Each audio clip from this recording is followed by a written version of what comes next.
Hi everyone, can you hear? Good. I think we'll make a start. So good afternoon everyone. My name is Will Sherlock. I'm Head of External Relations at M&G and we're delighted to be hosting the ILC's Retirement Income Summit, and I'd like to thank Canada Life in particular who've kindly sponsored today's event. I'm going to start with a few bits of housekeeping. I'm reliably informed, now I can't promise you this, but we don't expect a fire alarm test today, so not expecting any disruptions, but if you do hear the fire alarm, please do head to the emergency exits. And we've also got a very packed agenda, which you'll see. Lots of important discussions going to take place, so if you could return promptly to your seats after the breaks, that would be fantastic to ensure the smooth running of the event. And if you've got any questions, ask our ILC colleagues and you can identify them by the red lanyards. We're also keen to promote today's debate on social media, so you can see the hashtag retirement income behind me, so if you want to contribute that would be fantastic. So today's event, I want to thank the ILC for pulling the agenda together. It's all about how we can identify the key priorities and actions a future government should take. And when we spoke to David in the ILC about all of this, I don't think we could ever imagine that we would be slap bang in the middle of an election. So David, you deserve congratulations for your perfect timing. So look, we've got a number of great sessions. We'll be hearing from key policymakers, influencers and experts on what we can expect from the next government, what we think those priorities should be. And essentially it's all about how we ensure more people have access to a decent income in retirement. We've also published, the ILC and M&G, some mini research today, which we'll touch on later, and essentially it looks at how different age groups view savings and pensions, and you'll see some of the findings in the snapshot document that you'll have received from the ILC, and this will be fed into a fuller report later in the year. Now, part of this research looked at surveying around 2,000 people of what they would do with a hypothetical £10,000 windfall, if you can imagine that. So in that spirit, I thought I would ask today's audience a quick straw poll. So if you could raise your hand, I've got a few quick questions. So the first is, how many of you would put £10,000 into savings? Good. How many of you would put £10,000 into your pension? Very good.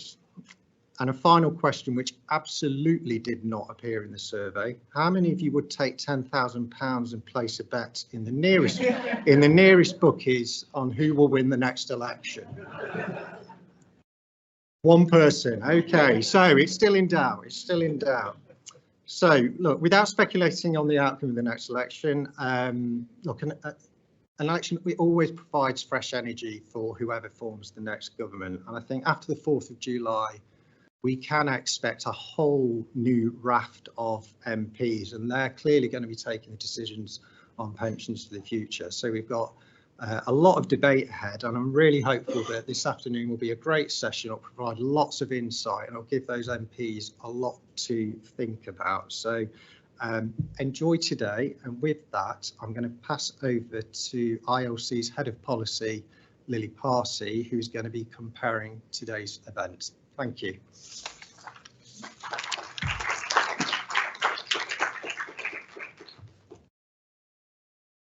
There's a little step. Thanks, Will, and thanks, M&G, so much for hosting us. You'll see me flitting in and out, but very quickly in between sessions. So I'm really happy to invite David Sinclair, our Chief Executive, to kick us off today.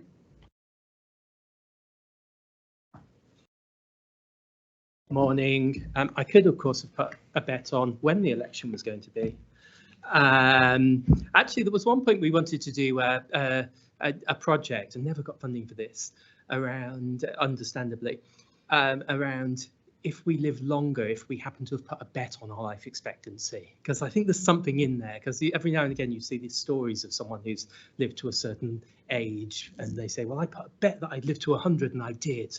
And I just wonder if there's a bit of an extra incentive.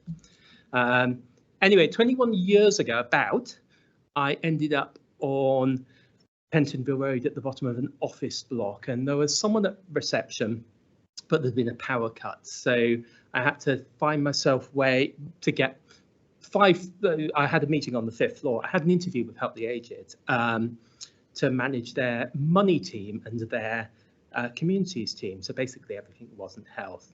And I remember having to sort of pound up these 5 sets of stairs in the dark in Pentonville Road for this interview, and not giving quite the best first impression, panting in the room. And I didn't really know very much about aging. I remember vaguely talking about older people struggling on buses. But I then also still remember, I don't know how I do, saying something like, there was this great quote in the FT this morning by Richard Wilson of Help the Aged about how Gordon Brown is in the business of expectation management with his pension credit target uptake. And so interestingly, I started work in this space on pretty much the day pension credit was introduced. And despite my general knowledge and bluffing it all, they seemed to take me on. While pension credit wasn't important, has played a really important role in addressing pensioner poverty. We were very aware that final salary schemes were closing and future generations were undersaving. The Pensions Commission, we saw soon afterwards, led to auto-enrolment and a fairly significant increase in the number of people saving. Under Labour, we saw the child trust funds sadly discontinued, but then lots of tax incentives to encourage saving. We've seen Pensions Act in 2007 and 2011, which manipulated the state pension age or changed the state pension age, and then in 2014, which made provision for the single tier pension. This is our 3rd of these summits, so we don't do them very often. We think now is an important time to do it. The first session we did, the first retirement income summit we did, was alongside the retail distribution review. And I remember getting it's all we talked about. It's all the industry talked about for a long time. It's interesting. If you Google RDR now, all you get is Red Dead Redemption. It's interesting. We published some really important work, I think, on RDR and small pension pots that highlighted the advice gap. And after the summit, we were really proud. We actually got a joint letter called Joint It's from 3 people, joint letter from the FCA, the ministers in the Treasury and the DWP who committed to this second line of defence for those who didn't have access to advice. And of course, that ultimately led to the creation of PensionWise. So we can take a degree of credit for that. I appreciate lots of other people involved in that as well. Things have moved on, of course, for the better in terms of particularly guidance, but for many, advice remains elusive today. The second retirement income summit we did was alongside the introduction of pension freedoms, again, a very significant point in retirement income policy. We published the first major research after the introduction of the pension freedoms, which highlighted essentially the group of population we really needed to worry about weren't the people right at the bottom who, if they bought the Lamborghini, it didn't matter particularly to their long-term retirement income because actually it wasn't making a significant, the amount of their small pots weren't going to make a significant income to their impact on their long-term income. And actually for those with very big DB and very big DC, it didn't matter a huge amount either because actually they had the DB to fall back on. But actually the group to worry about was the big group in the middle with £100,000, £200,000 worth of DC pensions who, if you made the wrong decision, ran the risk of fairly significant falls in retirement income over the course of their lives. Along the way, we've stubbornly defended the need for good financial products. Sometimes I remember actually spending quite a lot of time 8, 9, 10 years ago arguing with journalists about the value of annuities, for example. And I was talking to Jackie Wells earlier here this morning because Jackie did a piece with us on purchase life annuities and essentially arguing that, as we live longer lives, we need good financial products that help us manage the risk of those longer lives. And we published some work with the Open University in 2014 that found 97% of the fall in annuity rates at the time were due to increased life expectancy and interest rates. We published work on the state pension age over the last decade, and particularly recently, we did some work that showed that for the UK and other ageing populations, we would need to be increasing our state pension age to 71 by 2050 if we wanted to keep the number of workers per retiree. We essentially highlighted that there's some really difficult decisions for government. For the next government, it's do you keep the situation, keep the state pension as it is, or are we talking about higher tax, more debt, less generosity, removing universality, or cuts to services for other ages? There is not an easy answer in this space, but the next government will face the challenge of having to make one. Of course, we have now a situation where the government introduced an independent reviewer of the state pension age, but it's not really clear to me that that's given them the political distance to make the difficult decisions. And I think in a couple of years, we may well find that is true.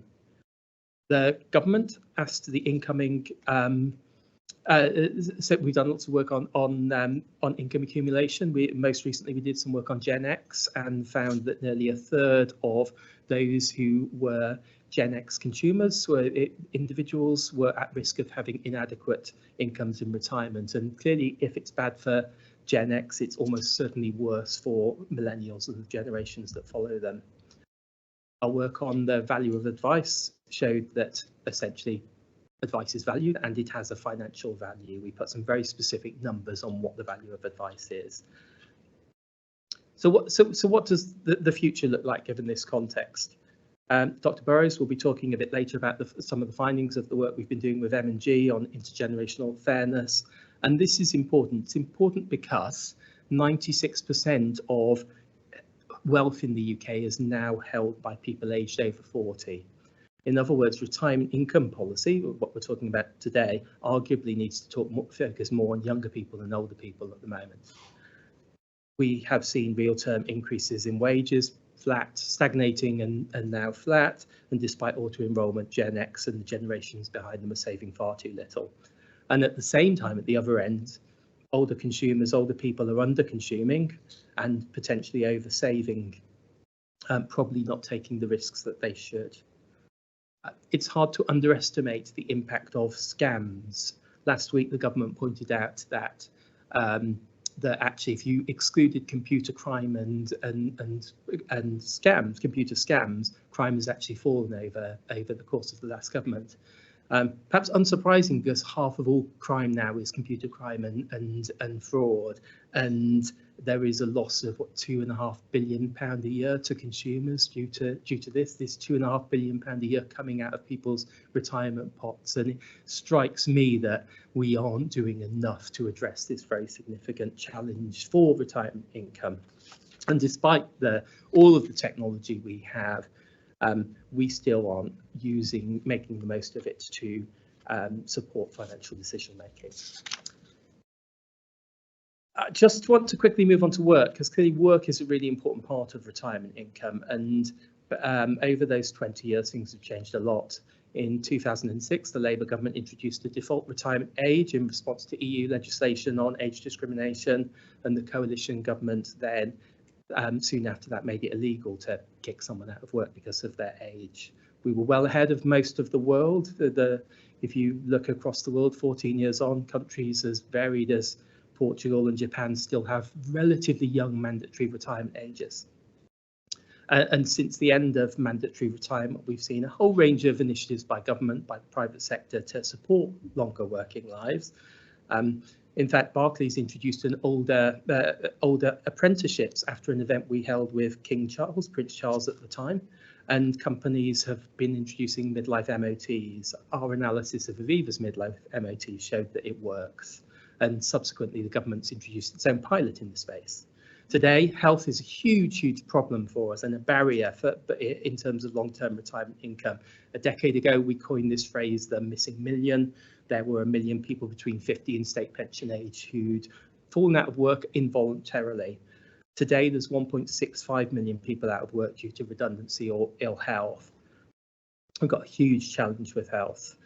On the positive side, there has been huge changes in the law on flexibility, whether that be around carers, with some new ones coming in as recently as April. And there were a lot more older workers, although partly driven because there are a lot more older people. But what our new Healthy Aging and Prevention Index highlights, and please do have a look, is that between 2009 and 2022, people's work span in the UK fell by 6 months. The UK ranked 73rd out of 153 countries in terms of the time spent in work across our lives. Frankly, we can't sustain an 80 to 100-year life based on 30 years work, and at the moment that's what we're doing. The average working life in the UK is 30 years. People in the UK are also working for 23, 24 hours a week compared to 30 hours a week in 1970. And actually, if we divide the number of hours we're working by our extended lifespan, we're actually not far off Keynes's 15-hour working week. We're just squeezing it all into this short period between 20 and 55. UCL work highlights that actually all generations coming after today's are in poorer health than their predecessors. So we have a very, very significant challenge coming through, and health and work has to be part of the solution. But actually, if we are in too bad health to make sure that we are able to work, then we have a very significant economic as well as social problem. So what happens next? Today is really partly about your ideas. I hope you've got some time for you to share them during the discussions, and you've all got microphones in your chairs. If you haven't discovered them yet, they're there somewhere. We floated ideas such as a lifetime work standard, paying a one-off lump sum to 20 or 30-year-olds. We talked about having a proper strategic plan for long lives. After all, we haven't had one for over 15 years. And there's lots of other ideas in our route map for long lives, which there were some summary copies at least outside. So all I want to say really, just wanted to kick off things actually have changed quite a bit over 20 years. But actually doing this presentation made me reflect on 3 things. One was that if I hadn't dragged myself up to that 5th floor of Healthy Aging 21 years ago, I probably wouldn't be here. And I'm glad I am. Pensions isn't that bad. Secondly, surely I was never the sort of 20-something person who read the FT. So I really don't understand where I'd seen that quote, because in those days, I couldn't even go on Twitter and pretend I'd read it and seen the quote. So I don't know where that came from. Although when my wife saw this morning, she said, "Were you really in your 20s?" Anyway, I was just. And then finally, the question for Paul Cann, who's my boss at the time. What I really want to know now is why they made me walk up to the 5th floor, given the building was empty. Why couldn't I do the full interview downstairs? But anyway, that was a final thought. Anyway, the next 5 years almost certainly will be more significant than the past 15, I think, in terms of our retirement incomes, and very much look forward to working with you all on this important agenda. Thank you.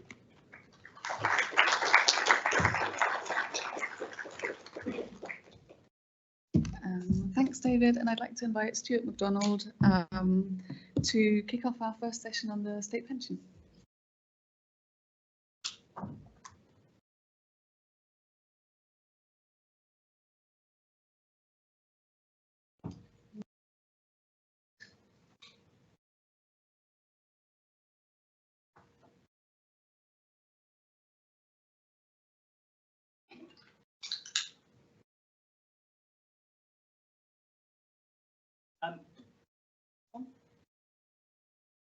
Hello, there we go, it is now. Hi everybody, we've gone straight to the state pension debate. I'm Stuart MacDonald. I am a partner at consultancy LCP.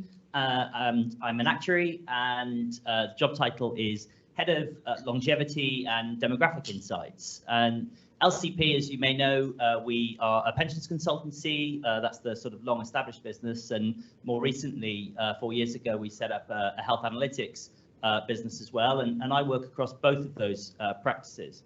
And demographics and health and longevity are right at the heart of the state pension debate. Our longer lives are a gift, but it's one that comes with a significant price tag when we're thinking about state pension costs. So the number of people of retirement age has increased by 40% since the turn of the century, so since 2000, and will increase by another 40% by 2050. So for those that can't do the maths in their head, that's essentially a doubling of the population of retirees in that period, which is something ILC brought out in their excellent 100 and Not Out report. So state pension is the largest source of retirement income for the population as a whole, makes up over half of the income of single pensioners. Reforms, as we know, are politically unpopular, but inevitably necessary, I would argue, for the system to be sustainable. So there is a lot here to debate and discuss. I'm delighted to chair this session and to introduce two knowledgeable and thoughtful speakers. They've been asked to give relatively brief presentations, which will allow plenty of time for debate and discussion. So first, I'd like to invite Daniela Silcock, Head of Policy Research at the Pensions Policy Institute. Daniela oversees the research conducted by the policy research team at the PPI. She has a wealth of experience conducting quantitative and qualitative research into all aspects of state and private pensions policy. Thank you. Am I supposed to be using this up here? Yeah. Oh, there's a speaker up here already. Right. There's quite a lot of hyperbole, I think, around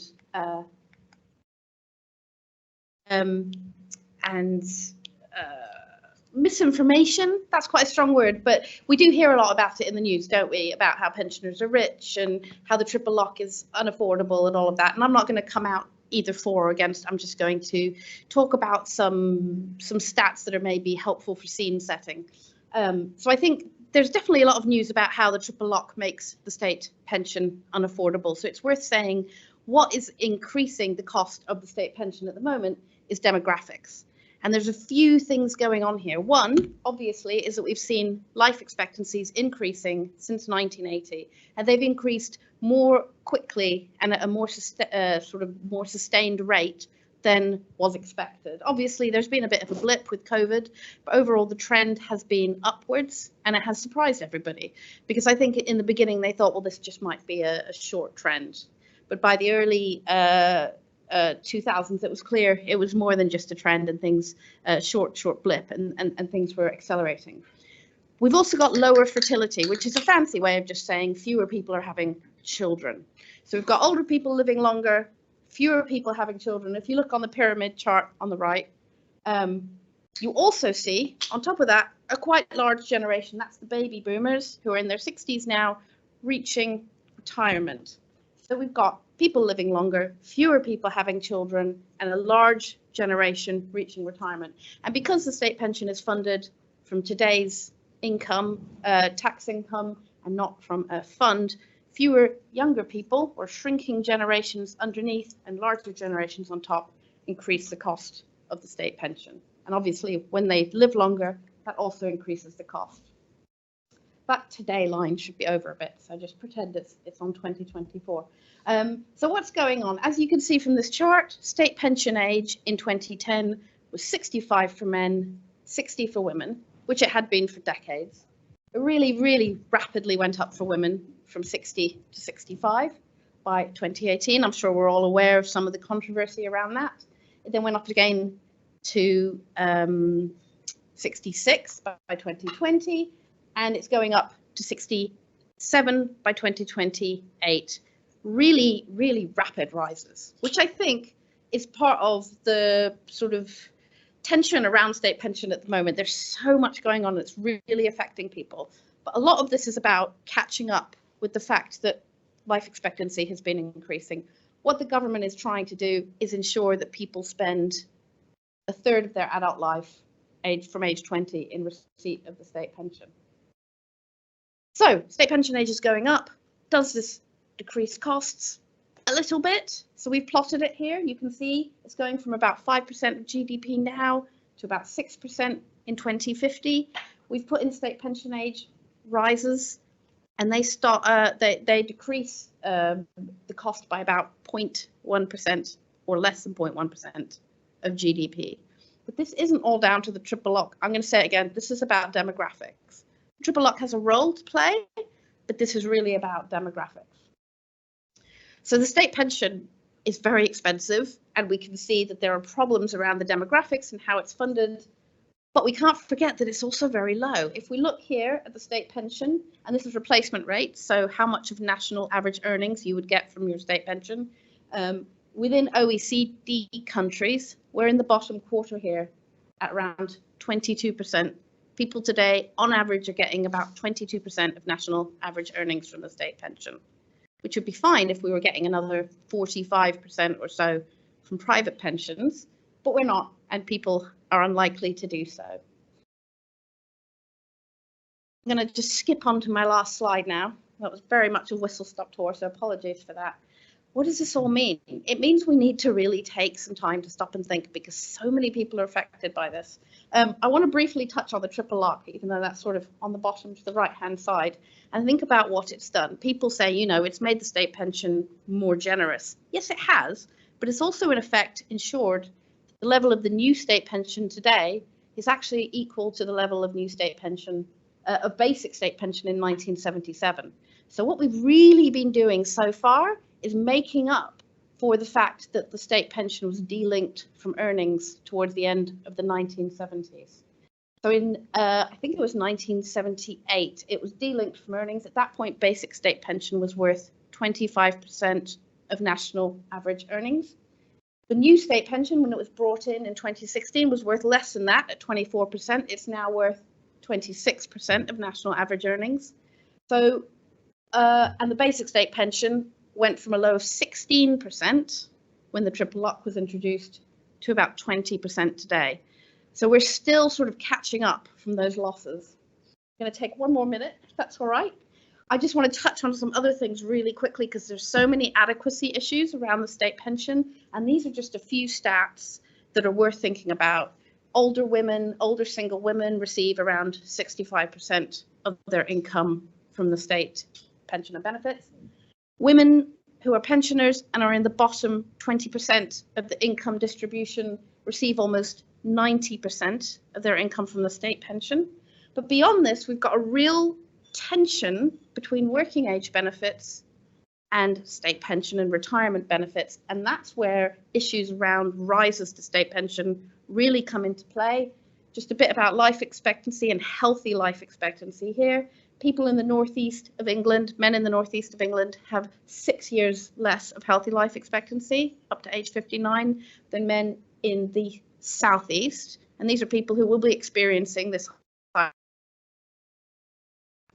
age rise, going on potentially to working age benefits because of disabilities, and having a much lower standard of living than they would have if we'd had a lower state pension age and they'd been eligible for that and pension credit.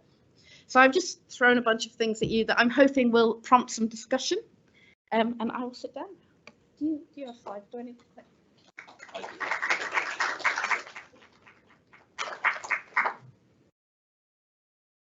Thanks very much, Daniela.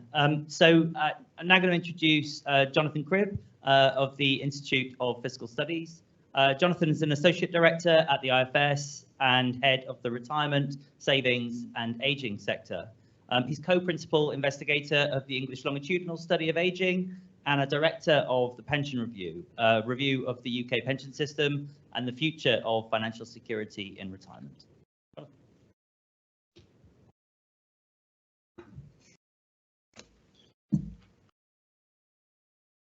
So I was given 6 minutes,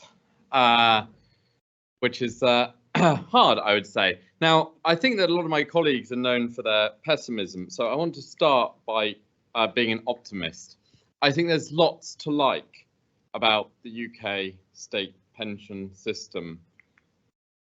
We have an increasingly comprehensive system following the reforms not just of 2016, but of 2010. Actually, I think it's amazing how uncomprehensive the system was for women in particular prior to 2010. And these changes mean that there is really very small state pension gender gap for new retirees compared to very large gender pension gaps on the state pension for those retiring before 2010. this kind of the higher basic level of state pension through the new state pension, I think, provides a better foundation for retirement incomes. This says here 30% of median full-time earnings.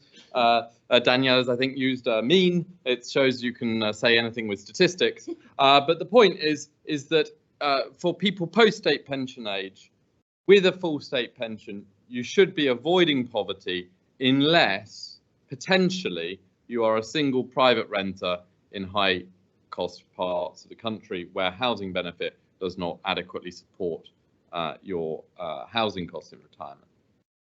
I think another thing to like is that we have a hybrid system with an important pillar from the state and an important pillar from the private provision. And therefore, we don't have the very high levels of pay-as-you-go unfunded state pension schemes like you see in some countries across the Channel. But the fact that we rely on a two-pillar private-public model means that we need that private model working well as the state working well. I think it's also, we should be optimistic about how well the fact that we have now had the first universal increases in the state pension age, not just the equalisation of men and women, which in general, with some caveats, is we think a sensible policy to contain costs. So given that situation, and I'm going to put that, I think that is in general a positive situation.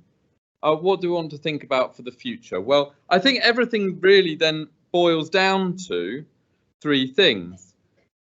How much you want to spend, what age you want people to be able to get the state pension, and as we go through and the new state pension becomes the only game in town, what level you set that at. That's unless you really want to kind of go back in time and start undoing the greater universality of the system and the eligibility rules, which I don't think anybody really wants to do. So why do people like me and my colleagues worry about the triple lock? It's not because we are ideologically or in any way opposed to the case for a higher state pension. The reason we worry about it is that the triple lock may deliver you a higher state pension, or it may not. And so here's some simulations that we did back at the end of last year.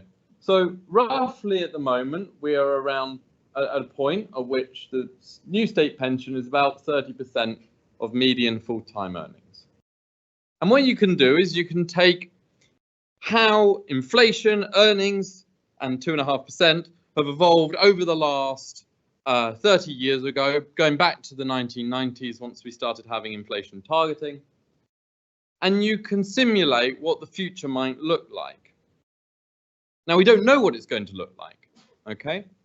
And so that means that the way that the triple lock works is that it really depends on how these factors move together. And that creates huge uncertainty about where the state pension might end up. There's a case that if you have a period like the 1990s of smooth real earnings growth most years, that the triple lock won't bite in almost any year. And you end up with something that looks like the green line, which shows a modestly increasing level of the state pension compared to average earnings, and costing relatively little compared to a baseline of earnings indexation. But if you have a situation which looks more like the last 15 years of recessions, of pandemics, of cost of living crises, of wars, then you might look more like the 90th percentile, and you ratchet up the level of the state pension costing, in addition to what you would today spend, an extra £40 billion in 2050. Now, neither of those are likely to happen. They are at the extreme. You know, roughly, we might expect that what might happen is something like the middle, but we don't know. And what we think, I think me and my colleagues think, is that if you want a higher state pension, That's a perfectly legitimate thing to want, but have a plan for it. Legislate, choose a level you think is a good one, and work your way towards it, and then put yourself in a good space for the future with indexation in line with earnings from then on. Of course, the other side to this is then the state pension age. And the point here is that if you're not going to control the cost of the state pension system through the level of the state pension, you need to do it through the state pension age. And relying on a higher state pension age hits people who are poorer more, not only because of the issues of healthy life expectancy and whether people can get through to state pension age and work and things like that, but just for the fact that poorer people live less long, and the value of a promise of a payment from your state pension age till you die is smaller for those who live less long. So a higher state pension age here, you can see increasing in 1 year hits the poorest more. In comparison, limiting indexation of the state pension hits the richer more, because what you're actually doing is taking away high state pensions from way out in the future when the high income people are likely to survive through to. So my quick conclusions. I have presented some quick bits of optimism. I think the system's working well in many ways. I think some urgent decisions are needed early in the next Parliament. We're going to a higher state pension age of 67 between 2026 and 2028. Does the next government want to address any additional support? And will the state pension age of 68 be brought forward? And I think that some long-term decision making is needed on the level of the state pension. And of course, thinking, and I'm sure it will happen today, some thought about the interaction between both legs of the pension system.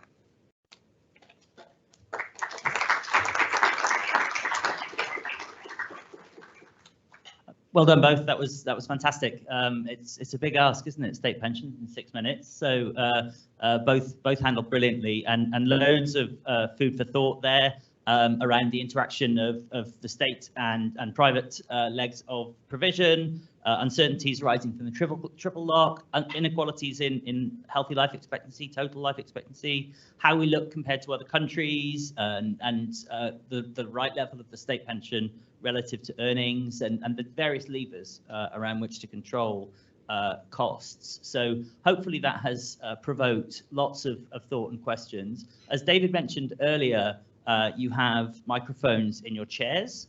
So now's the time to figure out where they are if you'd like to make a contribution. I think you've got all the power, so please don't talk over one another. If you could wait for me to point you out, I'll bring you into to the discussion. So would anyone like to kick us off? Yes, sir. What's the future of triple law? Which party do you think more likely? So for anyone that didn't hear that, the question was, what's the future of the triple lock, and which party is more likely to support it? Daniela? Well, at the moment, it seems like every time a new party or the same party gets into government, they say we're keeping it for this Parliament. It's interesting because there's a lot of pressure to drop the triple lock because of cost issues and because of perceived intergenerational unfairness. But I think most governments are actually reluctant to be the government that dropped the triple lock, particularly because older people have quite a lot of voting power. I think Jonathan's absolutely right. It's hard to make decisions about the triple lock when we're not clear what the aim is and what level we want to get to. It would be fantastic if the next government actually sat down and said, let's make a plan for this, because until that happens every year, every time there's a new election, it will be sort of up in the air whether or not it will stay.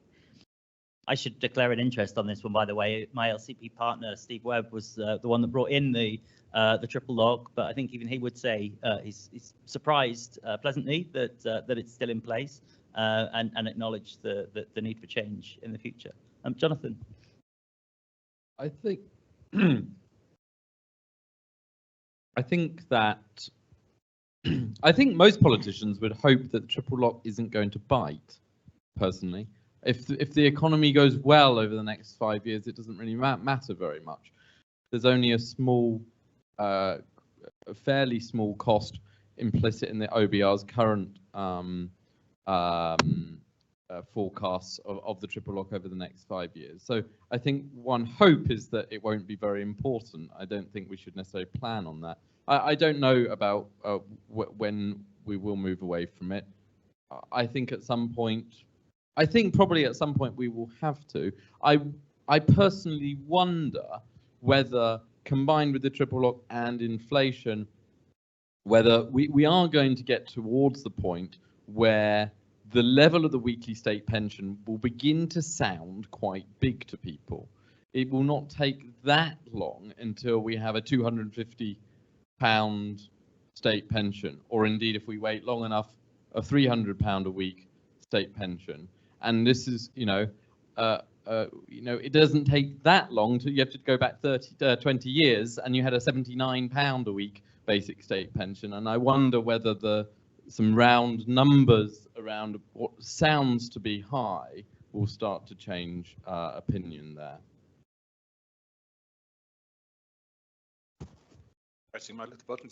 Hi, Gareth Morgan from Ferret. Picking up on the rise in the state pension age. We know that in the year that it moved from 65 to 66, poverty rates for 65-year-olds doubled. Presumably each year-on-year increase is going to spread that period of poverty. Because pension credit moves in line with state pension age, there's no help coming in from that. People are stuck on the much lower levels of working age benefits. So what's the solution, if there is one, to that problem? I bring you in first this time? Yeah, thanks for quoting my work.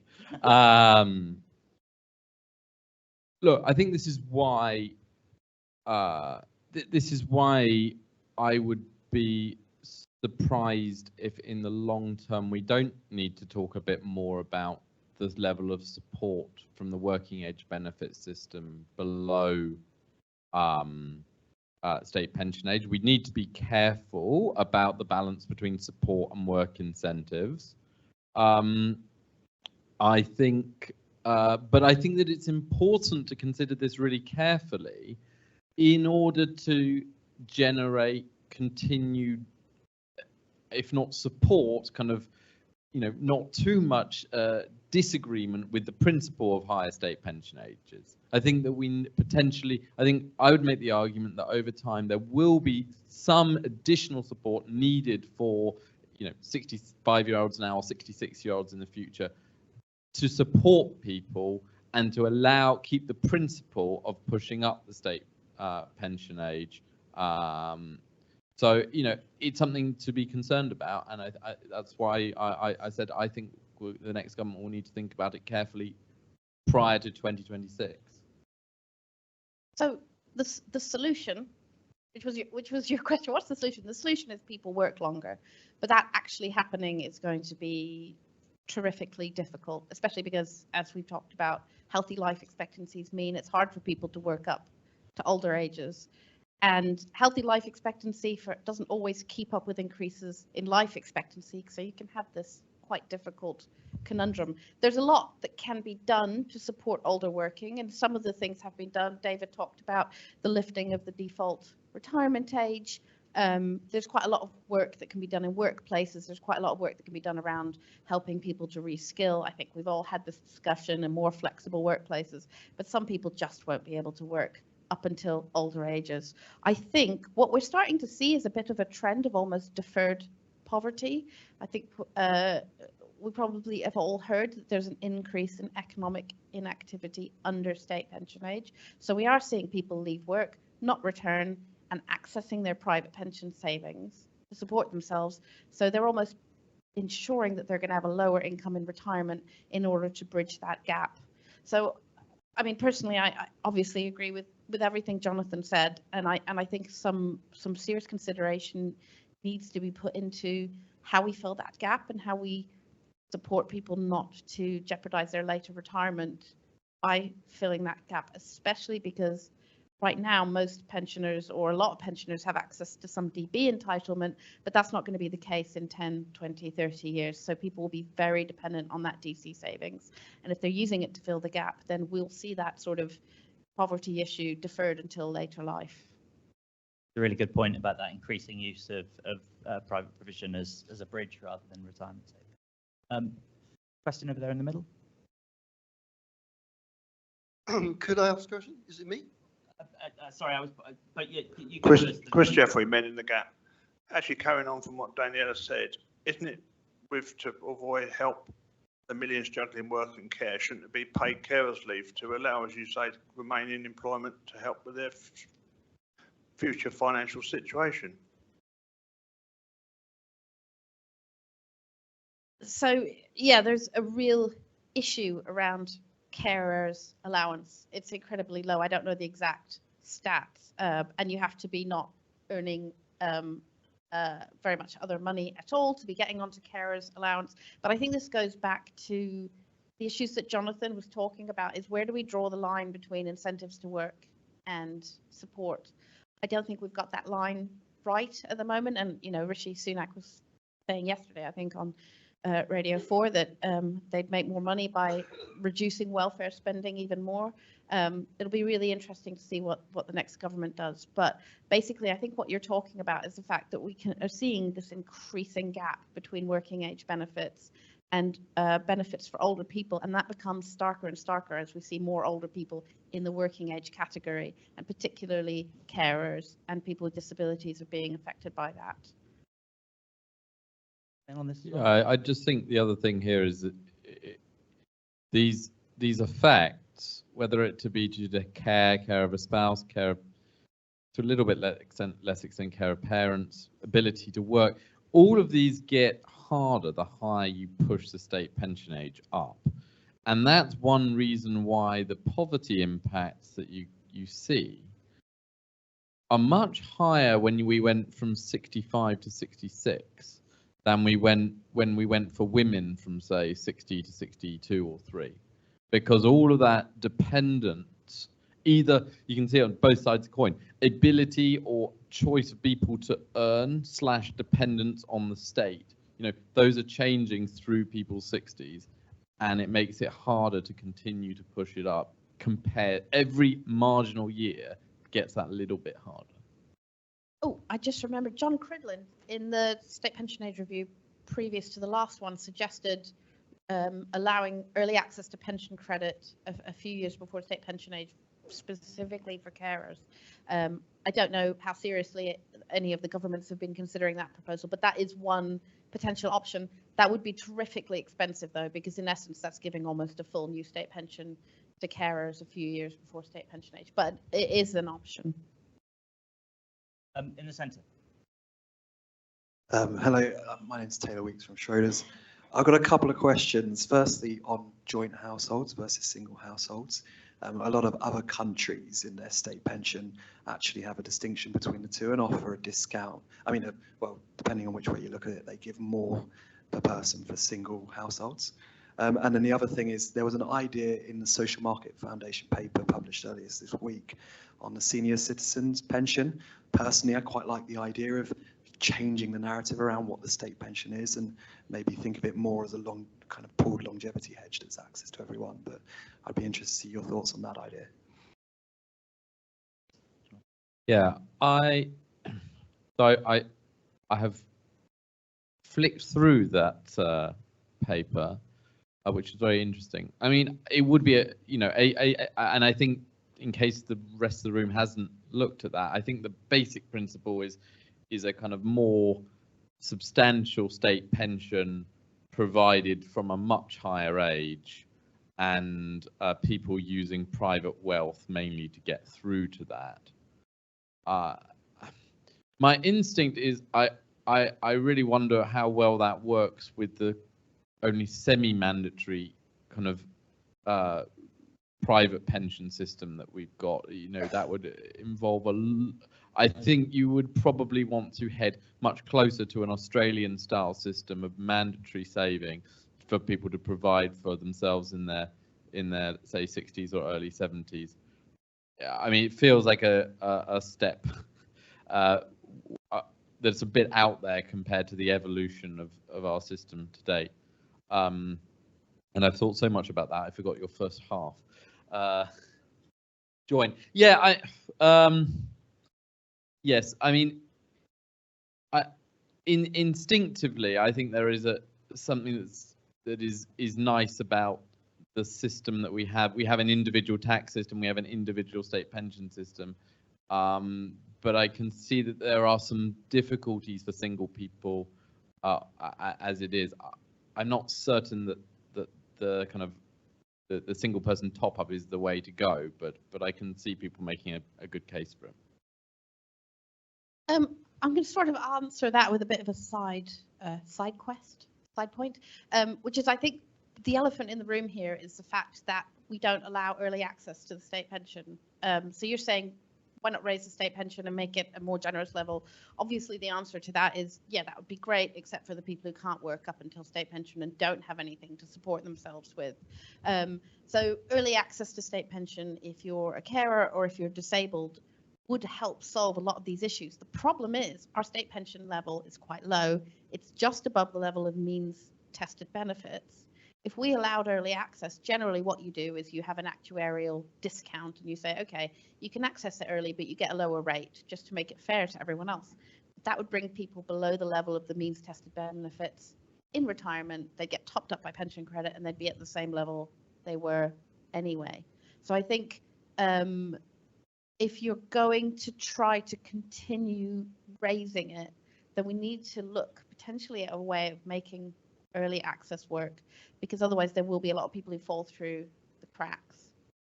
Yeah, I mean that much later state pension age with private provision as a backstop.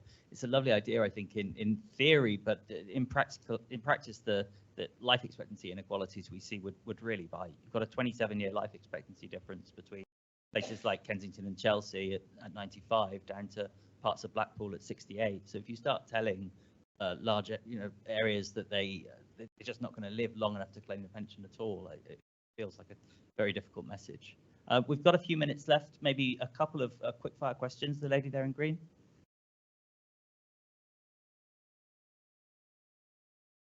Yes, Jumana Salihin from Vanguard. Just wonder, with the election coming up, like, what is the one thing that you could sort of recommend? I see there are a lot of complex issues, difficult decisions to be made, interaction between private, state pension, etc. But if there was like one thing that you would say is a low-hanging fruit for the next government to do on the state pension, what would that be? Great question. I think the thing that I'm finding really frustrating is that we haven't got a steer from government about what adequacy is and what level of state and private pension people need to reach for, and that makes it difficult to set both state and private pension policy. I think some kind of comprehensive steer on what they expect people to have in retirement would make all of this a lot easier, because then we could talk about where the state pension needs to be in the role that it plays. Okay, low-hanging fruit that I don't think costs anything is having a little bit more thought about the timing of the independent reviews of the state pension age. I'm not sure it is overwhelmingly helpful to have had the latest one come kind of essentially in the run-up to an election. So I think thinking about how those reviews work, do they need, how big are they? Should they be a little bit more light touch, done a bit more quickly at a particular time of the electoral cycle? I think that costs nothing, and because I'm not sure the last one, in a sense, worked that well. I think we've got time for one last question at the back. Thank you. Glyn Ryland from ILC. A lot's been made, quite rightly, about the universality of the new pension, state pension benefit, which is great. But of course, there are quite a few people for whom it's not applicable if they've been working abroad or not working very much or earning too little or not paying their self-employed national insurance contributions, etc. So first of all, when you're talking about the universality of it, were you including those who benefit from the minimum income guarantee? And secondly, if not, do you have any comments on where the minimum income guarantee is going and whether that will keep pace with the state pension? Yeah, I mean, DWP, when they put the single tier pension in, thought that 80% of people by the late 2030s would get a full single tier pension. Of those who didn't get it, that most of them were within a couple of pounds of it. I mean, broadly, and this is a bit bit too much of a generalization. You have to be in prison or abroad to not prison, abroad, or not working with a really wealthy spouse are the kind of ways that you don't generate eligibility. You know, there is some very, very low paid work that doesn't generate eligibility too, but it's quite unusual. You know, we, in a report last year, kind of pointed towards the fact we are almost at a universal system of if you live in the country for a year, you get a year of contributions. I think that anything continues to point us in that direction is a good thing to stop the frankly small, but you know, to those individuals who have it, important number of people falling through the gaps. So obviously the reason that we have the system and that they've increased the number of minimum years was to ensure the ability to fund the state pension going forward. And it's important that we make sure it's funded. I'm not necessarily saying it's the right or wrong policy, but that's it makes sense to not be necessarily paying small amounts of state pension to lots of people who live in other countries. I think your question about the minimum income guarantee was around pension credit and whether or not we believe pension credit will stay at a similar level. The goal when they brought in the new state pension was definitely to have it at a few pounds above the level of pension credit. So unless they explicitly say they're going to break that link, it probably will remain similar. Pension credit is uprated by earnings though, and state pension by triple lock. So it may occasionally bump up a bit more, but it should take quite a long time for there to be a wide gap. And you never know, there might be a review at that point of pension credit. Great. Thank you. Let's wrap things up there. Thanks to everybody for your contributions from the floor, and could you please thank both our speakers in the usual way?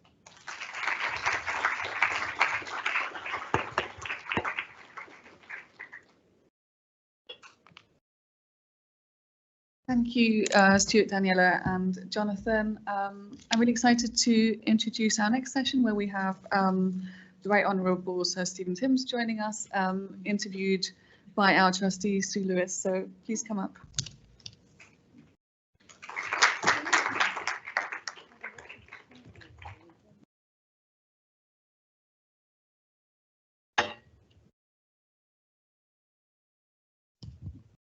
Automatically live, yes they are. Sorry, we've got too many chairs here. Very pleased to introduce the Right Honourable Sir Stephen Timms. You were elected as an MP, I think, 30 years ago. 30 years ago on Sunday. Yes, yeah. I thought it was just about the 30th anniversary. You've held many ministerial posts in the Labour government. But most recently, of course, you've been chair of the Work and Pensions Committee. Yep. And it would be really good if you could tell us a little bit about your work there and kind of what you've picked up from that. Okay. That has a bearing on today's discussion. I'll have a go. Thank you. I'm very pleased to be here. Thank you for inviting me. Well, just a word about the committees. All the select committees are cross-party, of course, and in the last Parliament, reflecting the makeup of Parliament, they all had a Conservative majority. But there's a negotiation at the beginning of each Parliament about which party has the chair of each of the committees. And my party didn't do very well in the last election, so we lost some chairs of committees, but we hung on to the chair of the Work and Pensions Select Committee. And then there's an election amongst all MPs about which, in this case, Labour MP should be the chair of the Select Committee.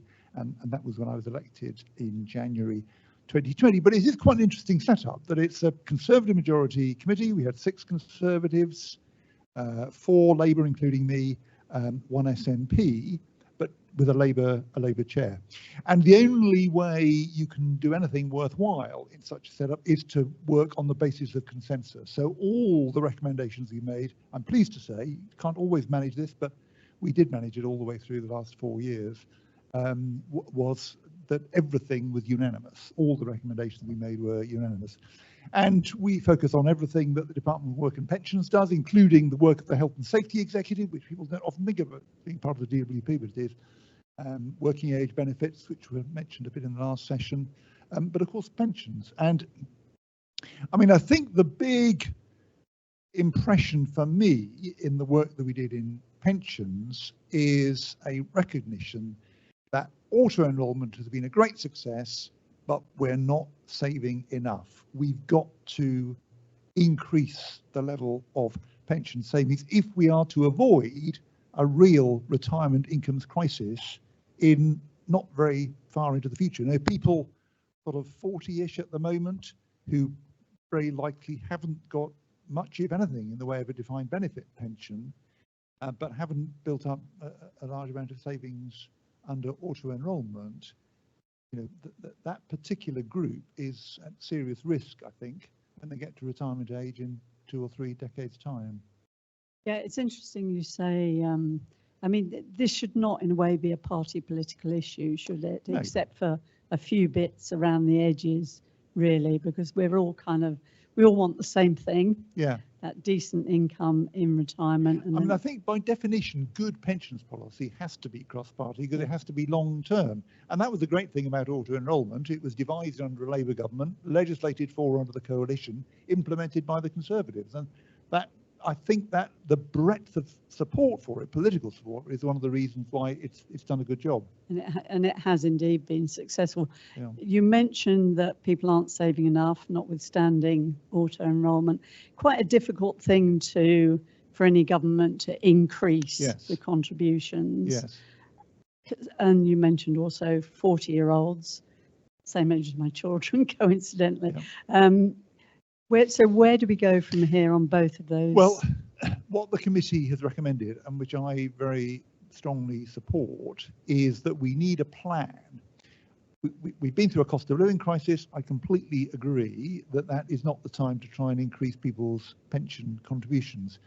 But I think we can build a consensus for the need to increase the level of contributions and set out a plan for what we think is going to be needed. I mean, Keir Starmer at the moment is talking about, you know, a decade of national renewal. I think if we can get a bit of long-term or decade-long thinking here and say, okay, this is where we are at the moment. Minimum auto-enrolment contributions 88%. We probably need to be getting up nearer to 12, or maybe at 12, and you know, probably in around about a decade's time is when we need to get there. So let's have a plan now so that everybody can see what the proposal is going to be. That will require some significant adjustments quite widely. But I think if we've got a clear plan which is stuck to, and people can understand the need for doing it, employers as well as employees, then I think we would be in a good position for delivering on the increase that's needed in a reasonable period. And what about those groups that are excluded from auto-enrolment, either because they don't earn enough or because they're self-employed? Well, there's a number of things that need to be done there. One is we do need to implement the recommendations of the 2017 auto-enrolment review. That has now been legislated for, but there has to be a consultation before it's implemented, and the government hasn't come forward with that consultation. So I hope that will happen very soon after the election, and then those sort of essential first steps will be taken. There has been amongst employees, we've got about twice as many people saving, twice as large a proportion saving for a pension thanks to auto-enrolment as was the case before auto-enrolment came in. But amongst self-employed people, the level of pension saving has plummeted. Yeah. So that, I think, requires quite urgent attention. And it's perhaps very striking, particularly striking, in the gig economy, where lots of people who really are workers, they're not really self-employed people in the normal sense of the word. The policy intent was that they ought to be auto-enrolled. And I think what we require is some clarification of the law around employment status. And if we can get that, then those people will be auto-enrolled, as now Uber drivers are, thanks to Uber having lost the appeal to the Supreme Court and having lost it, done a complete about turn and started with some enthusiasm to auto-enrol its drivers into pension saving. So there's other changes. The government had long promised an employment bill. They never actually brought it forward. I hope that a new government will get a move on with that and help, therefore, to significantly address this problem of undersaving amongst self-employed people. I mean, there are other issues as well that do need to be looked at. The gender pensions gap. We've just heard that the gender state pension gap is not too big now, but the wider gender pension gap certainly is. And I thought, Laura Trott, when she was pensions minister, did a good job in having a go at defining what that gap is and committing to publish it regularly. And I'm not sure. She did publish it. I'm not sure we've seen any update on that since it appeared. But that's a good first step in recognising there's a problem here and that we need some policy responses to address it. Yeah, and 8% we know isn't enough, and the route to 12% is going to be long. Are there other things? I've always been struck that people don't really understand the benefit of saving into a pension, not in terms of but the fact that they do get a tax break. I've tried to explain to my son-in-law, who is self-employed, and he's not convinced at all. So getting younger, how can we get young people to save in addition? Yeah, well, that's what's gone wrong with the Turner Review model, that there was always an assumption that there would be additional savings on top of the auto-enrolment, and that just hasn't materialised. And I think there are things that we can do, and hopefully the pensions dashboard, when it finally appears, and we now are told it's sort of 2026, but it does seem to be on its way, I think. That the commitment to delivering that seems to be in place, so that will help. I think at least people will get a bit of a sense of the picture, that the position they will be in when they reach retirement. And I think you're right. The benefits of the employer contribution and the tax benefits do need to be made clearer to people, and perhaps around the pensions dashboard and the explanations about that, there'll be opportunity to get some of those messages over as well. But in the end, I don't think we can hope to attract in the voluntary additional savings on the sort of scale that Adair Turner's commission envisaged. I think we are going to have to increase the minimum contributions. Yeah. Can we maybe look at so that's all about the saving end. Could maybe look at the other end, the income retirement end. So pension freedoms, of course, have put a lot of risk onto people who arguably aren't that well placed to bear it.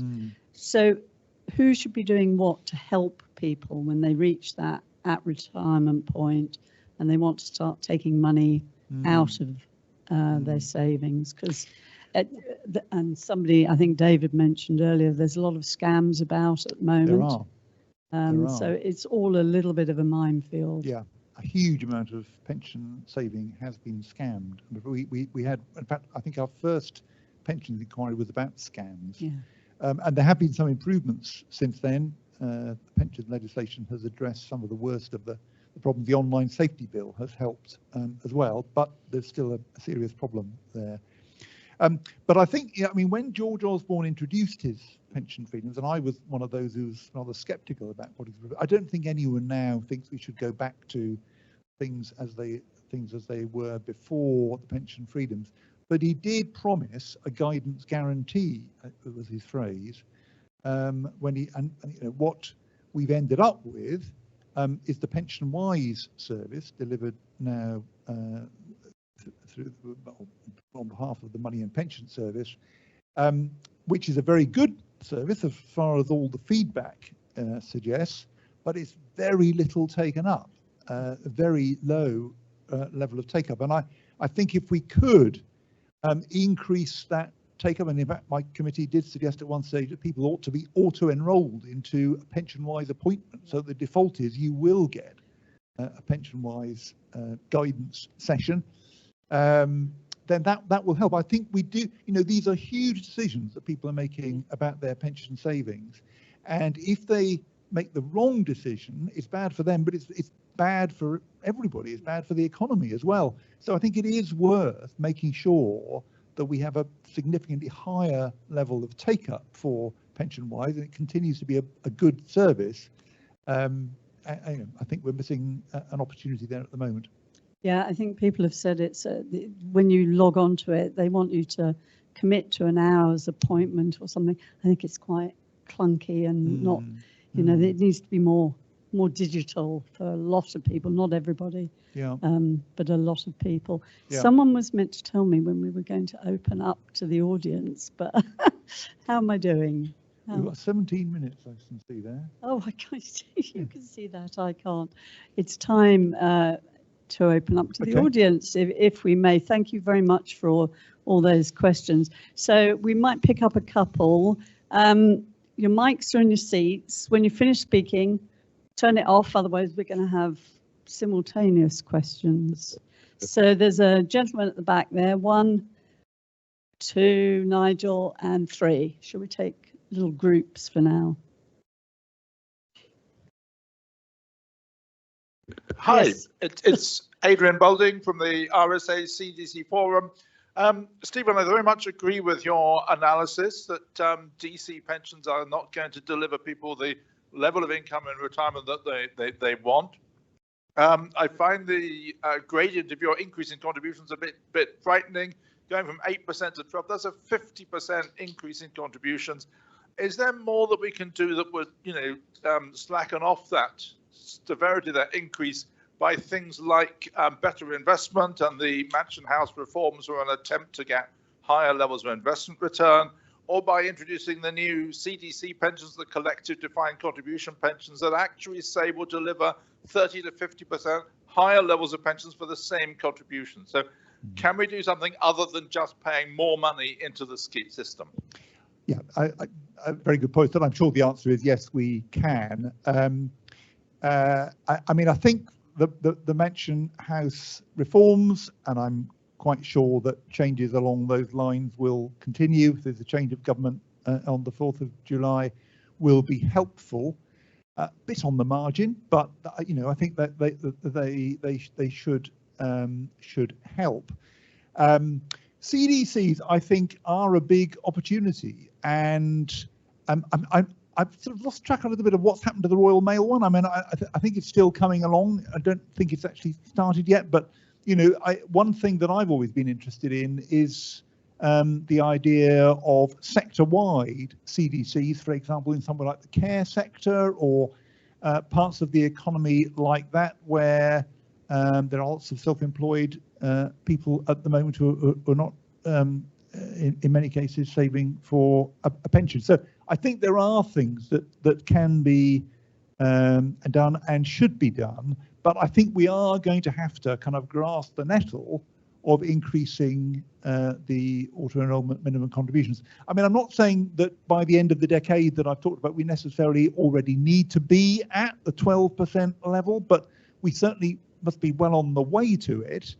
And the more notice we give people, the better they're able to plan for the change, then the more likely it is we can deliver without too much difficulty. And of course, it is of the nature of auto-enrollment that people can opt out. And I think we need to think quite carefully about what that would mean. Could you opt out of an increase in contributions but stick with the contribution you're making? Those kind of things, to ensure that we can make the change that's needed without causing too much difficulty, I hope. Thank you. The Royal Mail told me they'll have the first members in later this year. Ah, okay, thank you. Gentleman over there. Your 15%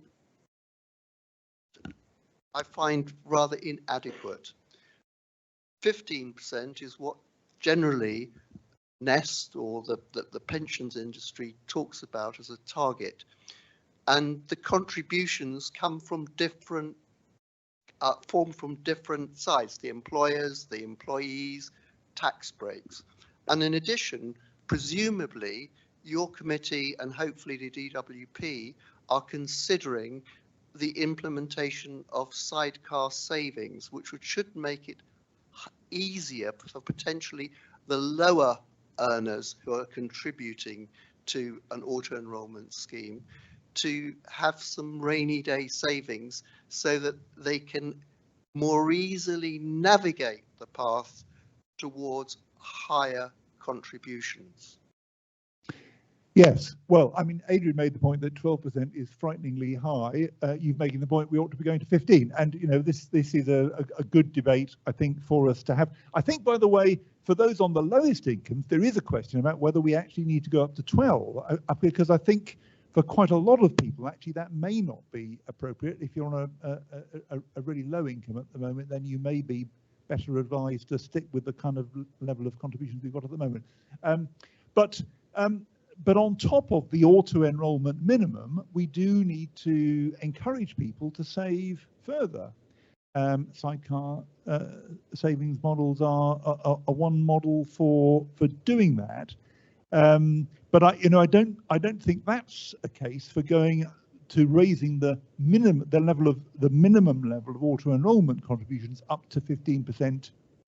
Anytime soon, anyway, because I think if we try to do that, now obviously there is a case for doing it, but if you try to do that, I think there is a real danger of kind of pretty fatally undermining the consensus that we very successfully built around auto-enrolment over the last 15 years or so amongst employees with a really surprisingly low opt-out rate so far, and that was sustained through the cost of living crisis as well, a very positive outcome, but also for employers who've played a really valuable role, I think, in building an infrastructure in which people can now save for a pension in a way that wasn't happening before.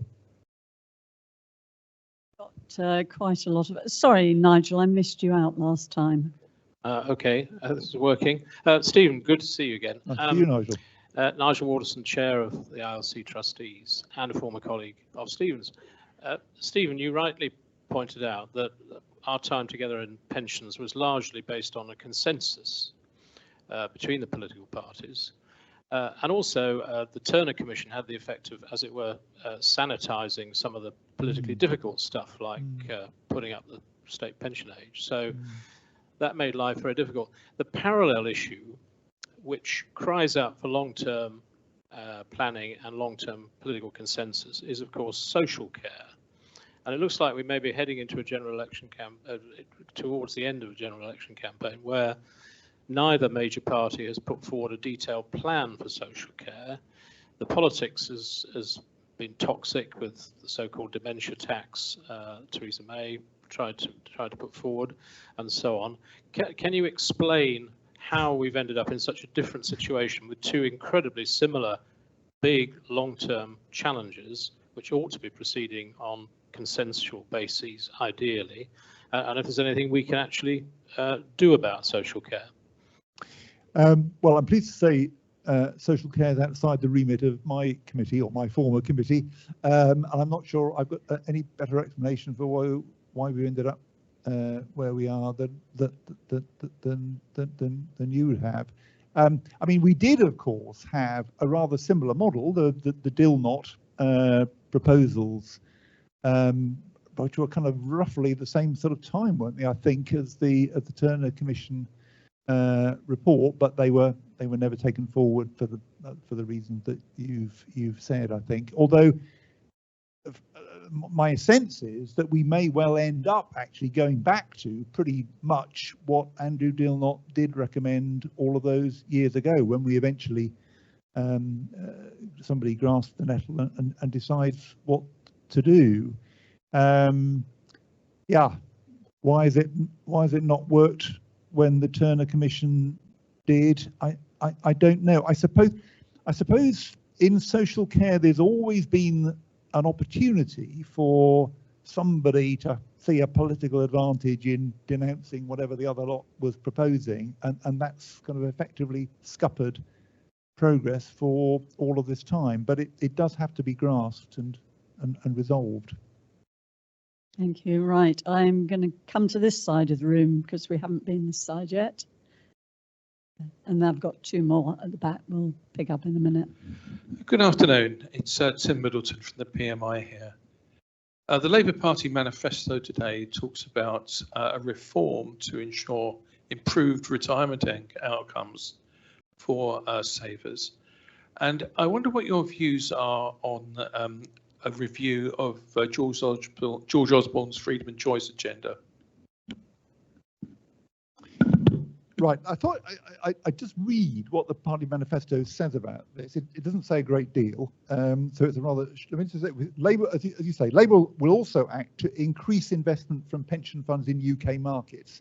We will adopt reforms to ensure that workplace pension schemes take advantage of consolidation and scale to deliver better returns for UK savers and greater productive investment for UK PLC. We'll also undertake a review of the pensions landscape to consider what further steps are needed to improve pension outcomes and increase investment in UK markets. Now that's rather short and there's no great surprises there, but it does sort of indicate a direction of travel, which isn't a very different one, I think, from what we've seen from the current government over the last year or so. I don't think, I mean, we undertook an inquiry on the pension freedoms 5 years on. So we started that in 2020, pension freedoms 2015, we started in 2020, and actually we ran for a while. And I didn't see evidence of any real desire to undo the pension freedoms. So I'm not quite sure whether what you had in mind with, you know, a review of the George Osborne freedom and choice agenda. I don't think anyone seemed to us to be saying we ought to go back to compulsory annuitisation and those sort of changes. I do think we do need to improve the safeguards. We talked about scams. We talked about the need for guidance and I hope much better take up of Pension Wise, the so-called guidance guarantee that George Osborne referred to. But the essential changes that were made at that time, I don't see much of a case at the moment for attempting to undo them. Okay, we're moving into the last 5 minutes. Oh, I had two over there. I've got one now. I do have two. So lady right at the back and then you, if I may.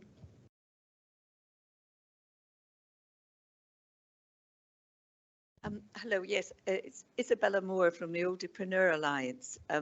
Last year in an article you mentioned that you felt that there should be more support given to older people to set up a business in later life as a means of supplementing pension. I just wondered, just like you, if you could to comment on that. I mean, I don't see any particular initiatives to support potential olderpreneurs, and the research undertaken through the Olderpreneur Alliance shows that there is a willingness, but the support programs aren't out there to encourage. It's a different, older people have a different set of problems than younger people setting up in business, and I just welcome your comments. I mean, I think there's a general lack of support for entrepreneurship, so for starting up in business on your own at the moment. The DWP used to have a program, and it was scrapped January a couple of years ago, I think, and I never really knew why, because the evidence seemed to be it worked well, that people who embarked on the program in a very large proportion of cases were able to establish a business and succeed and carry on earning a living for themselves as a result. And it's a puzzle for me why that was just got rid of.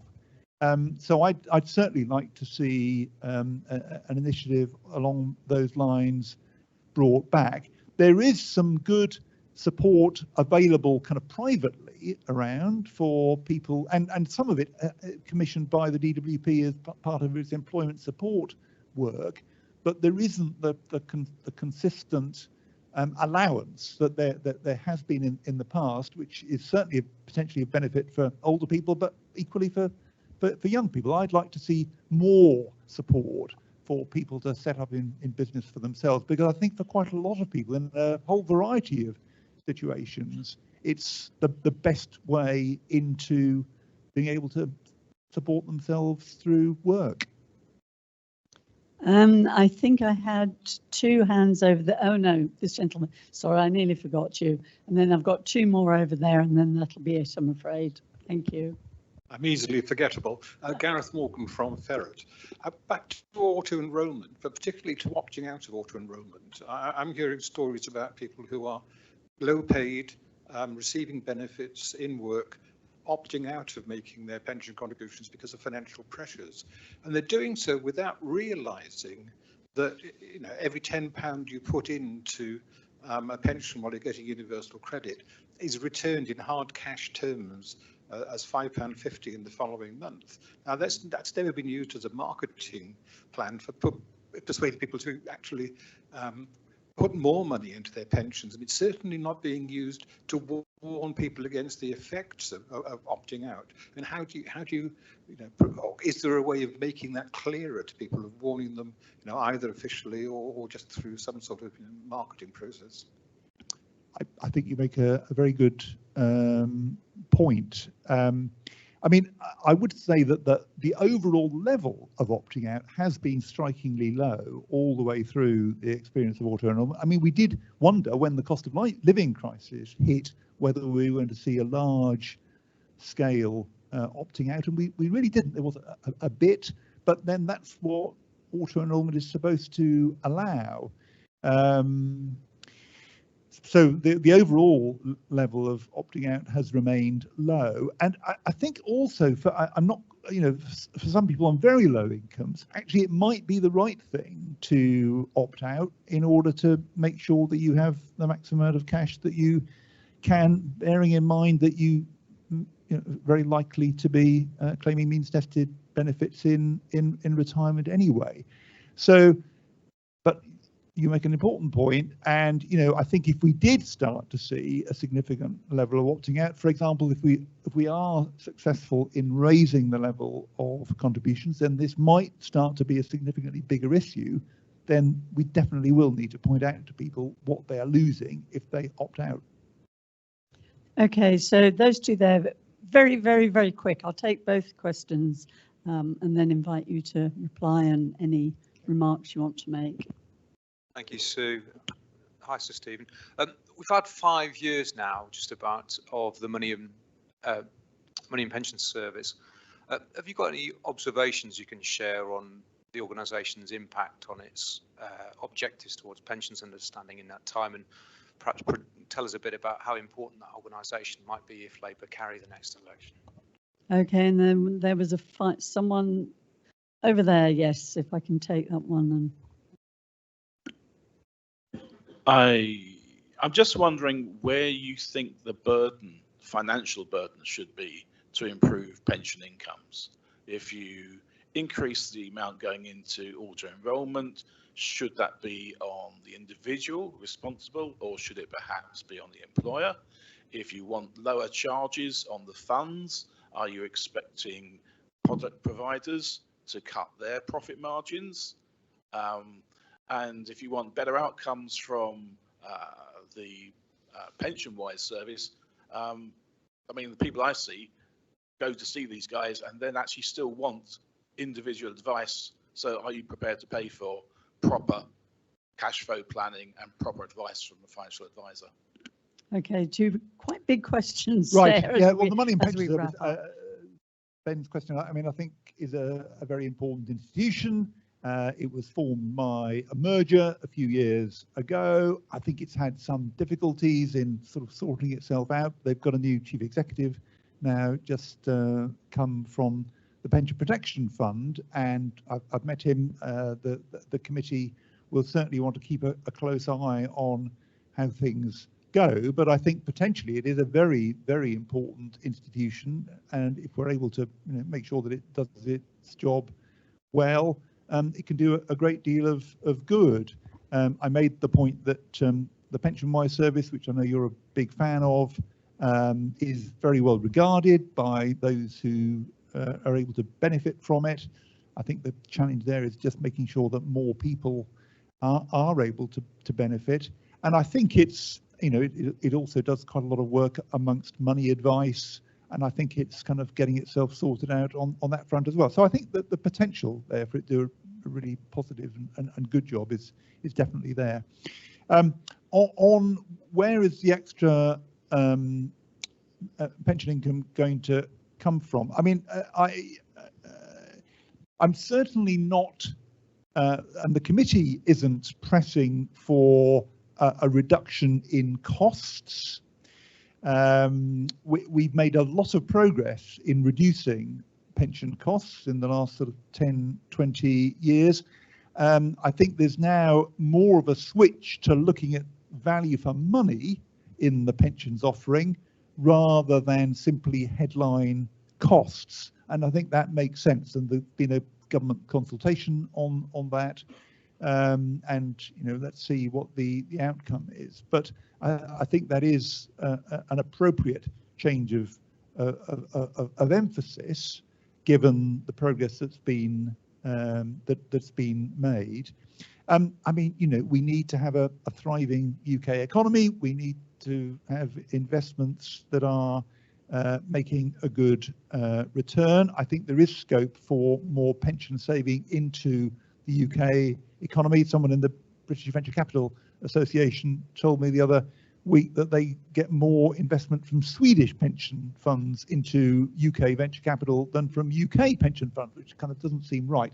You know, I think, you know, if we can get the economy working properly over the next 10 or 20 years, then the prospects for pension savings are significantly brighter. On advice, I mean, you know, there will always be quite appropriately a price tag with advice. I think quite a lot of the job can be done through guidance, which, you know, through pension-wise can be provided without any payment at all. They're looking at the moment and have been looking at the advice guidance boundary, and there may be some alteration needed there, but there's definitely always going to be an important role for advice, which will necessarily have a price tag associated with it. Great, thank you all very much for your questions, and thank you so much for coming to talk to us. Thank you for having me. It's been brilliant. Thank you very much. Thank you. One of the ILC partners, and I'm delighted to be chairing this session today on retirement income and intergenerational fairness. I'm joined on stage by a very knowledgeable panel. We have Jo, Molly, Vivian and Clive. Each of our panellists are going to give a short presentation, and if I do my job right, we'll have about 20 minutes at the end for Q&A, so similar format to the previous sessions. I'll introduce our panellists as we go through, and you can find full biographies for everybody on the ILC website. So retirement income and intergenerational fairness. I think the sessions that we've had so far today just echo how much of an important topic this is at the moment, and particularly in light of the election. Intergenerational fairness, as defined by a select committee on intergenerational fairness and provision, is the idea that each cohort should retain a fair expectation of social improvement and can have a fulfilling life without being unduly harmed by the actions of previous or subsequent cohorts. It is so topical. Many of the challenges that we're facing have already been mentioned: pensions, social care, housing, to name just a few. And these all affect different generations in different ways. All of us here today have a duty on behalf of our respective industries to create the change that's needed for each generation in order to maintain that social contract between the generations.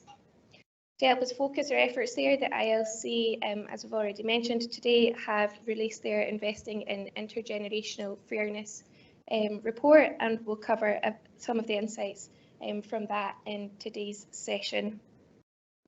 So to kick us off, we have Professor Jo Brandon. Jo is a Professor of Economics at the University of Surrey. She has worked there since 2005 and is also a visiting researcher at the London School of Economics. Jo is going to share what's happening in terms of intergenerational inequality in the UK and the implications that this has on retirement savings, as well as what government and society can do to promote social mobility. Over to you, Jo. Thank you very much. Yeah, so the slide. So what I'm going to talk about here is not so much about the differences between the generations in terms of the description that Siobhan just gave. It's more about what happens within the generations and their relationship to the generation above them.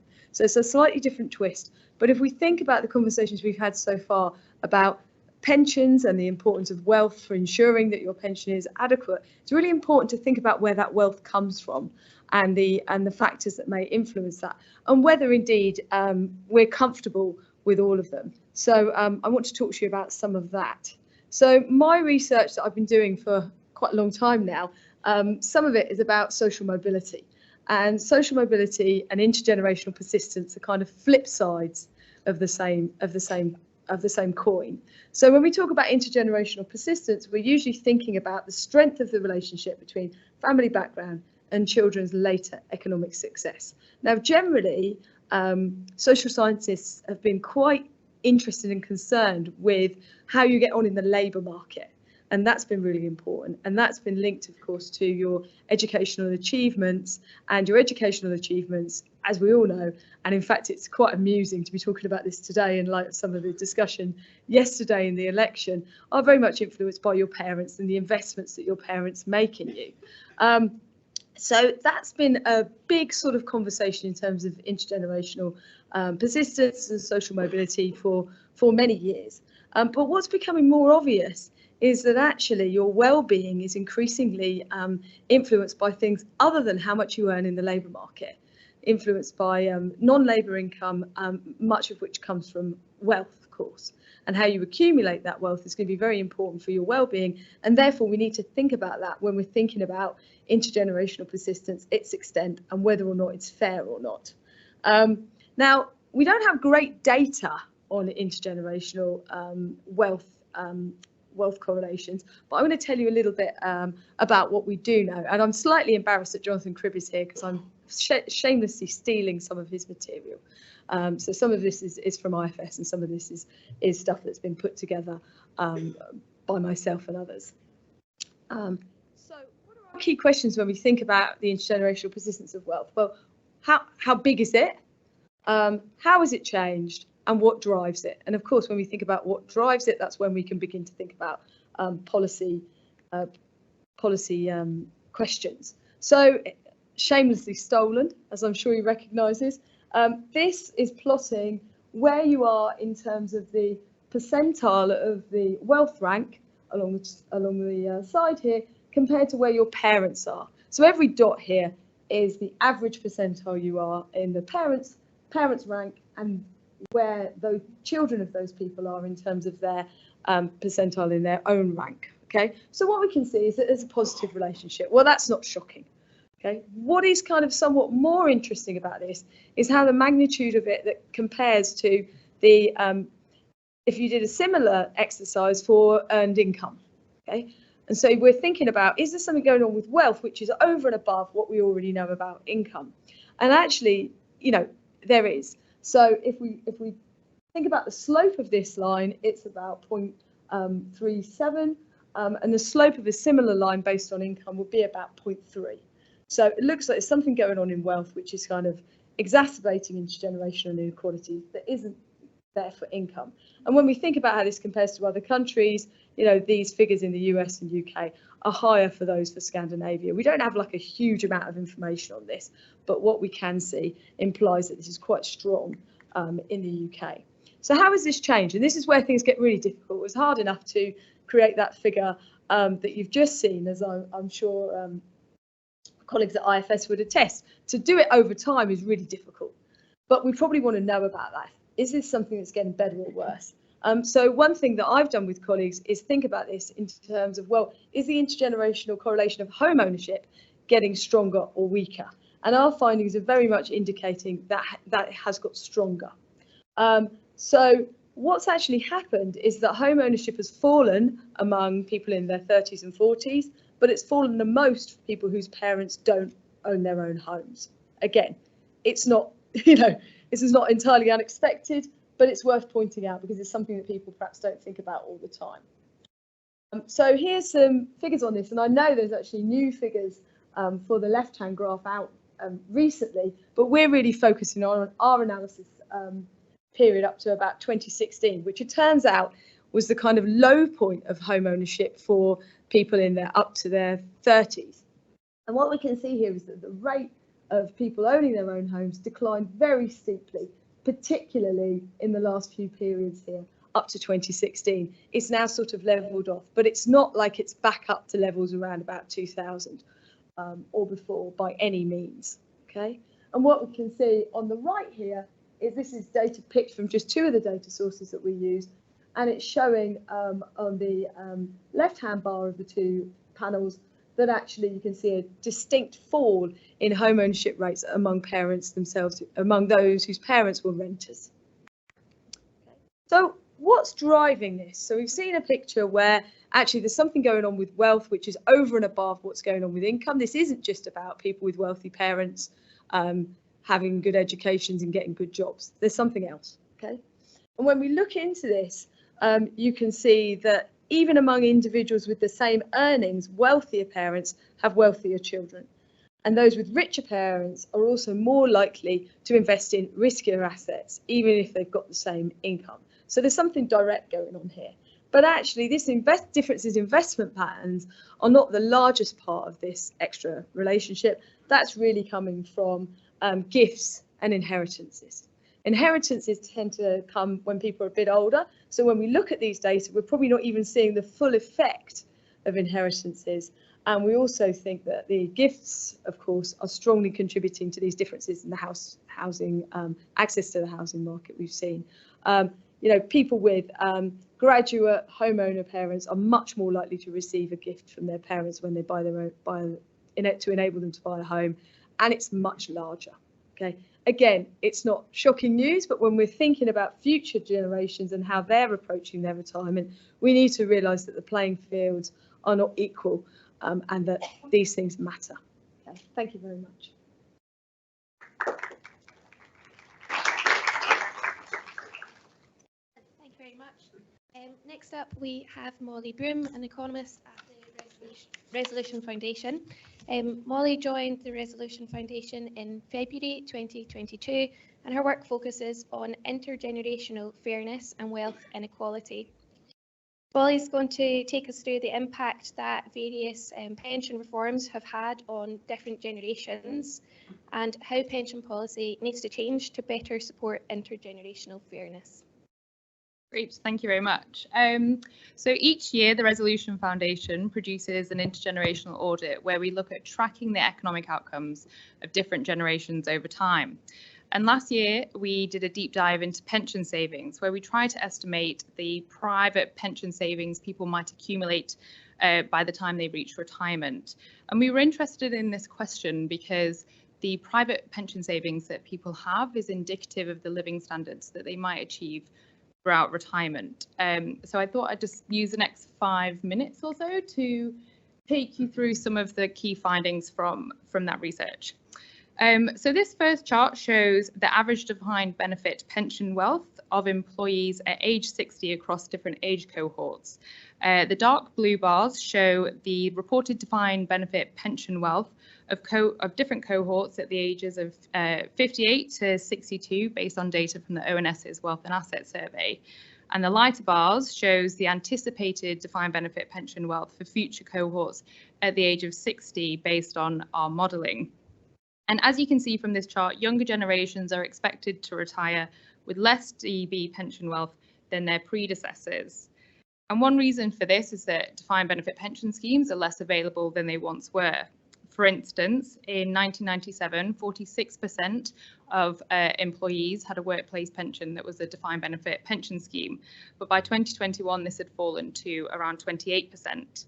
So this decline in DB scheme availability implies that on average, younger millennials born in the early 1990s can expect to retire with around £68,000 in defined benefit pension wealth. And this is around half of the defined benefit pension wealth in cohorts born 30 years earlier. So that's the headlines on defined benefit pension wealth. So what about defined contribution wealth? Well, we have had policies like auto-enrolment, which have been really successful in increasing pension savings among workers, particularly within defined contribution schemes.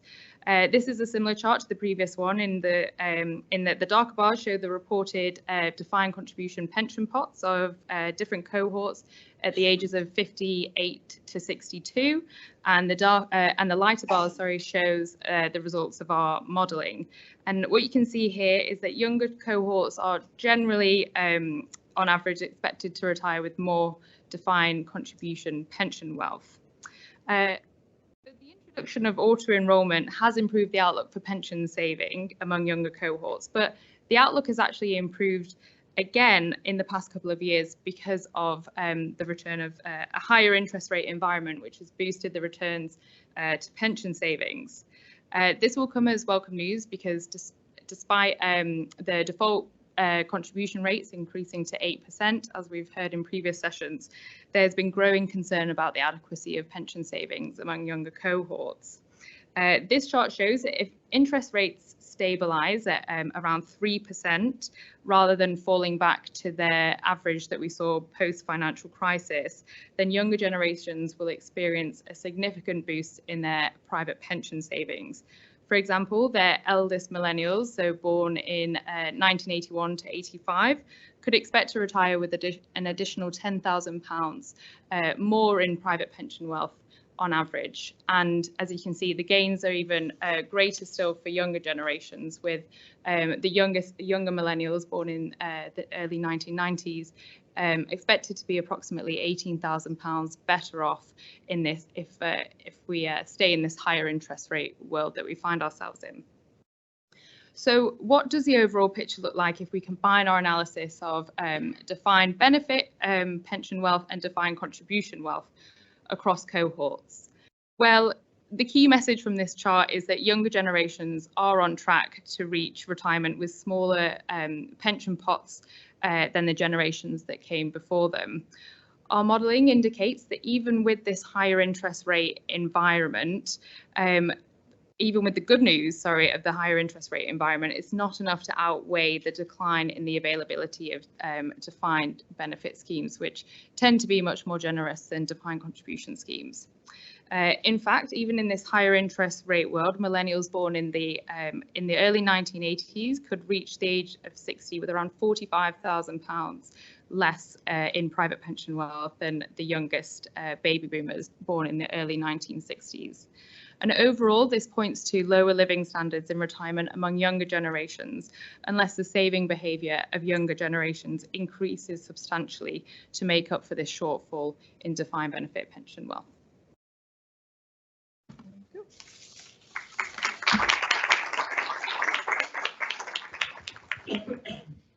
Thank you, Molly. Next up, I'd like to invite Dr. Vivian Burrows, a Senior Research Fellow at the ILC. Vivian joined the ILC in December 22, and before this, she was an Associate Professor in Economics at the University of Reading. She's going to share some of the kind of early insights from the latest ILC report on investing in intergenerational fairness. Thank you very much. Right button. So yes, I'm going to share some early insights into this project we've been working on, looking at people's perceptions of intergenerational inequalities, but also looking at intergenerational welfare more broadly, which has been generously sponsored or supported by M&G. Now, as part of this project, we've commissioned a nationally representative survey of about 2,000 adults in the UK, and I'm just going to talk through some of, I'll be focusing on some of the early findings from this survey. So what we found, and perhaps not very surprising, but most people, or almost half of population in the UK, feel that wealth is not fairly distributed. And this is particularly the case among younger generations. So for people under 50, more than 1 in half feel that older generations are receiving a disproportionate share of the nation's wealth. And this is consistent with evidence that shows that actually older cohorts have benefited disproportionately from increases in wealth in the last 15 years or so. And the reason, so this matters, these, not just the differences in wealth inequalities, but also people's perceptions of these inequalities matter, because they threaten the stability of our social or intergenerational contract. So this principle whereby different generations support one another. So whereby we support the young through childcare and education, and support older generations through health, social care and pensions, for example. And we asked people what their expectations were looking towards the future. So what their expectations were in terms of government support for older generations in the future. The majority of people across all age groups felt that this was going to decrease. So if we look at people aged 25 and over, more than half thought that government support in terms of, in the form of things like pension credit and winter fuel allowance, was going to decrease. And this, of course, is going to potentially put more pressure on younger generations to save more to help support a reasonable standard of living in their retirement. And the good news here is that there does seem to be this appetite for saving among younger generations, well, across the board, but particularly among younger generations. So we tried to get an understanding of what people's financial priorities were by asking them what they would do with a hypothetical £10,000 windfall. And we gave them, I think, 10 options, and then they also had the option to add in anything else that we hadn't covered. And the top priority across all age groups, as you'll see here, was to put some of that money into savings. And this was particularly strong among younger adults, so those aged 18 to 24, where almost 3/4 would say they'd put some of that money into savings. Now, when it comes to saving for retirement in particular, the picture is, I guess, sort of less encouraging, but perhaps also not surprising. So here, fewer than 1 in 10 people under 50 said they would put some of this money towards retirement. So it seems to be that only sort of for the age group from 50 onwards where we see retirement so becoming more prevalent as a financial priority. Now, this is perhaps not surprising if we think about the inflexibility around some of these savings mechanisms. So I think the positive here is that there is this appetite for saving among younger generations, but perhaps it suggests there's a need for more flexible products that allow people to channel their savings towards retirement, but also use those to meet other needs that over the course of their lives. So this has been a very sort of quick overview of some of our findings. What I would like to emphasize is, of course, here I'm assuming, or sort of assuming, that generations are homogenous, but we know that that's not the case. And it's important to acknowledge the diversity that exists within generations.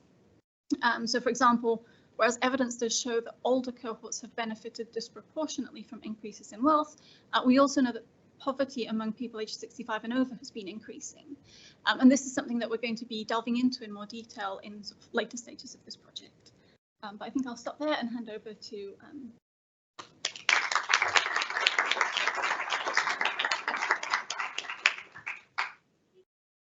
Thank you, Vivian. Last but not least, we have Clive, who's Life Insurance CEO here at M&G. Clive joined M&G in September last year and has over 30 years experience in the financial services industry. Before joining M&G, he was Managing Director of Protection, Savings and Retirement at LV. Clive is going to discuss how with-profits funds can support intergenerational fairness. I'll get that right by the end of this. And what we can learn from this product in terms of managing intergenerational wealth and strengthening the intergenerational contract.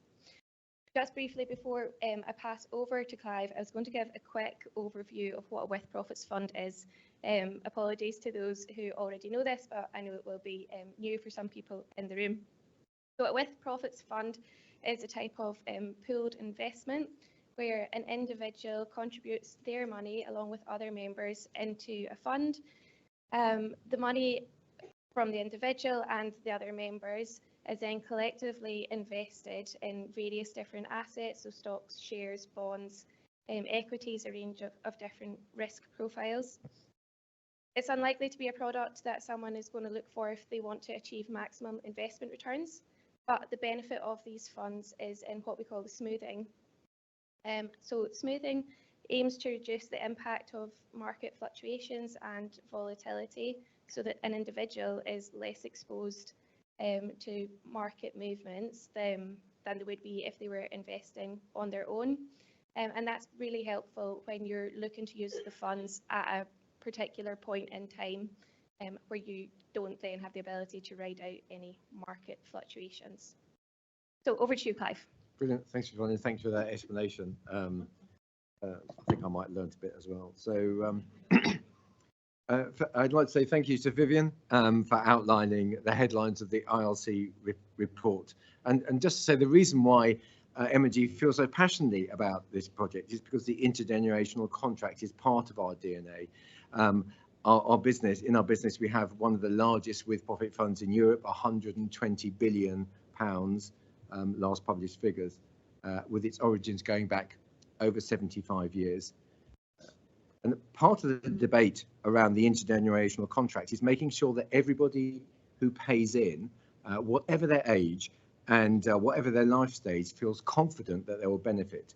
And the ILC findings report is a stark reminder that the intergenerational contract needs to be future-proofed for pensions, otherwise it risks being weakened over time as it fails to keep pace with the changing societal needs.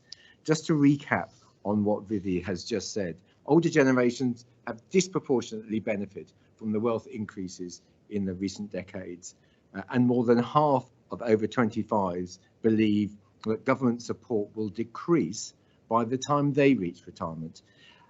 And yet all age groups surveyed felt that government spending was too low, posing the question about the role of where the role of the state ends and where private pension investment should fill the gap. But encouragingly, younger people are more inclined to invest in stocks and shares. And when asked about the hypothetical £10,000 windfall, nearly 75% of them, of the 18 to 24-year-olds, would put it into savings.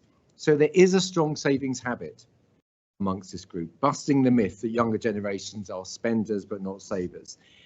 It demonstrates that our saving culture is far from broken. So while we should be optimistic for the future, we know that there are underlying factors that shape our policy choices that we need to make. We have an aging population who's living longer but not necessarily healthier lives. Low inflation and sustained growth are no longer as certain as previously appeared, and we know there is a need to create the right conditions and incentives for people to see the benefits of saving and investing earlier, so they benefit the real economy as well as the wider society. So why is it so important? A simple interpretation of the findings will be that face acute savings challenge across all generations, particularly with younger savers. And against this backdrop, I want to make the following argument. Firstly, it is a mistake to put each generation in a box by looking at their particular challenges in isolation. The solutions we seek should be interconnected across the generational divide. And so rather talking about that generational divide, we should be talking about the intergenerational bond that should anchor future policy making alongside private sector innovation to secure the best possible retirement outcomes. Secondly, the intergenerational contract is an incredibly important principle that has underpinned our pension system for decades. However, it is not a static concept. Every generation needs to give it a new lease of life so that it can evolve and meet the changing demographic challenges. Too often the debate gets simplified into analysis of experience facing each age group rather than taking a holistic view across the generation so we can develop an approach that truly meets future needs. You can see that in the way the debate is reported. Headlines state, boomers got lucky. The party will still be over for boomers. Pension time bomb facing Generation X. But we also hear that the over 50s are characterised as generation generous, as they support their children and grandchildren financially in ever greater numbers.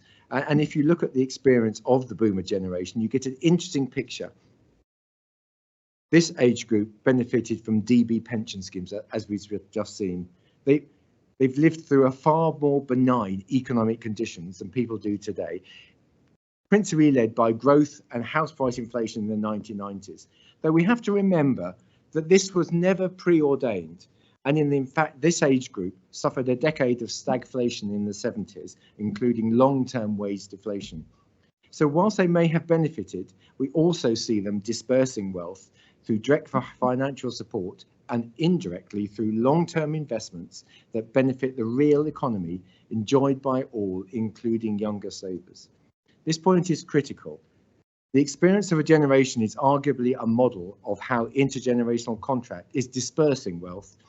That's not to misread the pressures facing younger savers. However, sometimes the debate overlooks how older generations are dispersing wealth to support younger generations, despite benefiting from somewhat may call an economic quirk in history. So the picture is complex. But the system is about to reset. So why is that? The reset is coming because the torch will pass from baby boomer generation to another facing different financial challenges and have new expectations. The intergenerational contract may evolve there naturally, so we must proactively manage this.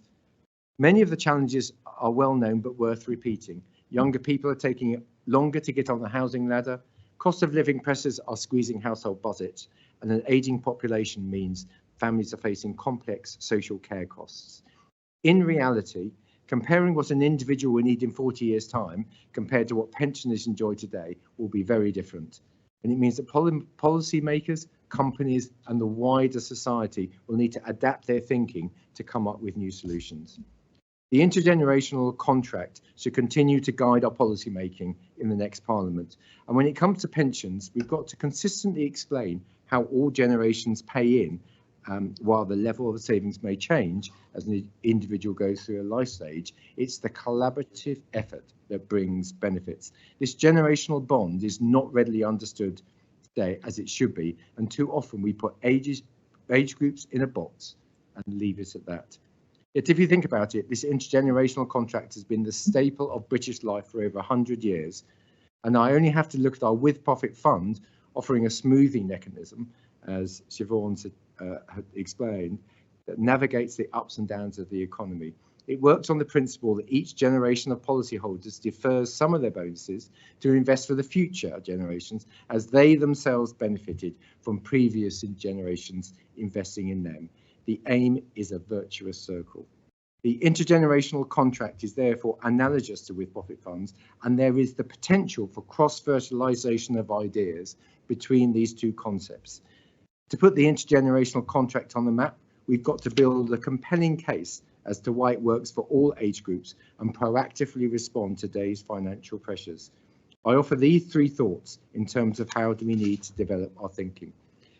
Firstly, the championing of the intergenerational contract is an important principle. We need to better recognition that working age people who pay in to support today's pensioners is a down payment on their future and the support they themselves will receive. Pension and investments are important examples of this principle. We need to communicate this clearly. Secondly, we should develop an intergenerational accounting to demonstrate how the interests of each generation are being protected. This is whether nursery support for working parents or later life healthcare. A simple explanation will help evidence the rich tapestry of this contract and why it matters.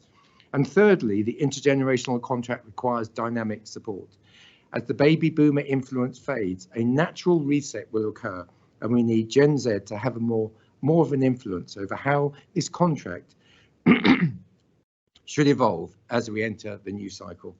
These are just three examples, and as we come to produce our final report with the ILC, we will explore this in more detail and come up with firmer recommendations. I leave you with one final thought. Whoever wins the next general election, I'm reliably informed that millennials for the first time will form the largest group of MPs in the next Parliament. Perhaps then they will be well positioned to manage the policy challenges across the generations to make sure the intergenerational contract goes from strength to strength. Thank you.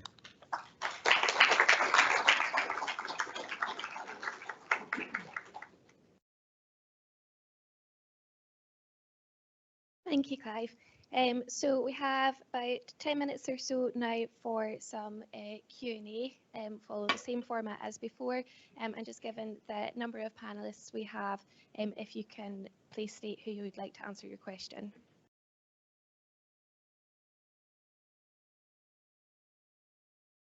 Right. So I thought it's very interesting. I want to go back to Jo and her statistics there, because basically I think we're talking about, when we're looking at this intergenerational dilemma, we're looking at two ecosystems at least. One is housing supply, because it's a significant form of wealth accumulation. The other, we've got the pensions industry, and each of those boxes have got supply and demand. In terms of us as a sort of public policy analysts, if you want, in the middle, we've got a common group, low to moderate wage earners. Of course, you know, you've got wealthier pensioners, but our focus, I think, in this kind of forum is more at that group. Yeah. And if that's the case, then I think what we need to look at is not only what we're doing within the pensions industry, but looking at, for example, how much more through maybe the Mansion House reforms we can put in terms of our assets under management, direct them a little bit more into affordable housing investments of various types, in addressing the rental sector segments that you brought up, you focus on, Jo, and making more of it. I mean, when, for example, I was in Nest and involved in the rollout of Nest, I joked with some of my colleagues about we need a Nest inside, so that if you go into a form of affordable housing, that you actually can see that the AE industry or M&G with the DC sector is actually helping those people who are contributing to pensions in the longer term, helping them improve their well-being and getting something out of what they're contributing into. I'd welcome your comments.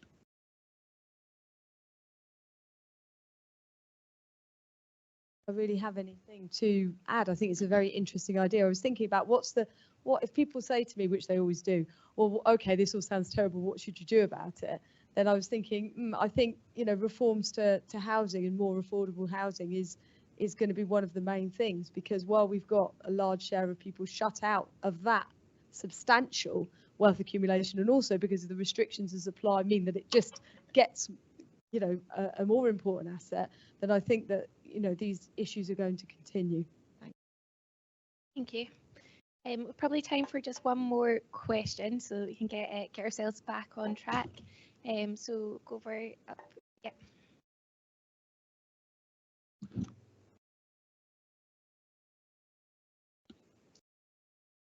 Thank you. Push and hold. I got it now. Thank you.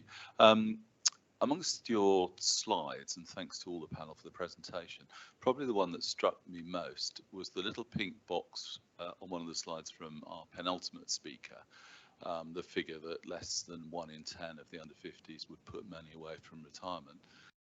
So I'm Steve Huxon from the Silver Marketing Association. On one level, is that a massive failing by marketing departments across the whole sector to get that message across that they should? Or on the other, should government of whatever political hue do more to encourage private sector companies to push that message?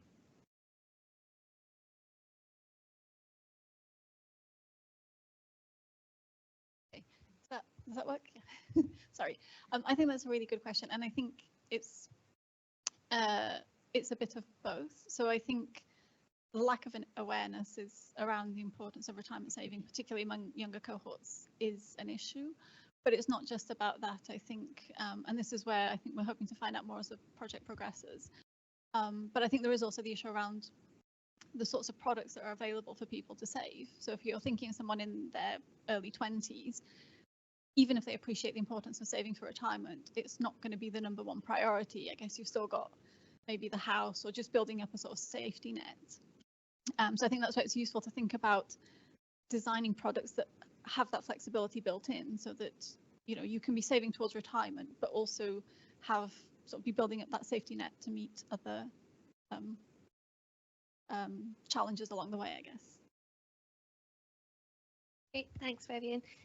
Yeah, I think it's a huge challenge. It's really difficult for people at that stage of their life to imagine what it's going to be like when you retire. It just seems so far off that it is really hard to do. So it's something, as an industry, I think we need to help savers do that. So I think we've had a really great session. To Joe, Molly, Vivian and Clive. We've heard a lot about how it's not a level playing field between all different generations. That's something that we have to keep in mind moving forward when we're designing products and services for different generations. Molly spoke us through the decline of DB pensions. It's looking promising for DC, but for all that it is looking promising, it's not going to meet the level of DB pensions. So there's something that we need to do to bridge that gap in between to help people maintain a standard of living in retirement. Plenty of interesting stats and some quite scary to our last question in terms of savings from Vivian, and Clive has given us lots of food for thought in terms of retirement savings and making sure that each generation does step up and think about what they need to do to save for the next generation. So if we can thank all our speakers in the usual way.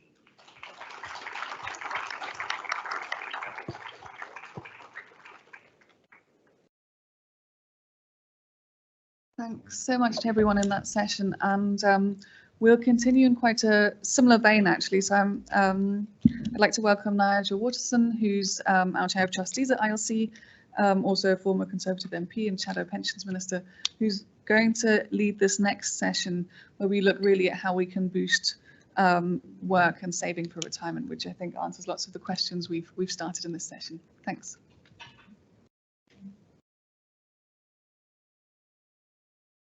Well, thank you very much, Lily, for that kind of introduction. As you've heard, I'm, among other things, a retired politician, but I've been going straight now for some years.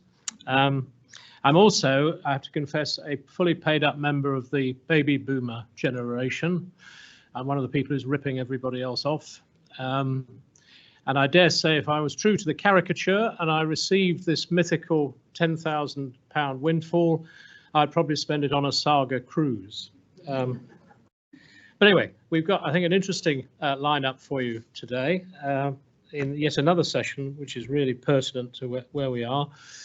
And although it's purely accidental, I think it's really interesting. We're in the midst of an election campaign, so all these issues are even more pertinent. We've got three colleagues who are joining me today, I hope. The first I'd like to introduce is Geordie Skilbeck, who's Senior Policy Advisor at the Pensions and Lifetime Savings Association. I have to say the PLSA were one of the first organisations in this country to really jump onto this retirement income question, which really started in Australia, as I remember, and I've done a huge amount of work. Geordie joined the PLSA in 2022 as a Senior Policy Advisor on the DC Master Trust and Lifetime Savings team. The teams he is responsible for include tax policy, pension adequacy, automatic enrolment, small pots, and the state pension. So he sounds like he's reasonably busy. Jordan, over to you.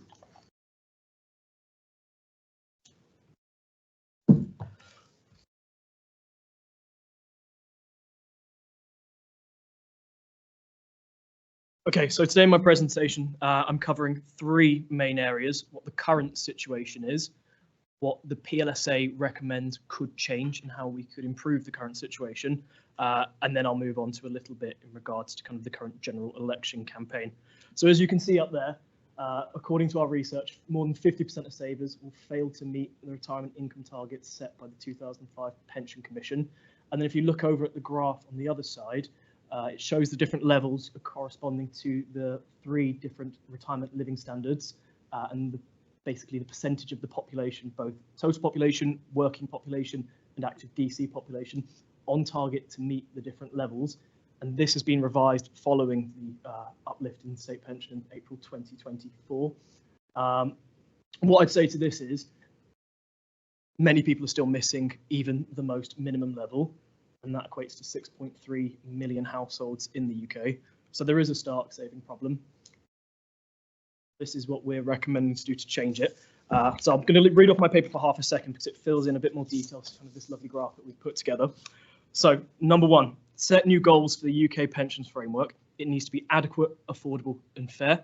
It's not too dissimilar to what Laura Trott, the Pensions Minister at the time, was talking about last year. On state pension, we believe that the state pension should protect everybody from poverty and its value should be maintained by keeping the triple lock.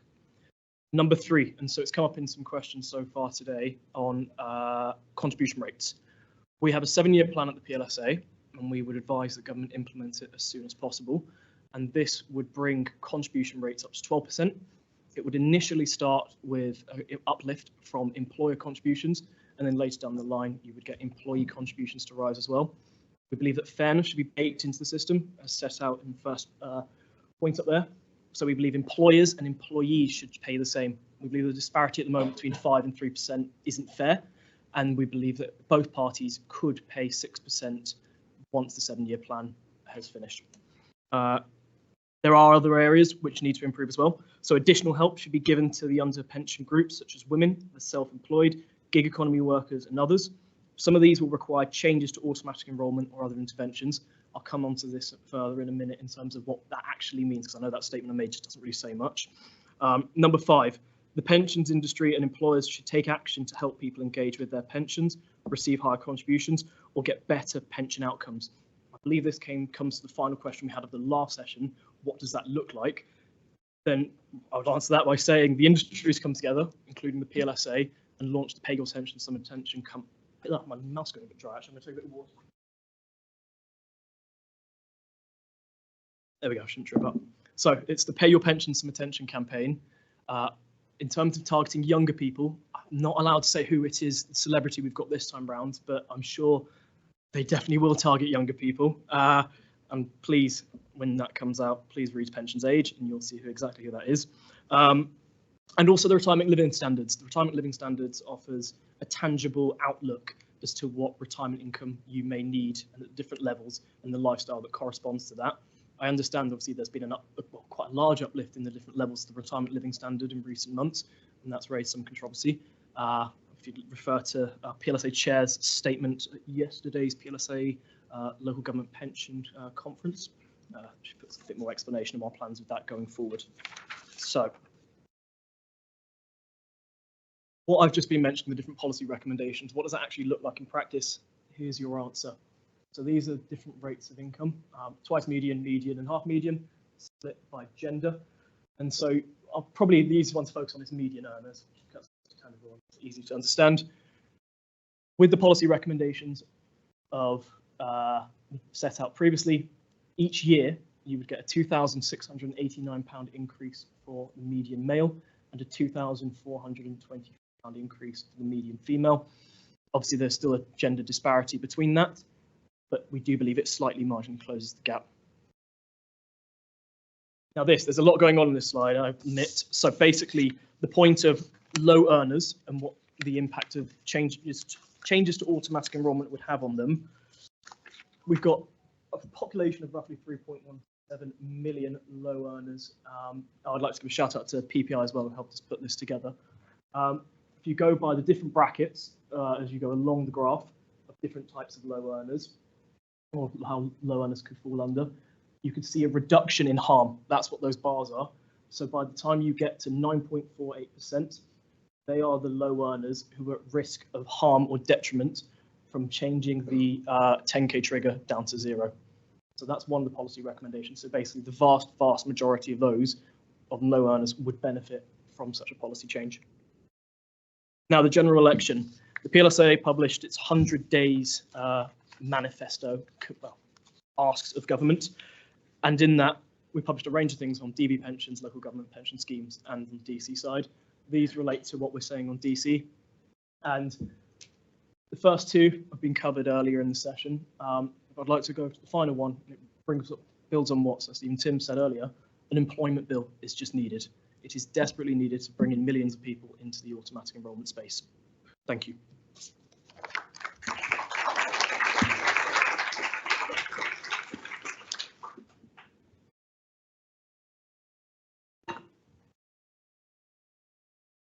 Well, thank you very much, Geordie, for that and getting through all that. My second speaker I'd like to introduce is Nida Broughton, who's Director of Economic Policy and the Behavioural Insights team. She oversees their work across consumer policy, business regulation, economic growth and EDI, and they work with partners in the public and third sector to tackle social impact challenges. In other words, she's in the nudge business. Over to you, Nida. Thanks very much, Nigel. So, I'm going to, this lecture is really good actually if you're small. So I'm going to be talking a little bit about, I suppose, the kind of perspective from someone who's been at an organisation where we've done quite a lot of work, particularly on the behavioural drivers of saving, and what financial institutions, regulators and government can do to essentially create the right environment to help people make better choices for themselves. So we've already talked about auto-enrolment today, and we've already talked about how it's such a huge success story in policy terms. I guess at the Behavioural Insights team in particular, we sort of think quite fondly of this example as well, because actually at the point when it came in, it seems really obvious now, but at the time it was not actually totally obvious that just defaulting people into pensions would make the kind of difference that it has in terms of, particularly if you look at the opt-out rates as discussed earlier, much lower opt-out rates than expected. So this is a real kind of success policy and a great example of the power of defaults and how that affects people's choices. But as we've already heard as well, it hasn't been enough on its own. We've made good progress, but there's still so much more to do. And I suppose what it ultimately comes down to is that in some ways defaults like this work because people often aren't engaged enough to go and look for the information, to do the cost benefit analysis and then make the choice. Well, that also means that when you put a default in place, even if it's a really good one, it's not like you then get a whole load of engagement off the back of it. So it's not led to engagement in retirement savings more generally, encouraged people then to save more than the default amount and so on. So we have this sort of issue where a large proportion of people are still saving less than they should or less than they need for the kind of retirement that they want. There's some interesting research and data that is only just coming through now as we've been able to observe this over a number of years that shows that if you look at people who are auto-enrolled over time, you do see that there's, yes, of course, they're saving more into their pension, but there is a slight offset in terms of increased debt as well. Now, we don't know actually enough about that to say whether that's reflective of some sort of good reasons or some bad reasons, but it's something that we really need to be thinking about in terms of pension saving, of course, doesn't exist in isolation. It's part of this sort of general piece of how do we improve household resilience and security. And then sort of looking further down the line, when people have actually got a pension pot, there's the issue of like, are they able to make good decisions about what to do with that pot? So we heard quite a lot about scams earlier on, bottom of the slide slightly cut off. But there's some research that the FCA has published showing that actually a substantial minority of people are very easily swayed to switch their pension provider off the back of not very kind of much information or very kind of minor sort of cashback type incentives. So there are lots of sort of issues, like we don't kind of have necessarily the level of engagement that we might want or need to make the rest of the progress that we need to around how do we help people save more for retirement? How do we also just improve wider household resilience? And then how do we just help people make good choices about the actual savings that they do manage to accumulate? So I suppose just to set out a few ideas to provoke discussion and debate, I think a really important part of this is how do we design an environment where it's easy to make good choices? And there are, I think, kind of three quite important aspects to this. One is being really, really ruthless about taking friction out of processes.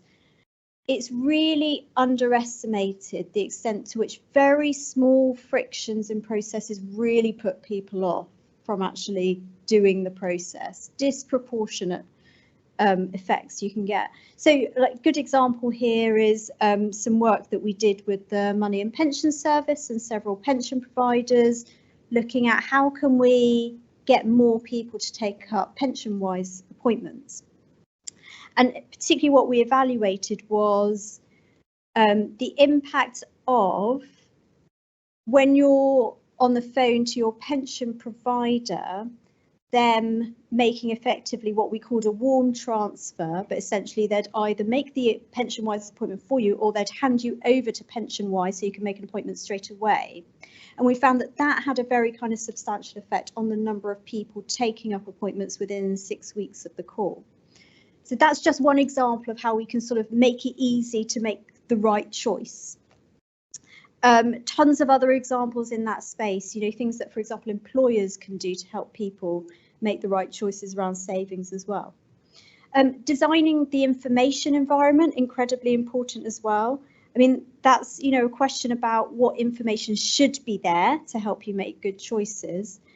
Also, what information maybe shouldn't be there, or at least shouldn't be so salient. So we very recently just finished a piece of work that we did with People's Partnership looking at cashback incentives, where we found that actually a very small cashback incentive, only £100, makes people substantially more likely to switch pension pots, even when they'd be substantially sort of £1,000 or more worse off in the longer term.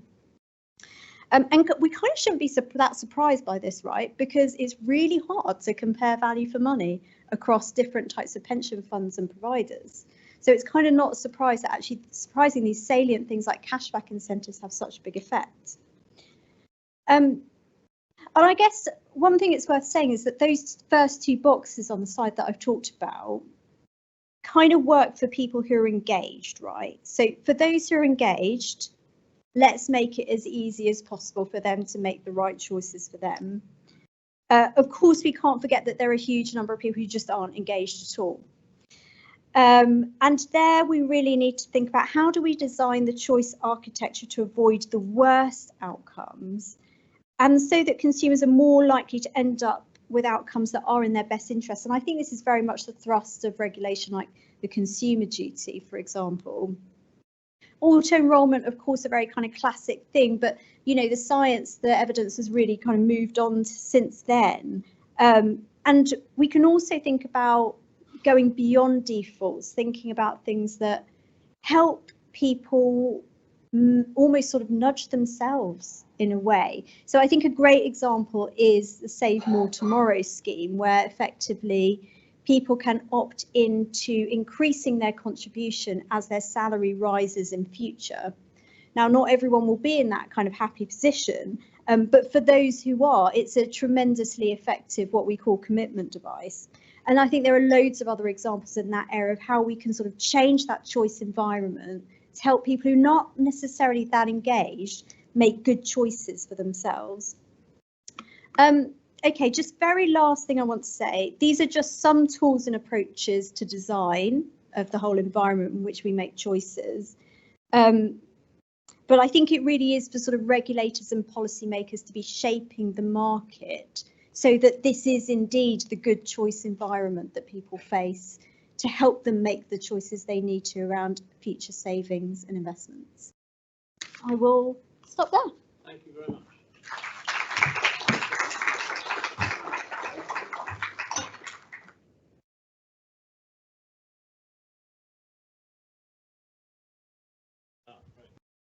Technology. Well, Nida, thank you very much for that. Lots of food for thought there. Now, our third speaker is Shelley Morris, who is Senior Project Manager at the Living Pension Living Wage Foundation. Shelley has 20 years experience in pensions and joined the Living Wage Foundation in 2021 to lead the delivery of the Living Pension. So I think we've all heard about Living Wage. Living Pension, though, may be new to some of us. Thank you very much, Shelley. Thank you. Second endorsement of this amazing step. I've never actually been able to speak at a lectern before, so first time for everything. So thank you very much to the ILC for inviting me along today. As mentioned, I'm Shelley. I work at Living Wage Foundation. I'm just going to talk for the next 5 minutes about the work we've been doing over the last few years to sort of do the next stage in living wage, I guess, it's for which is Living Pension. Before I talk about that, I'll just give a bit of background on the Living Wage Foundation for anyone that's not aware of who we are or what we do. It's an anti-poverty charity that was set up over 10 years ago based on a campaign that's over 20 years old from our parent charity, Citizens UK, which was founded on the principle of the idea that nobody should work full-time and not be able to make ends meet, which the minimum wage, although it has improved massively since it was introduced in the late 90s, initially wasn't providing that an acceptable standard of living for people. We now have nearly 15,000 employers that are voluntarily accredited in the living wage across the UK, so we're starting a lot smaller than that with Living Pension, but the idea behind Living Pension was basically to take that concept of a real living wage, an income that gives you an acceptable standard of living, and then apply that to retirement income. So the research that was done actually by the Resolution Foundation initially back in 2020 looked at if you take that principle, what pot of money are you going to need at retirement based on a load of averages and assumptions for someone at state pension age to then have that provide them with an income on top of a full state pension for the rest of their lives. And then they worked that back to a range of age-related annual savings targets. So it started at 11% just over for someone at age 25 and went up to 20% for someone at age 45. So we took that initial research oh, sorry, just to mention that shocking figure in the middle, nearly forgot that bit. This was a follow-up piece of research that was done by Resolution Foundation in 2022 that then looked at that lowest savings target of 11%, which equated at the time to £2,100 per year in cash terms, to the 20 million people that were saving in DC pensions. And it found that 4 in 5 people across all earnings were not saving at that level. And when you looked at it on the lowest 10% in income terms, it was 95% are not saving at that level. A caveat, that doesn't include DB savings, and it doesn't take into account any existing savings that someone might have. So if you wonder why it doesn't necessarily entirely correlate with Georgie's figures, that would be why. But in terms of just looking at the savings at that time that were going into pension pots DC, that's quite a stark figure, I think, and shows the urgency of what we're trying to sort of bridge here. So as mentioned, we piloted with 7 employers in the Living Wage Network over a year, and last March we launched a new living pension standard, which is expressed in both percentage and cash terms. So it's currently £2,800 per year, which equates to 12% of someone earning a real living wage working a 37.5-hour week, so a full-time living wage salary. And of this, we asked that accredited employers pay at least 1,600 of that, 2,800 themselves, and the rest can come from the employee. Less can come from the employee if they want, but the no more should. And that equates to 5% from employee, as aligns with auto-enrolment legislation, and 7% plus from the employer. We did it as cash as well as percentage for the reason that a lot of our small and medium-sized employers, which makes up 80% of our network, sort of said, you know, the cost of increasing it in percentage terms could be huge, particularly the benefit would be felt by those that are already potentially adequately saving at the top end of the earnings scale. And so we felt it was good to have two different ways of approaching that, and employers can choose either ways of doing that. We did also just sort of a nod to behavioural insights that were mentioned. We did also set it up so that it was a requirement that any new employee joining an accredited employer would have to enrol people on that level, even if they gave them an opt-down option, so that Inertia could do the same thing for this as is done for auto-enrolment. One of our first living pension employers, I just wanted to call out, was a quote on there from them, and they were the very first to use the cash benchmark.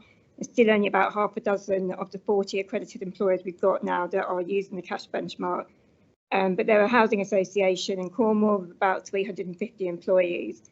And by choosing the cash benchmark, they were able to manage their costs significantly, but actually almost half of their workforce had an increase in their pension contributions as a result.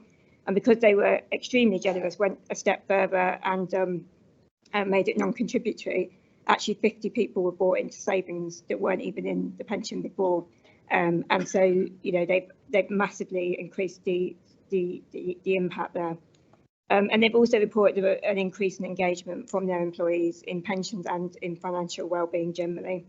As I mentioned before, we've got 40 accredited employers now across a whole range of sectors. We're hoping to double that in the next 12 months. If anyone in the room's interested, do come and talk to me or reach out to us via our website. We just, at this stage, we really want to just raise awareness and get as many employers as possible to accredit. I'll put it on the Q&A. Thank you. Thank you.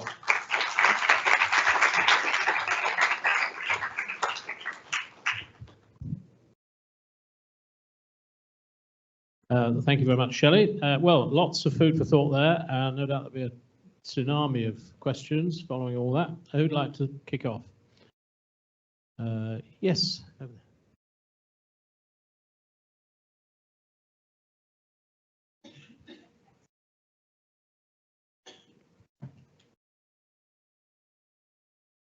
Hold it. Okay. Steve Webb said that recently at one of our events, said that if people are renting accommodation privately,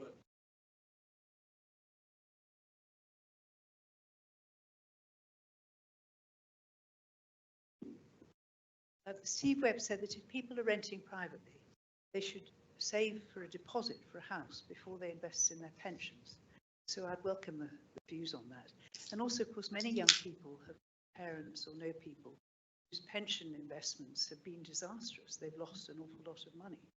And I think a lot of people think pensions aren't the safest place to invest your money. You're better investing it elsewhere. So 2 points for comments. Thank you. Right, who'd like to kick off? So I can't give you a definitive answer right now in terms of what's better to save into a pension or housing. Lots of it's individualised. You can't give a black and white answer to something like that. I would refer you to the recent Phoenix report on adequacy. They covered that in depth. We're currently doing a piece of work at the PLSA looking at linkages between housing and automatic enrolment. We're due to publish that in about 4 months, I believe. Yeah, about 4 months. So we're doing the research at the moment, so I can't say yes or no for sure. Our current position is still always preferential to be enrolled into a pension scheme of some sort. Nida, do you want to say something?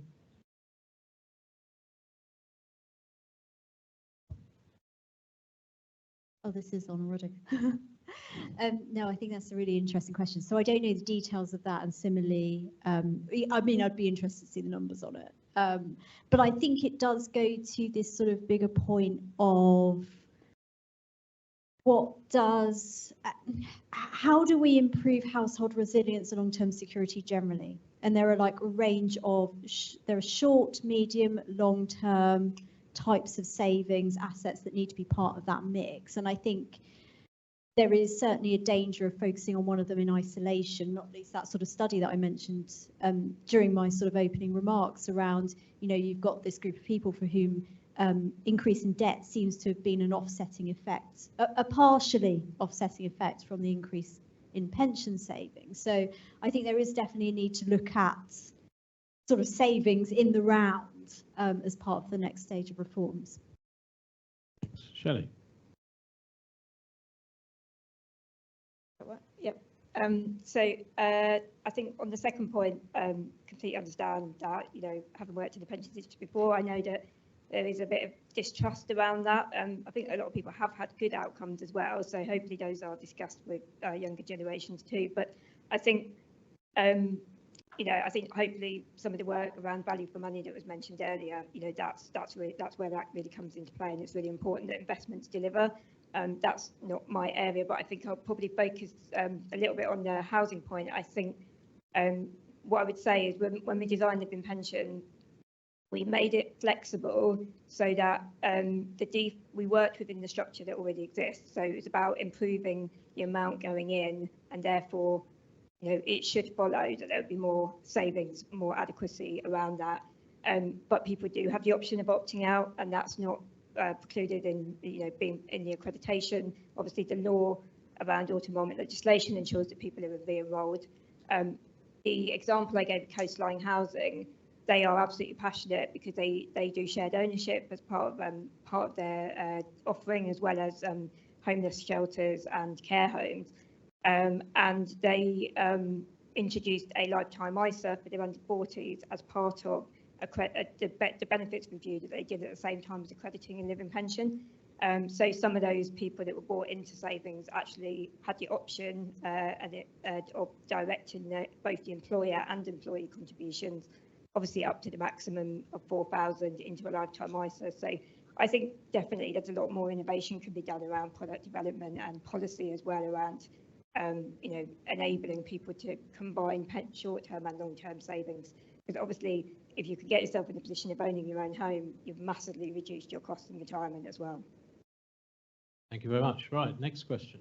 Yes, over here. Hi, I'm Anton from City University. I was hoping to direct the question to Nida. Nida, I'm super interested in work and the benefits that brings, some of which, of course, are pension savings, etc. And yet, I see heaps and heaps of people who are not working, you know, who stop working well before the pension age for a variety of reasons, ageism, health, etc.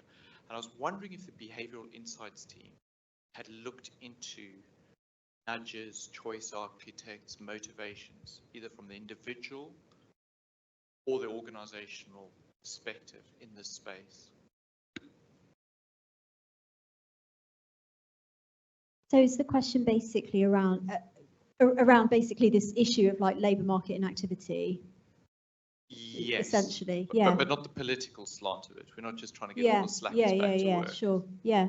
No, I think there is a lot there. I mean, yeah, if you look at those, you look at the numbers, there are a huge increase in the number of people who aren't working at actually different age groups over the past few years. And of course, that creates like immediate financial resilience issues, but longer term ones as well. Yeah, we actually have quite a large program of work around how you can support people back into work. There's an element of it around sort of, I guess, the benefit side of things, and there's some really interesting research around how you can build, I suppose, more kind of supportive, goal-oriented processes into helping people find work versus some of the kind of more, what you might think is sort of slightly kind of more punitive approaches.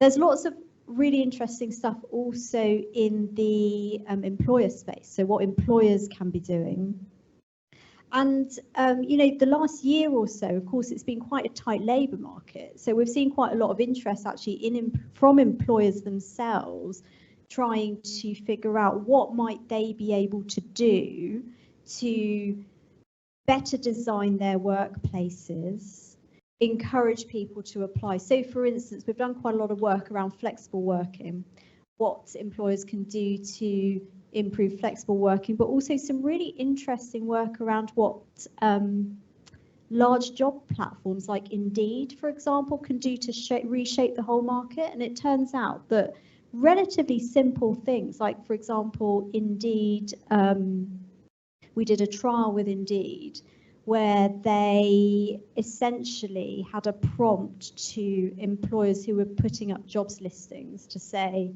can this job be done flexibly? Just that prompt resulted in about a 20% increase in the number of ads going up saying they would offer flexible working.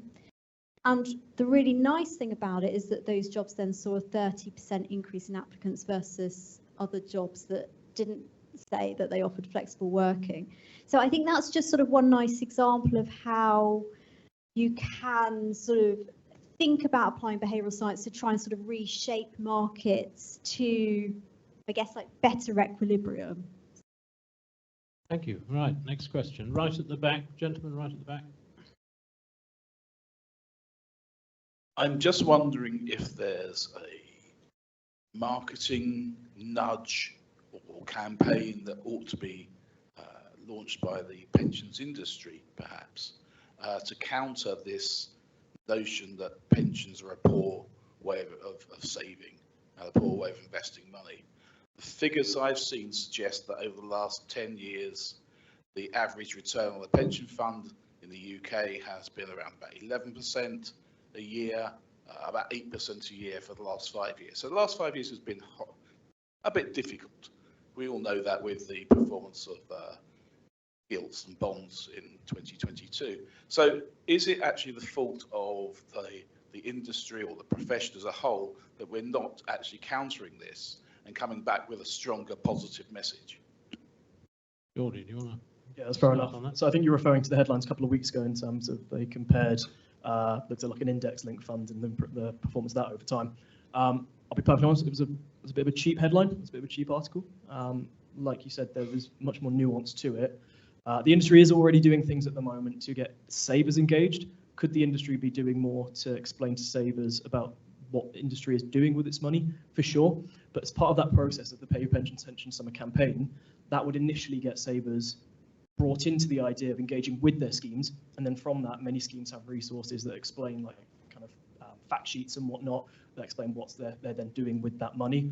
Schemes can't be ever present in an individual's life, and I'm not sure an individual would want that, so there is a balance to be struck there as well. Nida. Yes, I think it's kind of really interesting question because there are lots of misperceptions out there, right, around pensions and the benefits from them. I think what I would say is that we've done a lot of work with pension providers trying to see what works to improve engagement. And there are things that work, but only a bit. And that work has been with individual pension providers. Maybe a sort of larger sort of market-wide engagement campaign would work better because you'd be almost hitting people at several points. But I do think we also need to realise there are some big limits on the strategy of just trying to get people engaged, particularly in a situation where you can engage people, but then they get to the point of, going online, calling up, trying to actually sort of make some sort of active choice. And it's still so difficult. It really is. Like the process is really, really hard. So yeah, I think it can't be a bad thing, but we shouldn't expect a step change from measures just to engage people. Shelley, do you want to add anything? I think it's probably a bit of a combination of all the things that have been said. I think also the pension dashboard when it comes will help with that, and perhaps that's a moment in time that a large push around marketing, comms, whatever you want to call it, would be helpful. I do also think, and this is a bit more difficult to kind of make it is dependent on the employer, but ultimately when employers work hard at getting this message out and are supported by their pension providers as well, you do find that the engagement does go up, I think. And even if it's just for that moment in time to stop someone from opting out, then I think, the more support that can be offered to employers to be able to support their staff as well is probably helpful too. Thank you. I mean, just to add something myself, I mean, it seems to me if you just say to somebody you should have a pension, it's like saying you should have a will. It kind of tends to put people off. But the Australians started this with saying, this is the level of enjoyment you could have in retirement for such a level of contribution. So you might be able to afford to go on this many holidays. You might be able to buy this nice wine, but if you don't make the right contributions, you won't be able to go anywhere, and you have to buy some horrible cheap wine that doesn't have a year on it. And it may sound crazy, but actually begins to focus people's minds really, because the broad figures don't really convey that. It's what kind of life you're looking for in retirement. That I think the whole point about retirement income kind of charts and so on is to bring it home to people, rather than just saying, well, it's a good idea to have a pension. Yes, it's a good idea. It's a good idea to have a will, but I'm not planning on dying anytime soon. Right, next question. Yeah, over here. Do say who you are and if you're from an organisation, where you're from. Hi, Pete from M&G. It's almost a follow-up question. So obviously automatic enrolment has been very successful, but does having a default level make it harder to engage with people and encourage them to save because they think they're already there and they think that the default levels are going to be enough for them to retire on? I think this is a point Nida made, so I'll start with her. Yeah, I think so. I'm not sure if like a specific study's been done on that question, but if I were to speculate as to reasons why people aren't increasing their contribution rate, yeah, I wouldn't be surprised actually if there's an element of that going on, because the default in a way works because people are disengaged. It's a way of getting round that disengagement and sort of getting them into the place they need to be without having to engage them. So in a way, we shouldn't be surprised if they're then not engaged enough to look at whether they're contributing enough at the moment or not. So yeah, I think that is a kind of real risk and potential downside. I don't think that means that. I don't think that's a significant enough disadvantage to say actually, that was a bad idea and we shouldn't be doing defaults. But I think what it tells us is that we need to maybe kind of be a little bit clever about what the next set of reforms look like that build on auto-enrolment. Okay, Jordy, do you want to add anything? Short answer, yes, there needs to be a default, and we're calling for that default to be raised to 12%, and it needs to be a fairer distribution across both employers and employees. If you didn't have that, again, I haven't seen any studies to support the claim I'm about to make, but I think you'd pretty quickly see saving levels drop drastically without having that initial default. I know we haven't reached the 16% that was envisaged 20 odd years ago, and I know there are issues in terms of where people are choosing to save, what money they have. That's kind of highlighted by the ILC today, but there has to be a default. Shelley, do you have a quick comment on that? I was just going to say, yeah, absolutely defaults are imperative, and that's why we designed Deliver Pension the way we did. As I mentioned, we're just completing a bit of work with the Institute of Employment Studies to review with the 30 accredited employers that we had in the first year, what benefits they've seen. We haven't got that research yet, but when we do, we obviously share that publicly. But anecdotally, so far, where the opt-up has been reversed to opt-down, starting at 12% as opposed to 8%, that was traditionally the point of entry. We're being told that people aren't making changes, so it shows it does work, and that's probably what needs to happen. Well, just finally, I think that's had to be our last question. I mean, it seems to me there's a political problem here, just looking ahead for some future government, when all these people who auto-enroll start retiring and realise they have probably just enough money to ensure they're not entitled to benefits, and say, well, I did the right thing, I did what I was told to do, I was auto-enrolled, whose fault was it? I mean, I won't be around, and Stephen Timms, we won't get the blame, but whoever's in government then is going to have a real headache and good luck to them. Well, I'd like to thank all our speakers, Nida, Shelley and Geordie. It's been a great session, and thank you for your questions. And now it's time for tea. Thank you.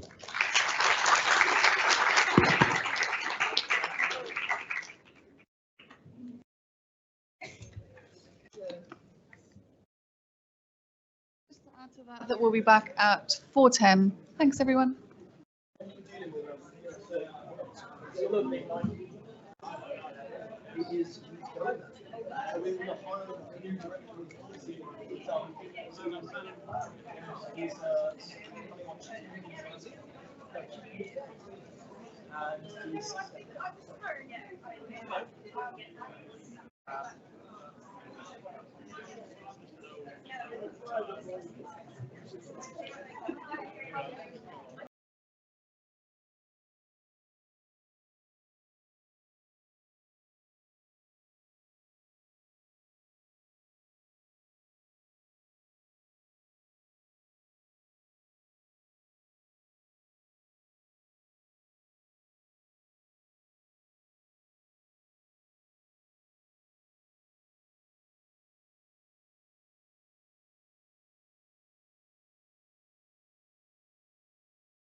Great. Thanks, everyone. I hope you're well refreshed after our refreshment break. Our next session is going to be chaired by Sarah O'Grady, who's the former Social Affairs and Education Editor at the Daily Express and Express Online. And we're going to be talking about how we can better use our wealth to support a decent income in retirement. So over to you, Sarah.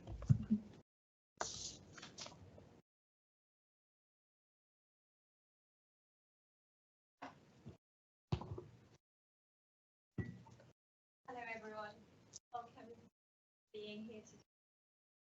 As you've just been introduced as Sarah O'Grady, and I think that if I'm using it well into the future to go on holiday every time it's an election, hopefully have more excitement. Does it not work? Can you hear me now?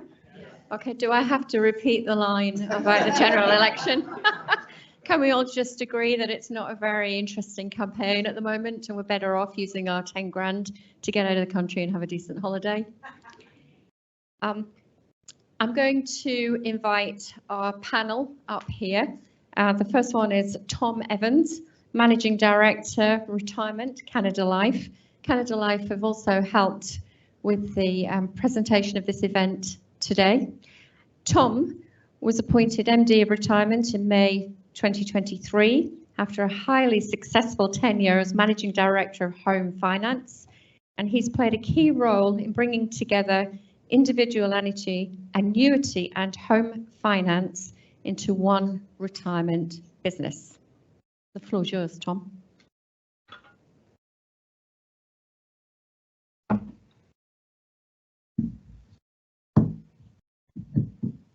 Thank you very much for that introduction, Sarah. It's great to be here. Thank you for inviting me. I'm going to spend the next few minutes briefly covering three main areas. Bit of an update on the latest state of the market. What are some of the trends that we're seeing and the drivers of growth? Some of the regulatory changes that are in flight and what impacts that has on the market, and what this means for the future of the market and how that'll impact customers and regulatory change going forward.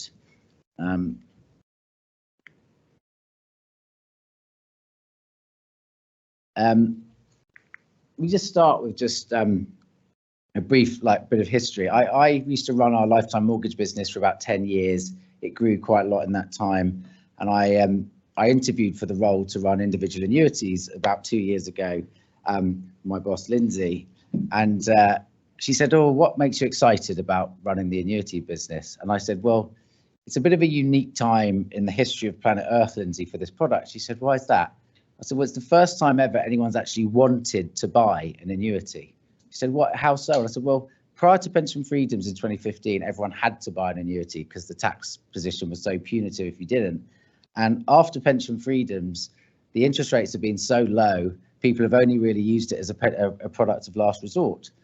So we've in the last 2 years, the market dropped from pension freedoms where people would do about over 10 billion a year.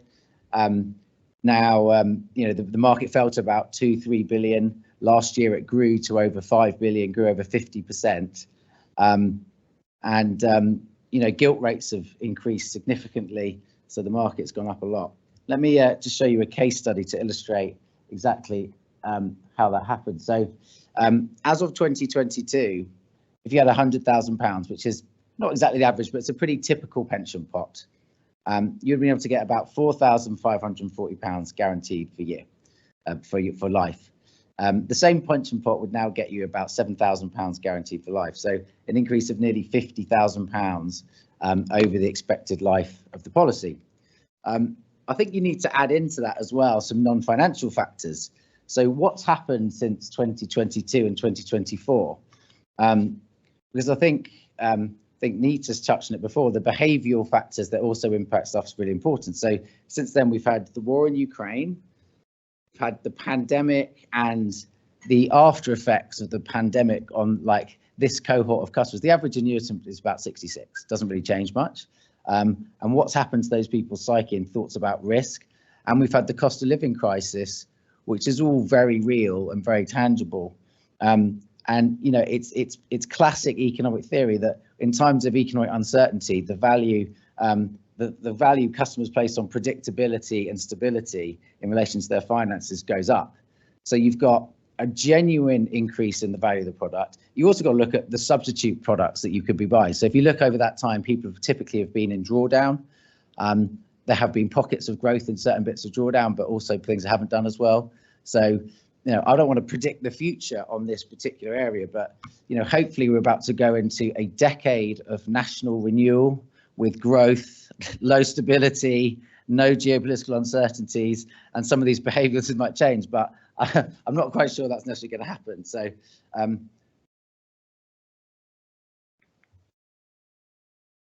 just to talk you through some of these historical trends, what this graph shows, annuities are basically priced off UK 15-year gilts in this country, plus a spread that the investors can get on, that the life insurance companies can get on return of assets, take a little bit off for costs and a little bit off for profit, and you'll see that's basically the return you get on there.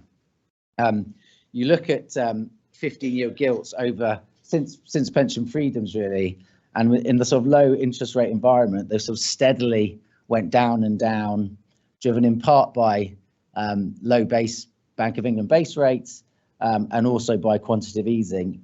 You'll see they bottomed out roughly at the start of lockdown 1 in the pandemic, when we really started going overboard in buying our own bonds and reducing the yield on the long-term debt. So that was probably the nadir for the individual annuity market.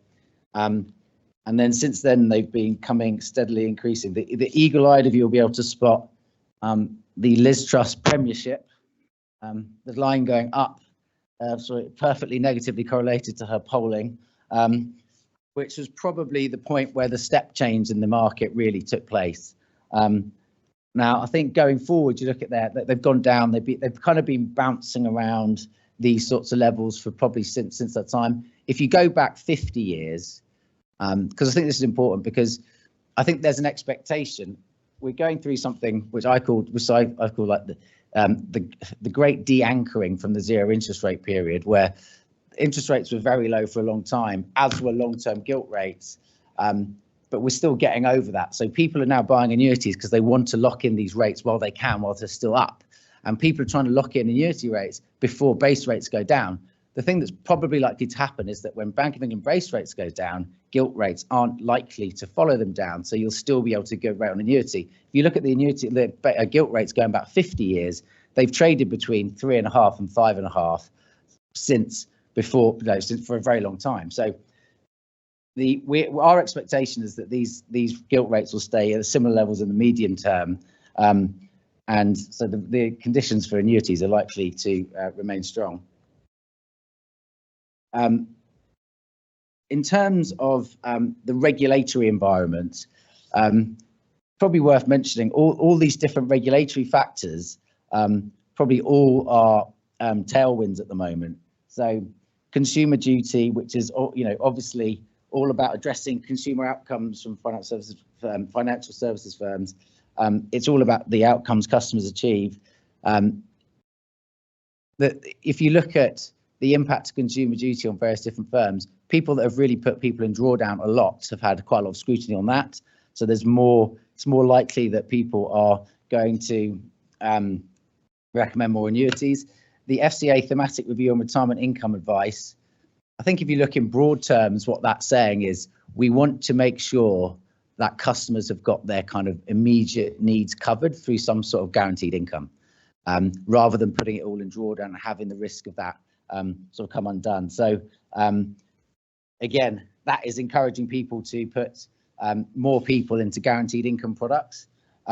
Solvency II, there's a general trend. We're trying to be able to get insurance companies to invest in the infrastructure the country needs to be able to sort of, support green energy transition, various other things like that. But all of those things mean, they help insurers invest in better assets to get the matching adjustment and lower capital. What does that mean in layman's terms? It should lead to better rates to customers. We'll see whether it actually works. And the advice guidance boundary review. At Canada Life, we're big believers in advice and supportive of the role of simplified advice. And we think it could be an opportunity for the government to include decumulation as part of that. I suppose in summary, all of these. I can't read the thing over there. So that was my little clock. Tell me how long I've got. All of these things are tailwinds, and if you consider the macroeconomic environment, the cost of living pressure, the demographic changes, more and more people in DC rather than DB, we think annuities are going to continue to grow and become an ever increasingly part of retirement income in the years to come. Thank you very much. I'll hand back to you, Sarah.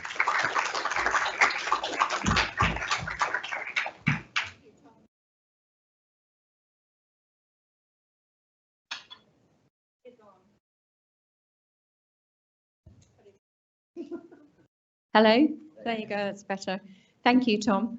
Now I'd like to invite Tish Hanifan, founder and joint chair of the Society of Later Life Advisors. Tish is a barrister and founder and joint chairman of the Society. She has worked extensively in the areas of policy development, financial, legal training and advice to older consumers. Good afternoon, everyone. Third vote today for a podium that I can see over. Fabulous. And also, actually, I can see the thing that tells me the bit you'll both be delighted about, which is it's 5 minutes, you've got to get off. So I have the great benefit, actually, of coming along late in the day and listening to a lot of the other people who have been invited here today to tell us about retirement income. And that's fascinating for me, and it really links in with, I guess, the bit that I wanted to just speak about this afternoon, and that's really around the aspect around advice. But what I did notice was maybe just maybe, some people are, as they say, sleepwalking into retirement, because there's certainly one of the things we need to be looking at is how that people should arrive at retirement better prepared. So I saw the title of this today, which is gone now. Basically, it said how we can better get people to have a decent income. And I thought, actually, what we ought to be asking is how we can get people to make better use of the income that they have. And that would be perhaps what I'd like to address on that. Now, our solar members, so the introduction said I was the chair of the Society of Later Life Advisors. I was the founder of that. And as you noticed, maybe in the introduction, I have no financial qualifications at all. I'm a barrister, that's my background. I founded Solar.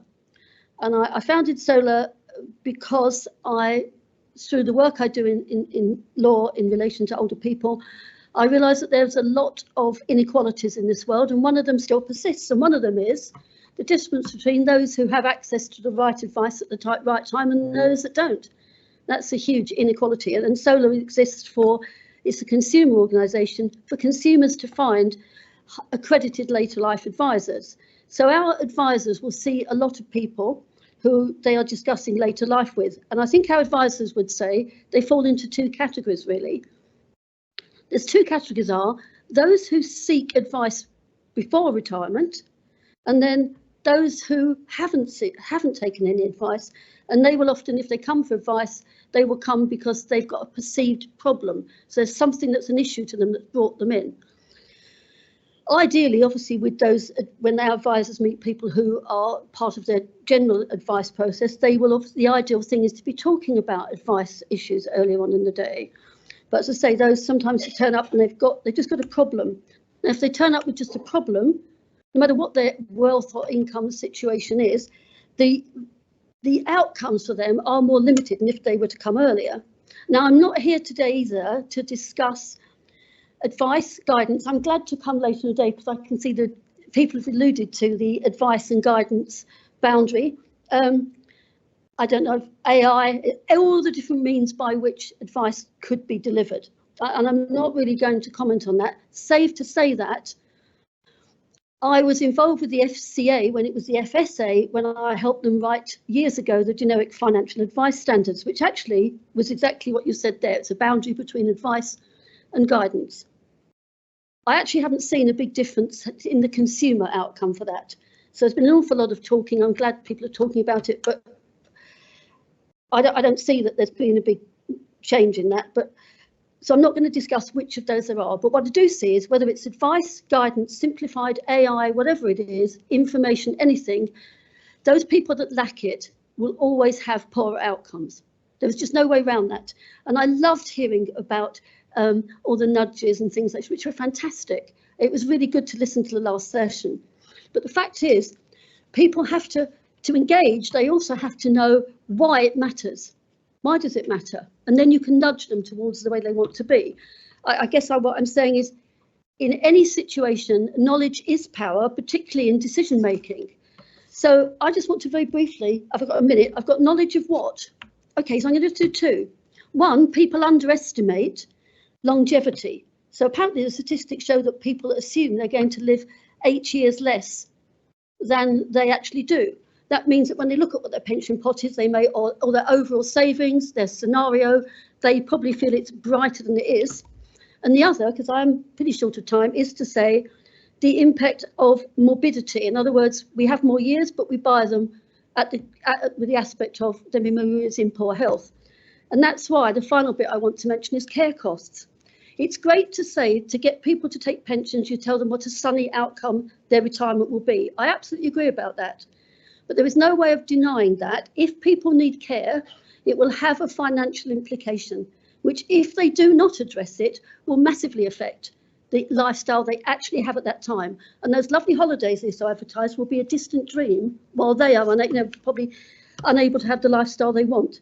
It's an unpleasant message to self-funders that they are going to be self-funders and that the government are not going to come along, any successive government, and give everybody free care. So I just say briefly, the Liberal Democrats have said they'll give free personal care. I think they should look to Scotland and see how that worked out. The Labour Party and the Conservative Party say they'll bring in the cap next year in 2025. Excellent. Very good indeed. I was first involved with our President, Lord Lipsey, in 1999 when the Royal Commission happened, and so far I haven't seen any massively big changes. So a message to older people is, if you want to make best use of your income and have a better retirement, then realistically, they've got to be getting information about things such as the more negative side of which is care funding. So just the special message I'd give, the government needs to be more transparent on the issue of care funding. They need to improve access to advice, guidance, whatever it is, whatever one of those are, they need to improve that. And that will allow better outcomes, because in conclusion, if you want to make the best of wealth in retirement, people need to be able to make the best choices, and to make the best choices, they need to know what's best for them. Thank you.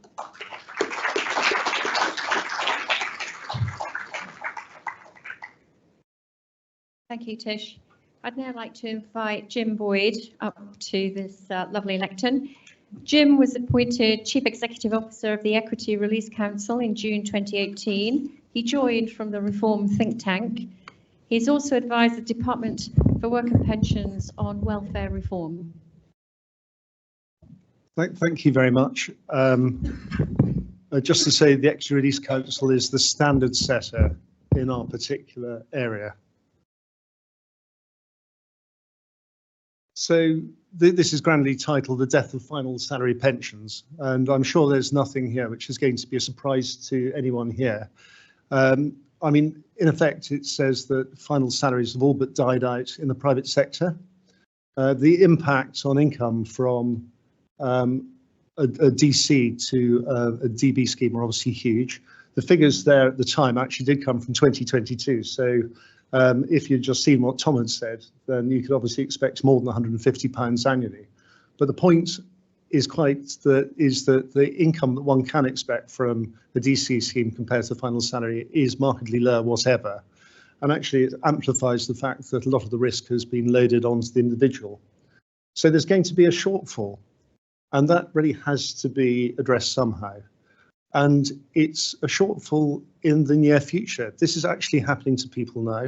If you look at people between the age of 60 to 69, obviously some have great pensions, but a large number of people don't, largely amplified by sort of, you know, the frequency of jobs people have or the lack of really good permanent jobs for people in that age range. And then it leads obviously to real issues to sort of try and have a moderate lifestyle. And this, it just shows the danger of comparing different times, because this was PLSA last year, and obviously the impact at that time was driven by high inflation rates and obviously the cost of living crisis. But for a moderate standard of living, people had to find a further £8,000. So there's a significant problem now. That problem amplifies, I believe, in the future.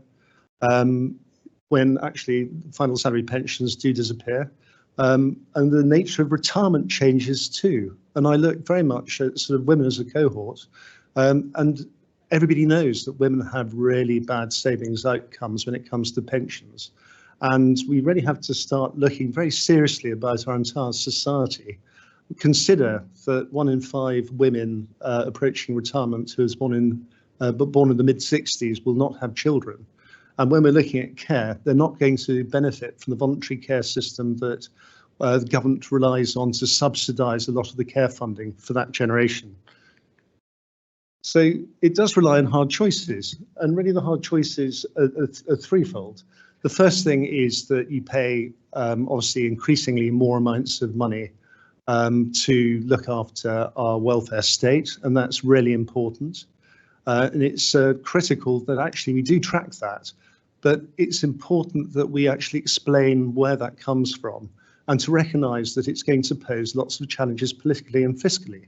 If you consider that in 2000 to 2001, welfare spending on pensioners was roughly 90 billion.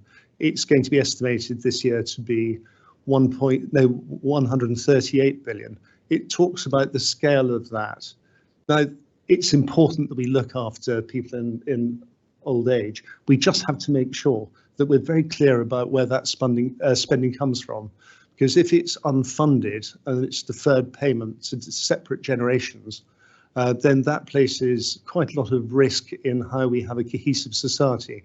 And in particular, my real concern is that greater welfare spending on the elderly is framed, and I think framed wrongly, as in effect a punitive impact on the young, a transfer of wealth from the young working poor to the old and wealthy, which of course it's not. But we heard earlier on about the importance of social cohesion and the social contract. The second point is actually we let people live in poverty for much longer, and that's obviously completely unacceptable to any society, I believe, an advanced society. There is another way. And I mean, literally, this is just very simply pointing out that we talk about pensions assets. It's been a key focus of everything we've done today. But we do forget the fact there are lots of different assets out there. We talk about retirement as one of the headings of today. Actually, if you're looking at retirement, you have to look at the whole bundle of retirement assets. And actually, I do believe it's critical that people save for their pensions, but at the same time, they have to realise that there are different assets. What I didn't realise was actually the scale at which housing wealth was held by people over the age of 50. That's 78%. Those aged over 65 have £2.5 trillion of net assets. People aged between 50 and 64, according to Savills, I haven't put it up there, have 2.1 trillion in gross housing wealth, 700 billion of that in private rented property.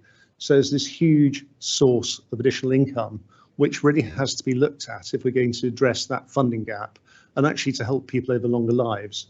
And obviously we do talk about pensions, and it's roughly equivalent to pensions wealth in Britain. Now, if you just bear with me, I'm going to overshoot by about a minute or two.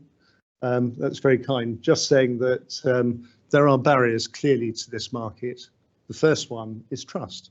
People don't trust financial advisors. They don't trust the lifetime mortgages or equity release. And that is because of the negative hangover which came from the 1980s. These are very different products now. We have formal regulation. We're a standard setter. Our standards are seen as the global gold standard. But these are some very big, heavy attitudinal issues.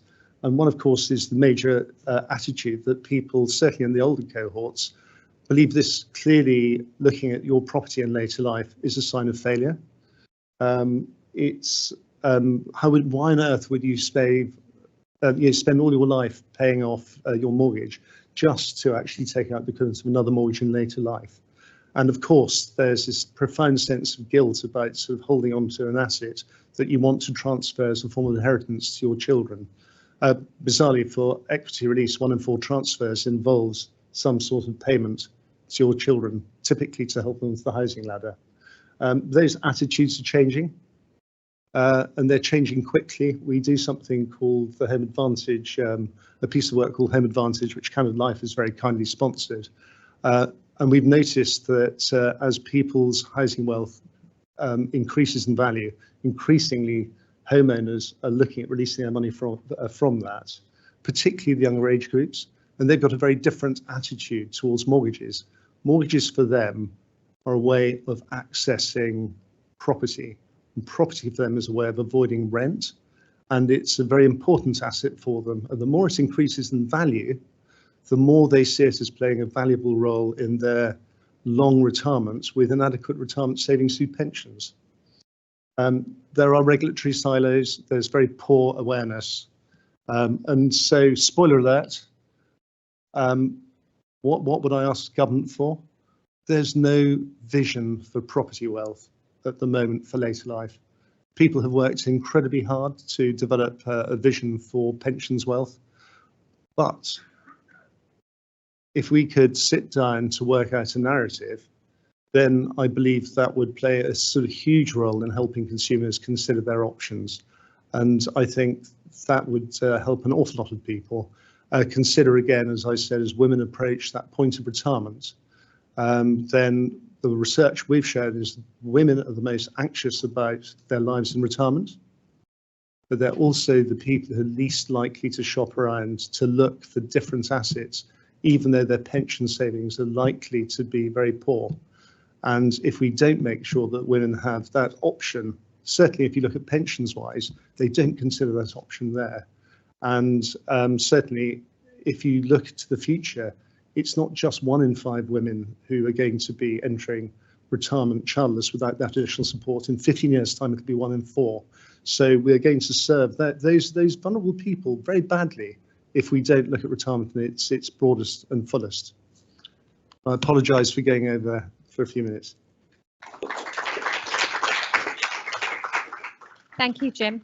Thank you to all 3 of the panelists here. We've got Tom, who's excited about annuities, Tish, who is worried about the inequalities of pension advice and guidance, particularly in relation to the cost of care, and Jim, who thinks the solution could be using our housing wealth in later life. So I'm now going to throw the floor open to questions. Please, would you stand up or at least say who you are and where you're from, and then put your question succinctly to our panelists. The gentleman here straight in front of me in the blue suit. Hello there.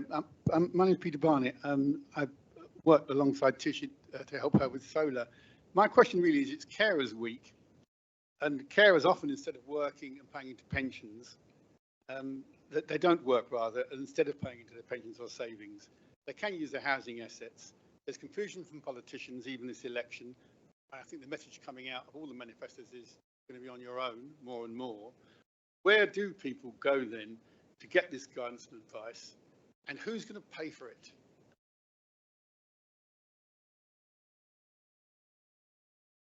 Oh, hello. Is it working? Okay, that's even worse than people that sit on the train and say, I'm on the train. It's when you sit here and start saying, hello, is that working?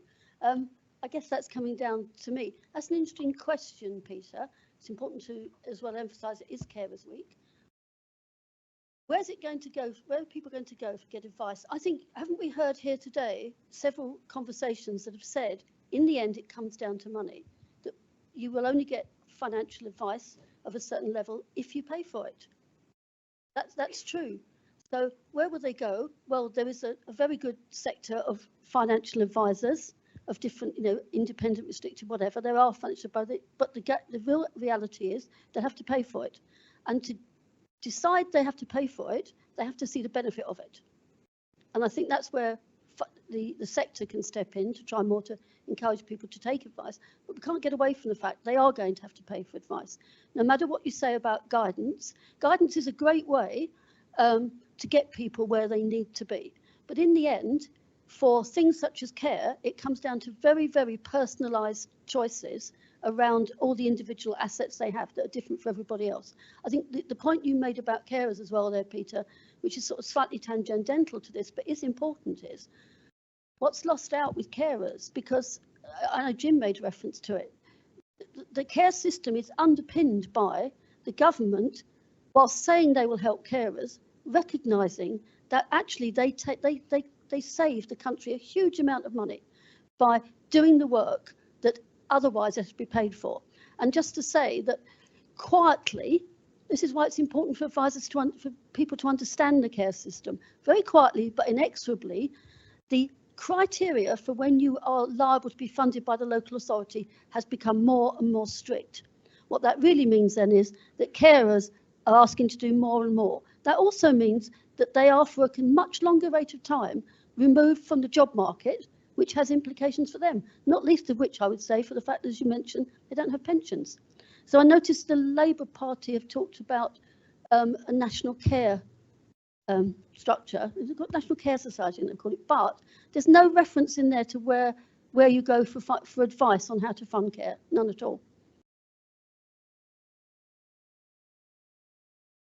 Tom, you mentioned that Canada Life has a commitment to advice for its customers. Do you want to elaborate on that in answer to this gentleman's question? I mean, I think you covered it quite well. Yeah, no, I mean, we believe in advice because this stuff's complex, it's individual, it's unique, and products are not overly well understood despite the regulation around it. This cohort of customers, is often vulnerable, and so need advice. So that's kind of where our belief comes from. But like you say, we want it to be accessible to as many people as possible. But there is a conflict between making it simple, easy, and accessible, and actually appropriate for the customers. So that's a tension that needs to be managed. Jim, do you want to add to the points raised?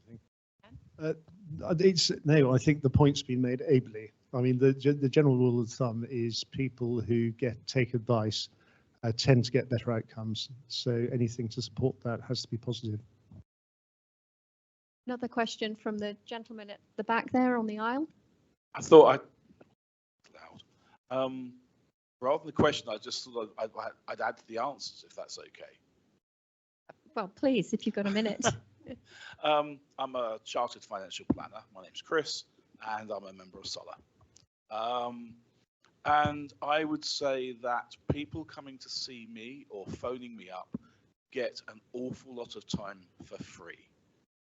We, in our profession, we're not all about making money all the time.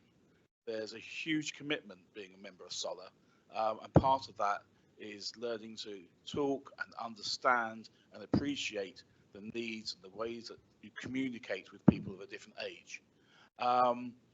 And part of that is also making sure that you don't just operate in a silo, to go back to Jim's point. I choose not to be equity release qualified, but I know enough people in my industry, my profession, who are, and I make sure it's important to me that I understand what that marketplace is and for when it's appropriate for people to discuss it.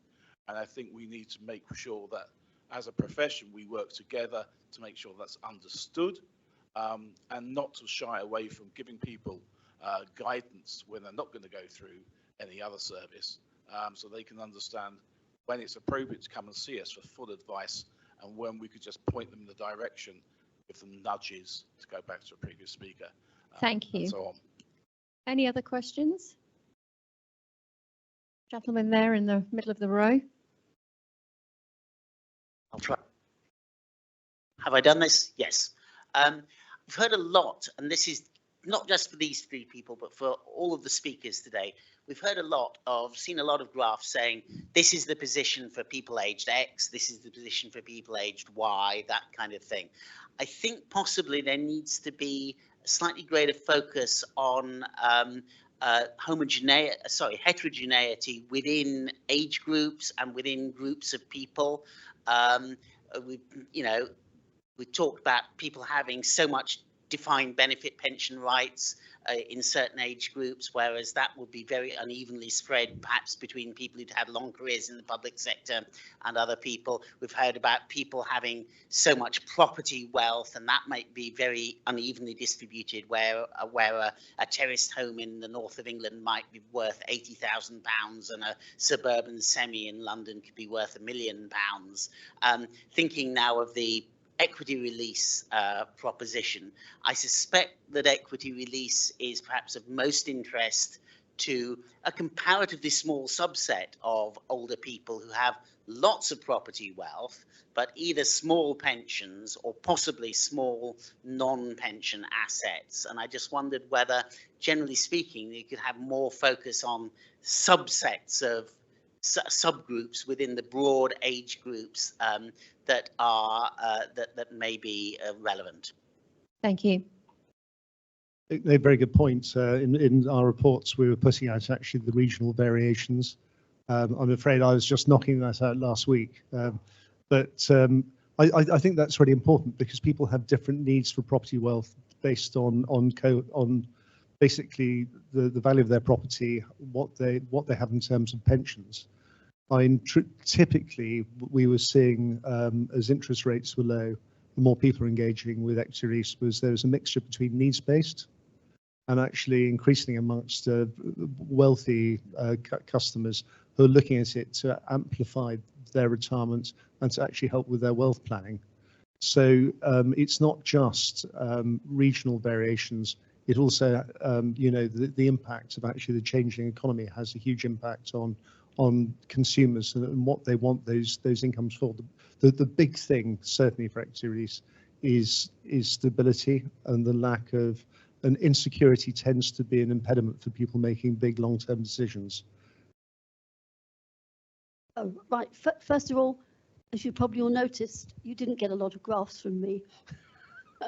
So but you did get some lovely ones from everybody else, so I hope you weren't disappointed.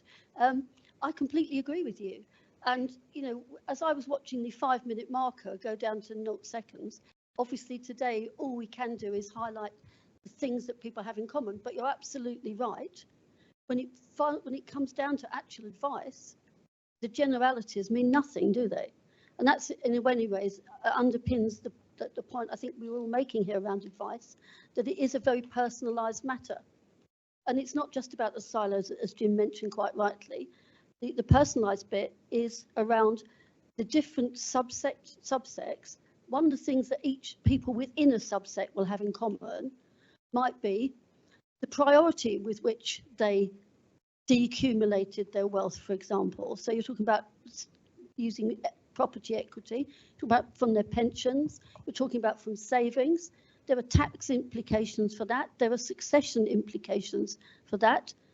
Obviously, I'm a barrister. I specialise in trust and estate planning, so I would say there's IHT implications for that. And you're completely right that only when you get down to the subset will you get the advice that can really make a big difference. But if you start at the top, if you don't have any kind of guidance or information, you don't even get to the point where people realise they need to take that kind of advice. That's why it's so important to have all of it. And as I say, today, I think everyone here has tried really hard to say a huge amount in a very short space of time. Thank you, Tish. Tom? Just to add, I suppose, consumer duty, one of the points about consumer duty is to understand customers in more detail. We've done a huge amount of work understanding cohorts and things like that. But they're still, you know, got 9 cohorts, but they don't really get you down into individual customers. I mean, on our lifetime mortgage book, 60% of people are joint, 30% are single female, and only 10% are single male. And that's for 2 reasons. One, because female care provision is not as good, but also women think about their homes more as a home rather than a house, and men are more likely to downsize. But you need to understand all these things. Probably one other point I would make is that in order to move the industry forward and everything, what you really need to understand is customers, what their individual situations are, and also understand how advisors are motivated, how they're compensated, and make sure everything's in alignment, how the regulatory environment's in alignment. Because if you don't have alignment through all the different stakeholders in a way that really makes solves problems for individual customers in a way that makes sense for everyone in the value chain, things don't change and they won't happen. So I think that's just on all of us really to really think about what customers really want and how to make sure everyone's aligned in delivering that. Thank you. Thank you very much. One more question. Anybody got anything to say? Sorry, so I'm going to go for the lady over there, if that's all right. We haven't had a woman ask a question yet. The lady at the top in the right-hand corner there, you've just put your hand up. No, you've changed your mind? Okay, so back to you.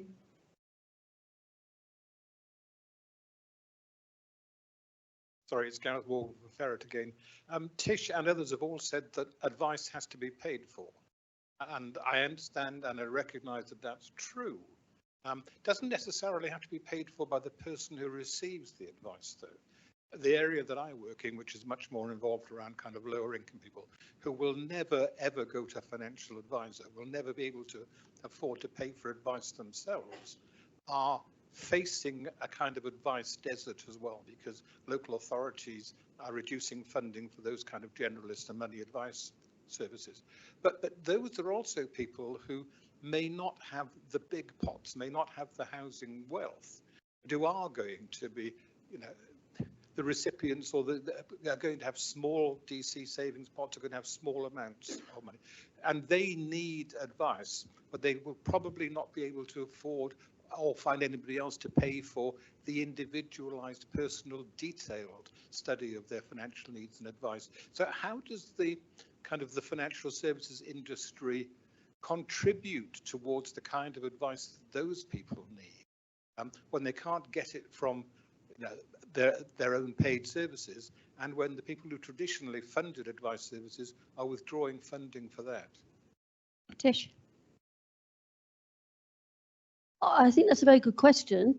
And I completely agree with you. Local governments are certainly withdrawing their funding for helpline specialists, and there are therefore a significant minority, of people who don't get access to advice at all if they don't have the means to pay for it. So you started, Gareth, by saying people that we'd said you need to pay for it, but it doesn't necessarily have to be paid for by the person receiving it. So I wasn't clear if you meant, are there any other ways in which someone else could step in and pay for them? In which case, over the years, at various times, governments have put in X amount of money to go and have someone talk. You could have a free session. It's been mooted lots of times. Everybody should have the right to, say, 300 or something pounds worth of advice. You know, you could go about your pension or something. That's always been done. It's never actually rolled into a significant idea moving into action. That's certainly something that I think would be a very good idea.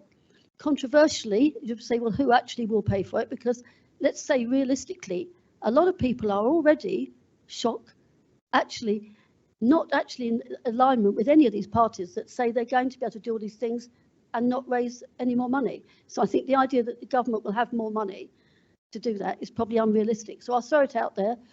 Maybe it will be the product providers. Thank you. Just saying. Thank you. Well, bringing in our other two panelists there, do you think, either of you, both of you, that perhaps there should be a joint privately funded pot for advice? I think I'll defer to Tom as the provider first of all. Well, look, I mean, we pay commission to advisors as part of our lifetime mortgage products and our annuity products. So there's some, you know, people also pay more in addition and on top of that for advice. I think that's the most likely way. Some sort of joint fund seems to me hard, unlikely to happen, and probably unworkable. But so, you know, let's see what happens with the sort of Labour pension review of everything, whether it will come up there, because it's clearly an issue that needs, needs looking at. Just adding to what Tom was saying, sort of certainly the commission is one way that advice is actually made more affordable by reducing upfront costs. And that happens in the mainstream mortgage market and lifetime mortgages, where actually it's incredibly complex advice, which takes a long time. And in part, that actually reduces the costs which go on actually to the end consumer in terms of additional compliance and advisor training costs as well. I'm afraid we've run out of time now, ladies and gentlemen. Thank you all for coming. I hope you think that the panelists have given value for money and you've taken note of all their advice. Thank you.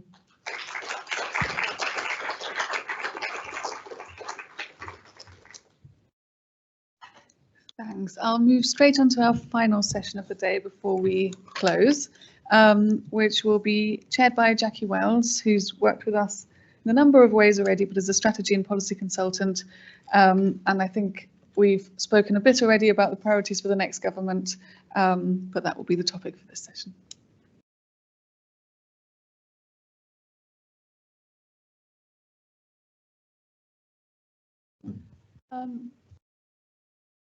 Thank you for joining.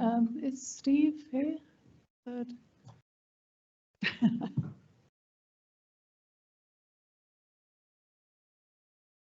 Steve. So, the last session of the day, we are going to talk about what should the priorities of the next government be. Well, we seem to have talked about that quite a lot already. So, we have a panel here who I'm going to turn to straight away, who are, I think it's fair to say, all passionate advocates of different aspects of the retirement income and later life world.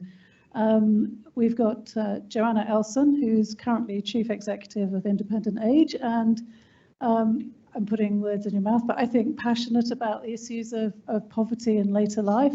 Joanna's worked for much of her career in areas of money advice and debt advice, and so has seen many of the difficulties that people face as they go through their life journey.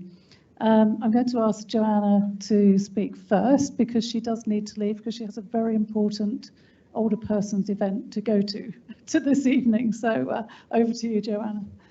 Thank you very much. And if you're interested in that, and my dad turned 86 today, and it's his birthday, and his birthday party's in Nottingham, so I've got to be on a train at 6 o'clock at his birthday party. So I will keep this brief, and I've got two things to do today. One is that a very few of you were at our conference. We at Independent Age had a conference yesterday, but most of you weren't. So David asked me if I would give a very quick rundown of what came out of that. So I'm basically saving you half a day. You could have been at our conference. You're going to get 2 minutes worth of that, and then you're going to get the three things that we think the next government should do. So Independent Age, some of you will have come across before. You know, well known for doing lots of things around later life, but we've recently refocused, as Jackie said, so we really are about poverty and later life, because it is a scandal, isn't it, that there are 2 million people over 65 in this country who live below the poverty line and a further million hovering precariously above it. So at our conference yesterday, which was brilliant, come next year, won't you? We started off with a panel of lived experience campaigners. So these are older people who are living in financial hardship. They are brave people. It's a brave thing to do, to come along and talk about your personal circumstances, but they did. And so we heard from a number of them. And one of the things that struck me as I listened to them was at least two of them talked about the fact they'd been brought up in poverty, and they talked about things like washing in cold water, often in a bath in front of the fire, but no hot water, and having no heating. And two of them talked about the fact they were in that same place now. So Yvonne said to us, I live from week to week, and the sad thing is I feel like I'm in the position I was as a child. I was brought up in poverty. Lots of those people talked about understanding the importance of saving when they're younger, but then talked about the fact that life happens. Life events made it impossible, and they had to make decisions to support themselves and their families at that time. They've now reached older age with little or nothing in savings, and they're reliant on the state pension. Of course, not all of them get the whole state pension if you haven't paid in at various points because you've had caring responsibilities or for other reasons, you don't get the whole thing. And even if you get the whole thing, that's £12,000. And we heard from one man, Rob, who's still working. He's in his 70s. He's a taxi driver. And he was talking about the fact that he lives in the private rented sector and how hard it is to make ends meet if you're an older person in the private rented sector. Imagine, you know, the average rent increase last year was 10%. How do you cope with that on a low fixed income? You're unlikely to have a side hustle in your 70s. It's tricky old times for people. So hopefully that gives you a bit of a sense of what we heard from our older people. And then the other thing we did yesterday was to launch this report. You can find it on our website. It's called Keys to the Future. And it's not a happy read, I have to say, but I'll come to the upbeat bit. So what it does is we worked with the UK Collaborative Centre for Housing Evidence, so a number of universities and others, and they projected out what would happen if the current trends on poverty and older age continued, if nothing happened to change them. So whereas we now have 2.1 million people in living below the poverty line, that would be 3.9 million. And a lot of that is based on the housing sector, on the fact that so many growing proportions of older people are living in the private rented sector, and that drives that increase. So we all need to do something about that. And so this takes me quickly to the three things that we are asking the politicians to do. And I hope that when those politicians knock on your door, as they're no doubt doing over the next little while, you might consider asking them to do these things that we are. So the first, we've heard a lot about the fact there won't be any new money. Well, this doesn't ask for any new money, but what it is saying is that there are £2 billion out there in benefits that older people are not getting. You could say they're not claiming it, or you could say the government is not telling them that it's there and they're entitled to it. Many of them don't know about it. It's complicated to fill in the forms. There's a pride in older age, which means you don't necessarily want to rely on the state. For whatever reason, there are 880,000 people not receiving pension credit. And you'll know, if you know about pension credit, that if you do get it, you could then access many other things like council tax reduction, like winter fuel payments, like optical and dental treatments. It's amazing if you get it. And people who phone our helpline tell us fantastic stories about getting it, but those 880,000 aren't. So the first thing is making sure people can access the benefits. The second is making sure that people have financial security, and that might be, so we've talked about income, what about the costs? What about social tariffs? There are social tariffs for water, there are social tariffs for broadband. Older people don't tend to know about them. Some of them are linked to pension credit. Very few people claim them. There is no social tariff for energy, and that is a scandal and something the next government and regulators should do something about. So that's the second thing. And the third and final one is that it's so important that older people have a voice. So at our conference yesterday, we had Helena Herklotz, who some of you will know, is this amazing woman who's the commissioner, the independent commissioner for older people in Wales. They have one in Wales, they have one in Northern Ireland. They don't have one in England. So that's an independent person, not linked to the government, who can talk about the kinds of things that I'm talking about today. So they're the three things that when those candidates knock on your door and ask for your vote, I suggest you ask them what they're doing about those. And I'll close from a quote from Nelson Mandela, which I hadn't heard before, but somebody at the conference quoted yesterday. So Nelson Mandela said, "A society that does not value its older people denies its roots and endangers its future." I think we could probably all get behind that. I'm very happy to take a couple of questions before I scoot off to that train. Phil, can you give us a wave? My colleague Phil is in the audience. There you are, there's Phil. So if you have questions after I've gone, I'm sure he would have a go, or do say hello to him afterwards. Thank you very much. Thanks, Jackie. Thank you, Joanna. Do we have any questions for Joanna before she leaves? You had to make a quick dash for that train. Okay, well, there's Phil, if you think of one. And meanwhile, I'll go off and sing happy birthday to my dad. So thank you all very much. Have a lovely evening. And thanks so much to David and the team here. Thank you. We're going to move on now to Mick. Mick is director and co-founder of the Financial Inclusion Centre. I think it's fair to say again that that's been something that's been at the heart of what you do for a long time. You know, looking back at your career, you've always been in consumer advocacy and concerned with this issue. So I'm going to ask you to speak for 5 minutes. Well, this is always the hardest thing in the world for me to do is just talk for 5 minutes. You know, I don't think I've ever done it before. Look, here we are again. You know, I'm so old I can remember us being on the cusp of a new Labour government. You know, that's how long I've been campaigning, and so I've been asked to talk about really what I think the next government should do. But I suspect what I think the government should do and what it will do is going to be very, very different whenever they get into government, and I'll try and explain very, very quickly. But anyway, look, if I had a blank sheet of paper, if I had a sort of a wish list for the next government around the issue of sort of retirement security and adequacy and pensions, I would say the following, really.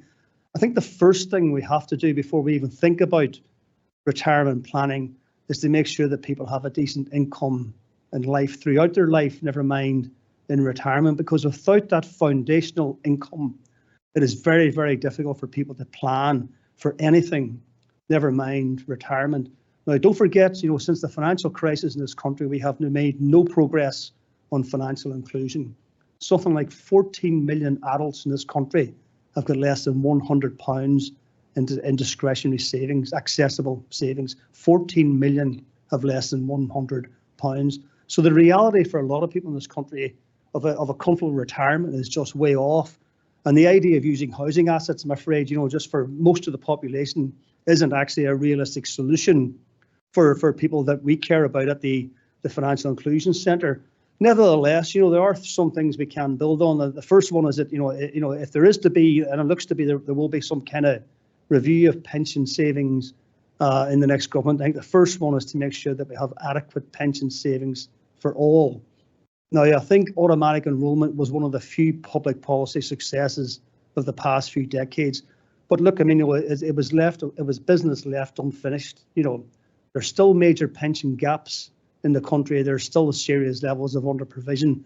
And to this day, I still don't understand why we haven't reviewed the crazy pensions tax release system we have at the moment, which disproportionately benefits the already well-off and subsidises a grossly inefficient pensions industry. If we reformed that, we could actually use the savings then to boost the pensions of people of low incomes, carers, and the self-employed. So there are ways to actually address the under provision of pensions, and it could be cost neutral. But by the way, this idea that there's no money left, it's just nonsense anyway. Everyone's just bought into this argument. There is plenty of money around if we want to redistribute that money to ensure fair pensions for all. But look, the second thing is, if we're going to put more money into the private pension system through increasing contributions and so on, that must be accompanied with pension reform as well, reform of the pensions and investment industry. We can't just plow more money into the pension system without reforming the sector. Remember, one of the great things about automatic enrolment is that it was accompanied by the setting up of Nest, the big government-backed pension scheme. That completely transformed what was a very, very inefficient private pension sector and actually drove through some real efficiencies in the market. But I tell you what, I think what needs to be done at the moment, look, is there's been a massive transfer of risk from employers and from the state to the individual when it comes to retirement planning. So we do need better risk sharing models. Let's have proper non-profit industry-wide collective DC schemes. I think also we're going to have to do something to address the unintended consequences of the rather silly pensions freedom and choice reforms that people have mentioned already. That has had adverse consequences, and people did actually warn about the consequences of that. Secondly, I think, one of the things, I'm going to say something quite controversial now, but one of the things that really, really concerns me, I've been campaigning for 30 years. I used to work at Which Magazine with Teresa Fritz and others, and I think we had a nose for uncovering looming scandals. And I think one of the biggest looming scandals we're about to face really is the defined benefit transfer, pensions transfer market. Now, that really fills me with dread at the moment. We've already seen the Solvency II legislation has been further weakened in this new Solvency UK regime. There's a financial conjuring trick called the matching adjustment, which allows our insurance companies to create artificial capital, which makes our insurance companies look much stronger than they really are. Now, 4 of our largest insurance companies account for 75% of the new transfers from defined benefit pension schemes to these insurance companies, 75% of new business. Now, I'm not going to name names here, but a lot of our insurance industry is very poorly capitalized if you actually look at the figures in real detail. I genuinely fear that in the coming 5 years or whatever, it won't be tomorrow, it won't be next week or whatever, but at some time we are facing a new equitable life crisis because of the pensions transfer market. I cannot express my concern enough about how poorly regulated the life insurance industry is from a prudential regulatory perspective. So anyway, so that's one thing I think is really, really important. We've got to really address the weaknesses in the regulatory system. One thing I would like to see is actually, look, there's some good things we could do, like let's take away prudential regulation of pensions from the pensions regulator, give it to the Prudential Regulation Authority. That's what they do. They're good at that. And also let's take conduct of business, any conduct of business regulations from the pensions regulator, give it to the FCA and make them regulate investment consultants in the way they regulate financial advisors as well. So there are some improvements there. But what I will do is I'll finish off by saying, so there's just some things that we can do, and here's the things we shouldn't be doing as well, just to round off. I think the first thing is this advice guidance boundary review that people keep talking about. The industry lobbies have sold this as a way of actually, because they want to help people save and stuff. Well, I've heard that before. I've been around for a long, long time. What they actually mean in practice is that by changing the boundary, by changing the perimeter, what they're trying to really do is actually reduce their liability for redress mis-selling. That's really what the game plan is for the industry. That is not the way to solve the advice gap. The way to solve the advice gap is to talk about things like, let's build a proper national financial advice network, building on the old pensions advisory service. Let's give people advice on how to maximize their benefits and claim their unclaimed incomes. That will make a bigger difference than changing the advice guidance boundary regime. But I think the other thing that we really mustn't do is, and this is the other big thing that's on the agenda at the moment, as I said there, there's all this talk about there's no money left. The state has no money left, and everybody has bought into that. And this is why the Labour Party manifesto, the Tory Party manifesto, all the main political parties are really pushing for what they call patient capital. They're pushing for a bigger role for private finance, whether it's pension funds, insurance companies, asset managers, private equity funds, or whatever. They want private finance institutions to fund social policy goals like building infrastructure, building affordable housing, building social care homes, building children's care homes, and things like that. You know, and into the bargain, they will actually expect private finance institutions to generate high returns from actually funding those social assets. Now, that might be great for the guys in the city who are going to make a lot of returns and make fees out of investing in social assets like infrastructure. That's going to cost us as ordinary people over the long term for a very, very simple reason. You know, private finance institutions will expect to earn a premium above the risk-free rate, which is the cost of government borrowing. State finance is significantly more cheap than private finance. And but just make definition, you know, if you use a more expensive form of finance, it means it pushes up the cost of providing all the services and public services that we actually need. You know, so again, you know, this transfer of risk, this transfer of cost, it keeps costs off the state balance sheet. It creates the illusion of fiscal prudence. But what we're seeing is a big financial conjuring trick to disguise a false economy by transferring the cost to the insurance industry and whatever. We will pay for that in the long term. So that's all I'm going to say, really. Do I think any of this will happen in the next government? Probably not. For a very, very simple reason, because in 30 years in campaigning, I have never, ever seen both political parties, both main political parties, promoting the interests of the City of London and the financial sector in such a way that I've seen at the moment. And don't forget, I mean, it isn't just the pensions crisis we face. We face the housing crisis, we face a social care crisis, we face a transport crisis, we face a crisis in utilities, and so on. Anybody who wants to campaign for pension reform, decent pension reform, is going to have to fight incredibly hard to get the attention of the next government. And even if they do embark on reform, it'll be at least 7 years before we see any concrete results from that. So I'm sorry, that's the typical Ulsterman coming out of me.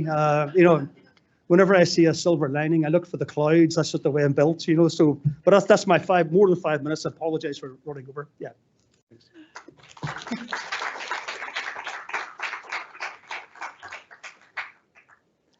Thanks, Mick. Glad to see you can still punch out a few issues. I was hoping we'd get through the whole conference without anyone mentioning pensions tax. But we failed on that one. We're going to move on now to Steve. Steve is chairman of Key Group and has spent much of his career working with the products and the providers of later life products, whether that's annuities or lifetime mortgages and so on.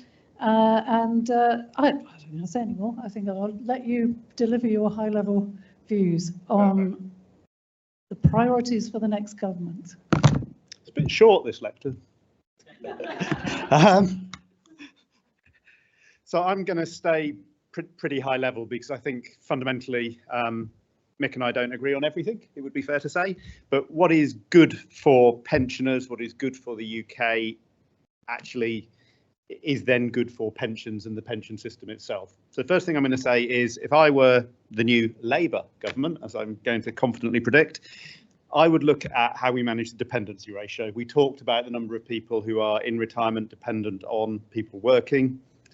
There's two ways you manage a ratio. So the first is you manage the level of dependency, and you do that through changes to the tax system and stimulating savings. The second is you actually reduce the ratio. And to reduce the ratio, you need to keep people in productive work for longer. And that means you need to manage particularly healthcare and the incentives to keep them in contributing and economically active. The second thing I would say, and it's an area where I think Mick and I could have an interesting discussion, is we need to drive economic growth. If there is a bigger pie to share, then everybody can do better. How we do that, I think, is an interesting question. But some of the things I would look at, for example, I think auto-enrolment has been really helpful for defaulting people into pensions. I would have mandatory minimum UK equity content for auto enrolment. I would try and stimulate investment in UK companies that are UK taxpayers. I would also look at better organised incentives for early stage companies. I think the UK has become quite poor at generating companies from startup to large scale. We get taken out too early. We don't see the economic benefits. They end up being owned by the Americans or others. Whether that's pension money or not is a different matter. It may well be that that's done through government funding, general taxation. So fundamentally, reduce dependency ratio, create a bigger pie to share. The next place I would go is tax. And actually, one of the things Mick and I agree on is there is enough money out there. We're taxing it wrongly. So my view is that as the UK transitions to an older economy, as we have this higher dependency ratio, we need to start shifting some of that tax burden from income to wealth.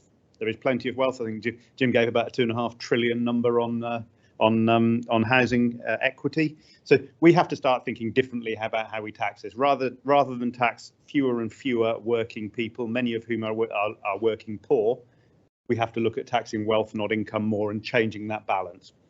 You're going to get a backlash from people who own wealth. Doesn't really matter, particularly in the context of where we expect this election to go, with a very large majority largely voted for by, or if we go back and say the wealthier baby boomers largely will be voting Conservative and Reform from the polling. This Labour government can make this change, and it can do it without really affecting its popularity. So for me, there is a once in a generation opportunity to look at who we tax and how we tax them. And then you would expect me to say I've spent much of my career in growth and managing efficiency. I would say we need to look at some of the efficiency of some of our public bodies, and this is a controversial point, but if you look, for example, at how we reduce the dependency ratio, it's keeping people in work. To keep people in work, we need healthcare to deliver. The NHS is not currently delivering for the population. I went through and I had a look at some numbers on this, and I don't understand them, is the honest answer. I'm not going to say anything other than that. So junior doctor numbers up 25% in the last 4 years, consultants up 15%, nurses up 19%, patient throughput flat. Something is going on that we don't properly understand in the NHS at the moment. There has to be a huge opportunity here to look at both demand management, how we use tech, efficiency, and who is treating which individual to deliver better outcomes, because having a functioning healthcare system is critical to keeping the dependency ratio down. If people can't work into their 60s, we are going to have a significant problem. So they were the only things I was going to say, which I hope will get you back on time.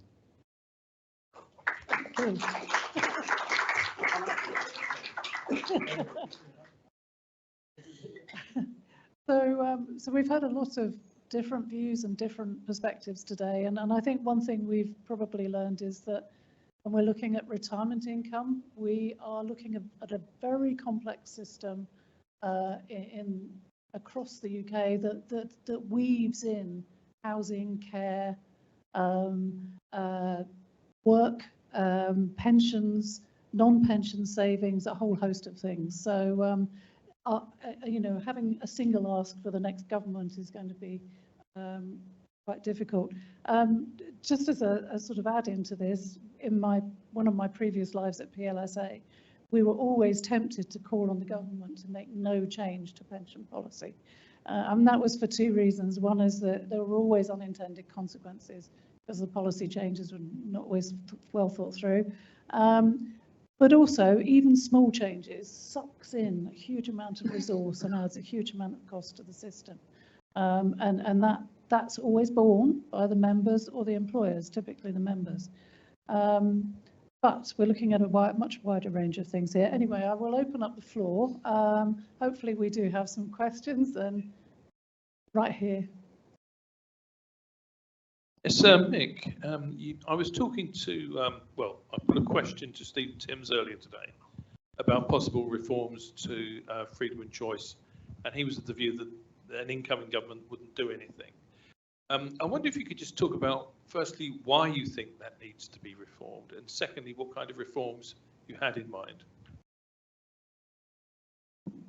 Is this working? Yeah. Well, I think there's two reasons why I think it needs reform. One is that it introduced far too much complexity into the system. I know there was problems with annuities. But you know, so if you actually work out how much it costs to sort of manufacture an equivalent to the income you see from annuity, there was a lot of jiggery pokery goes on. You know, there's a lot of people that are exposed to market risk and equity risk, you know, that they should not be exposed to in retirement. So it's introduced additional complexity into the market. And what does that mean in practice? You know, as people live longer, you know, as they move away from having the sort of the certainty of the annuity product throughout the rest of their living retirement life, you know, they're replaced with more investment uncertainty, which then means they need more regular financial advice on a more regular basis, which then adds up to the cumulative cost over the sort of the remaining 30 years of their life or whatever. But I think the second thing is, look, you know, I mean, I think there was certainly a case for allowing very, very small pots to be, you know, we could have flexed the sort of the requirements or the eligibility on releasing small pots, you know. But I personally would have preferred to have seen a system where people were required to show that they could actually guarantee a minimum income in retirement, say around the state pension levels, and then if they had that level of income, then whatever residual left over, then yeah, I mean they could be free to do whatever they wanted with that. So I think what it's done, you know, for the sake of a big political, you know, I think it was very, very, very, very poorly thought through. It caused things like the big pensions transfer into selling things in the British Steel scheme and things like that, you know. So I think it was just really poorly executed. But I think the design could have been better, and it's brought an extra cost into the system. Yeah. I wonder as well whether, I don't think we've got the data on this yet, but whether the change to pension freedoms has brought about an underspending mentality amongst some retirees, because you're seeing the pot go down. Yeah. You don't use it as much. So that may be another factor in this. Sorry, further questions? Jim? Oh, there might be one behind you.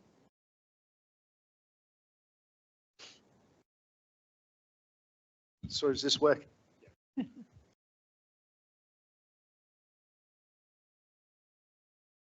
think you need to keep holding. What's that like? That's Well, I'd just like to say, if you wanted to find one of the greatest critique of pension freedoms for the unforeseen risks, it's probably Steve. So just the question, it's about a new incoming government. Would you see there's a merit in making sure that a pensions minister actually had the same pensions regime as the general public? So rather than having a gold-plated final salary pension, would they feel more motivated to look for better outcomes?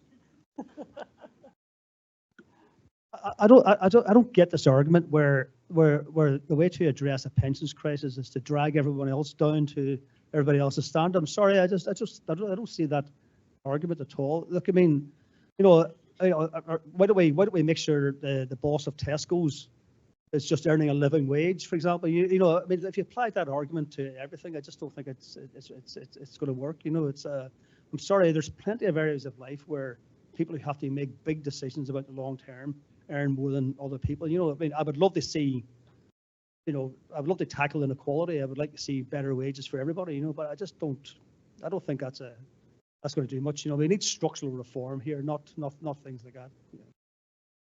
Steve, do you want to come in on any of those? Yeah, so I would just say on that, I think levelling down is not necessarily a desirable answer, but if you think about Mick's argument on pensions freedoms, which I agree with, by the way, I think the system we had previously, where you had to get a minimum income level and then had flexibility, was very sensible. You could apply the same argument here, and you could say, actually, who needs defined benefit more, the boss of Tesco's or the cashier at Tesco's? And my answer would be the cashier at Tesco's needs it more. So if it's not available for the cashier, it shouldn't be available for the boss, and it probably shouldn't be available for the pensions minister. Okay. One final question, if we have one right at the back. Just a thought, and perhaps for Steve more than anybody else. If you're going to tax wealth going forward, much of that wealth we've already heard is tied up in perhaps the private rental sector. Are you not then at risk of the private rental sector getting even worse than it is at the moment, with everybody leaving as individuals, corporates buying up the lets instead, and then having actually nothing to tax at all. Well, I think there's a question of what you tax and there's a question of how you tax. So do you tax the private rental sector on an annual basis, or do you have an explicit charge on death, for example, when that property changes hands? And then I would say if it does move into commercial letting, so you end up with companies buying these private rentals and running them, you can put your own tax regime in for that sector, just as we do, taxes on oil companies, energy companies at times. So I think it's a nuanced situation. I don't think you want to tax things so much that they become undesirable. Remember, with property stamp duty, etc., means that actually constant trading has a fairly high frictional cost, which is not productive.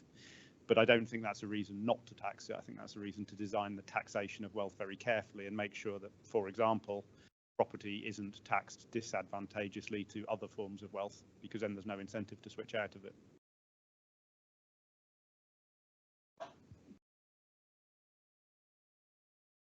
No.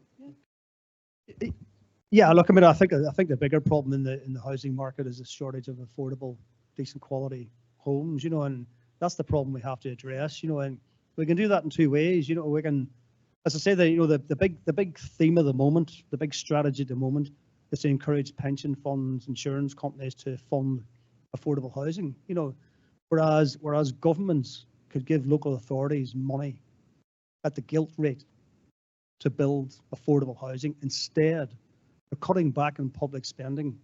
We're expecting local authorities to turn to pension funds and insurance companies, private equity companies, and whatever. The cost of that finance will be about 3 to 5% higher than the cost of gilts. That has to be paid for in some way. That means people have higher rents to pay for those higher returns expected by the providers of private finance. So I mean, it's a fairly simple calculation. Would you rather have a mortgage at 5% or a mortgage at 9%? The government is choosing local authorities to take on what is in effect a mortgage of 9% just to keep the costs off the state balance sheet, just to appear fiscally prudent. This is such a false economy, but it's because everyone's bought into this narrative that there is no money left, and there's plenty of money out there. I just come in very quickly. So one of the companies I'm chairman of is a property developer. I absolutely agree with Mick. The way we do affordable housing is ridiculous, and it should be done by the state. And on that note, thank our speakers. Okay, thank you. Thank you, and I'd just like to invite Anusha Mittal to close off the day for us.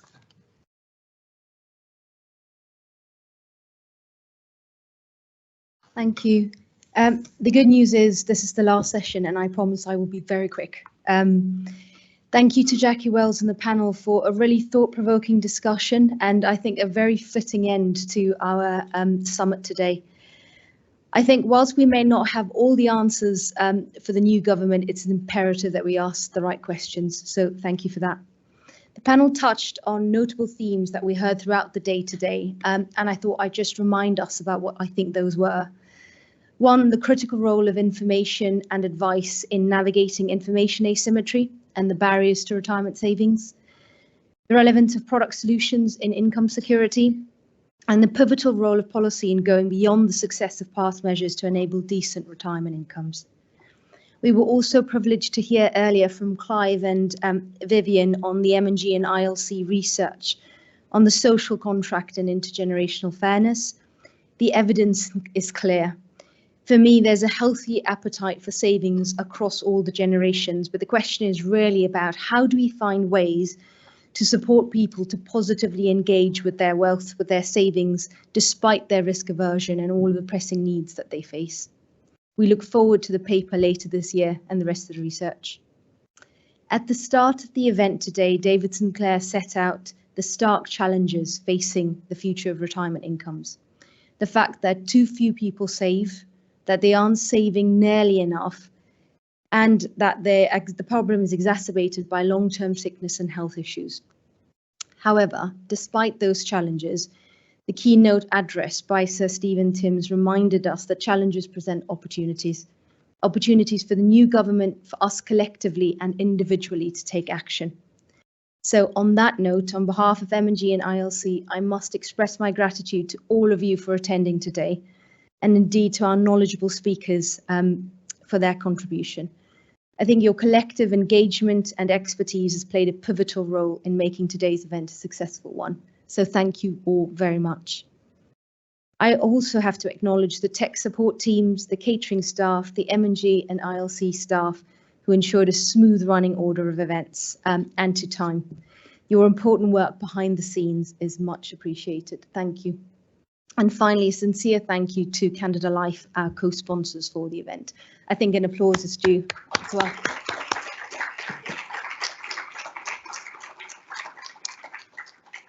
I would encourage you all to build on the collaboration, the knowledge sharing and the research excellence we've had today to raise the level of debate on this important topic for future generations. I think the ILC will be using the learnings from today for briefings to key policymakers going forward. I wish you all a good evening and a safe journey home. Thank you very much.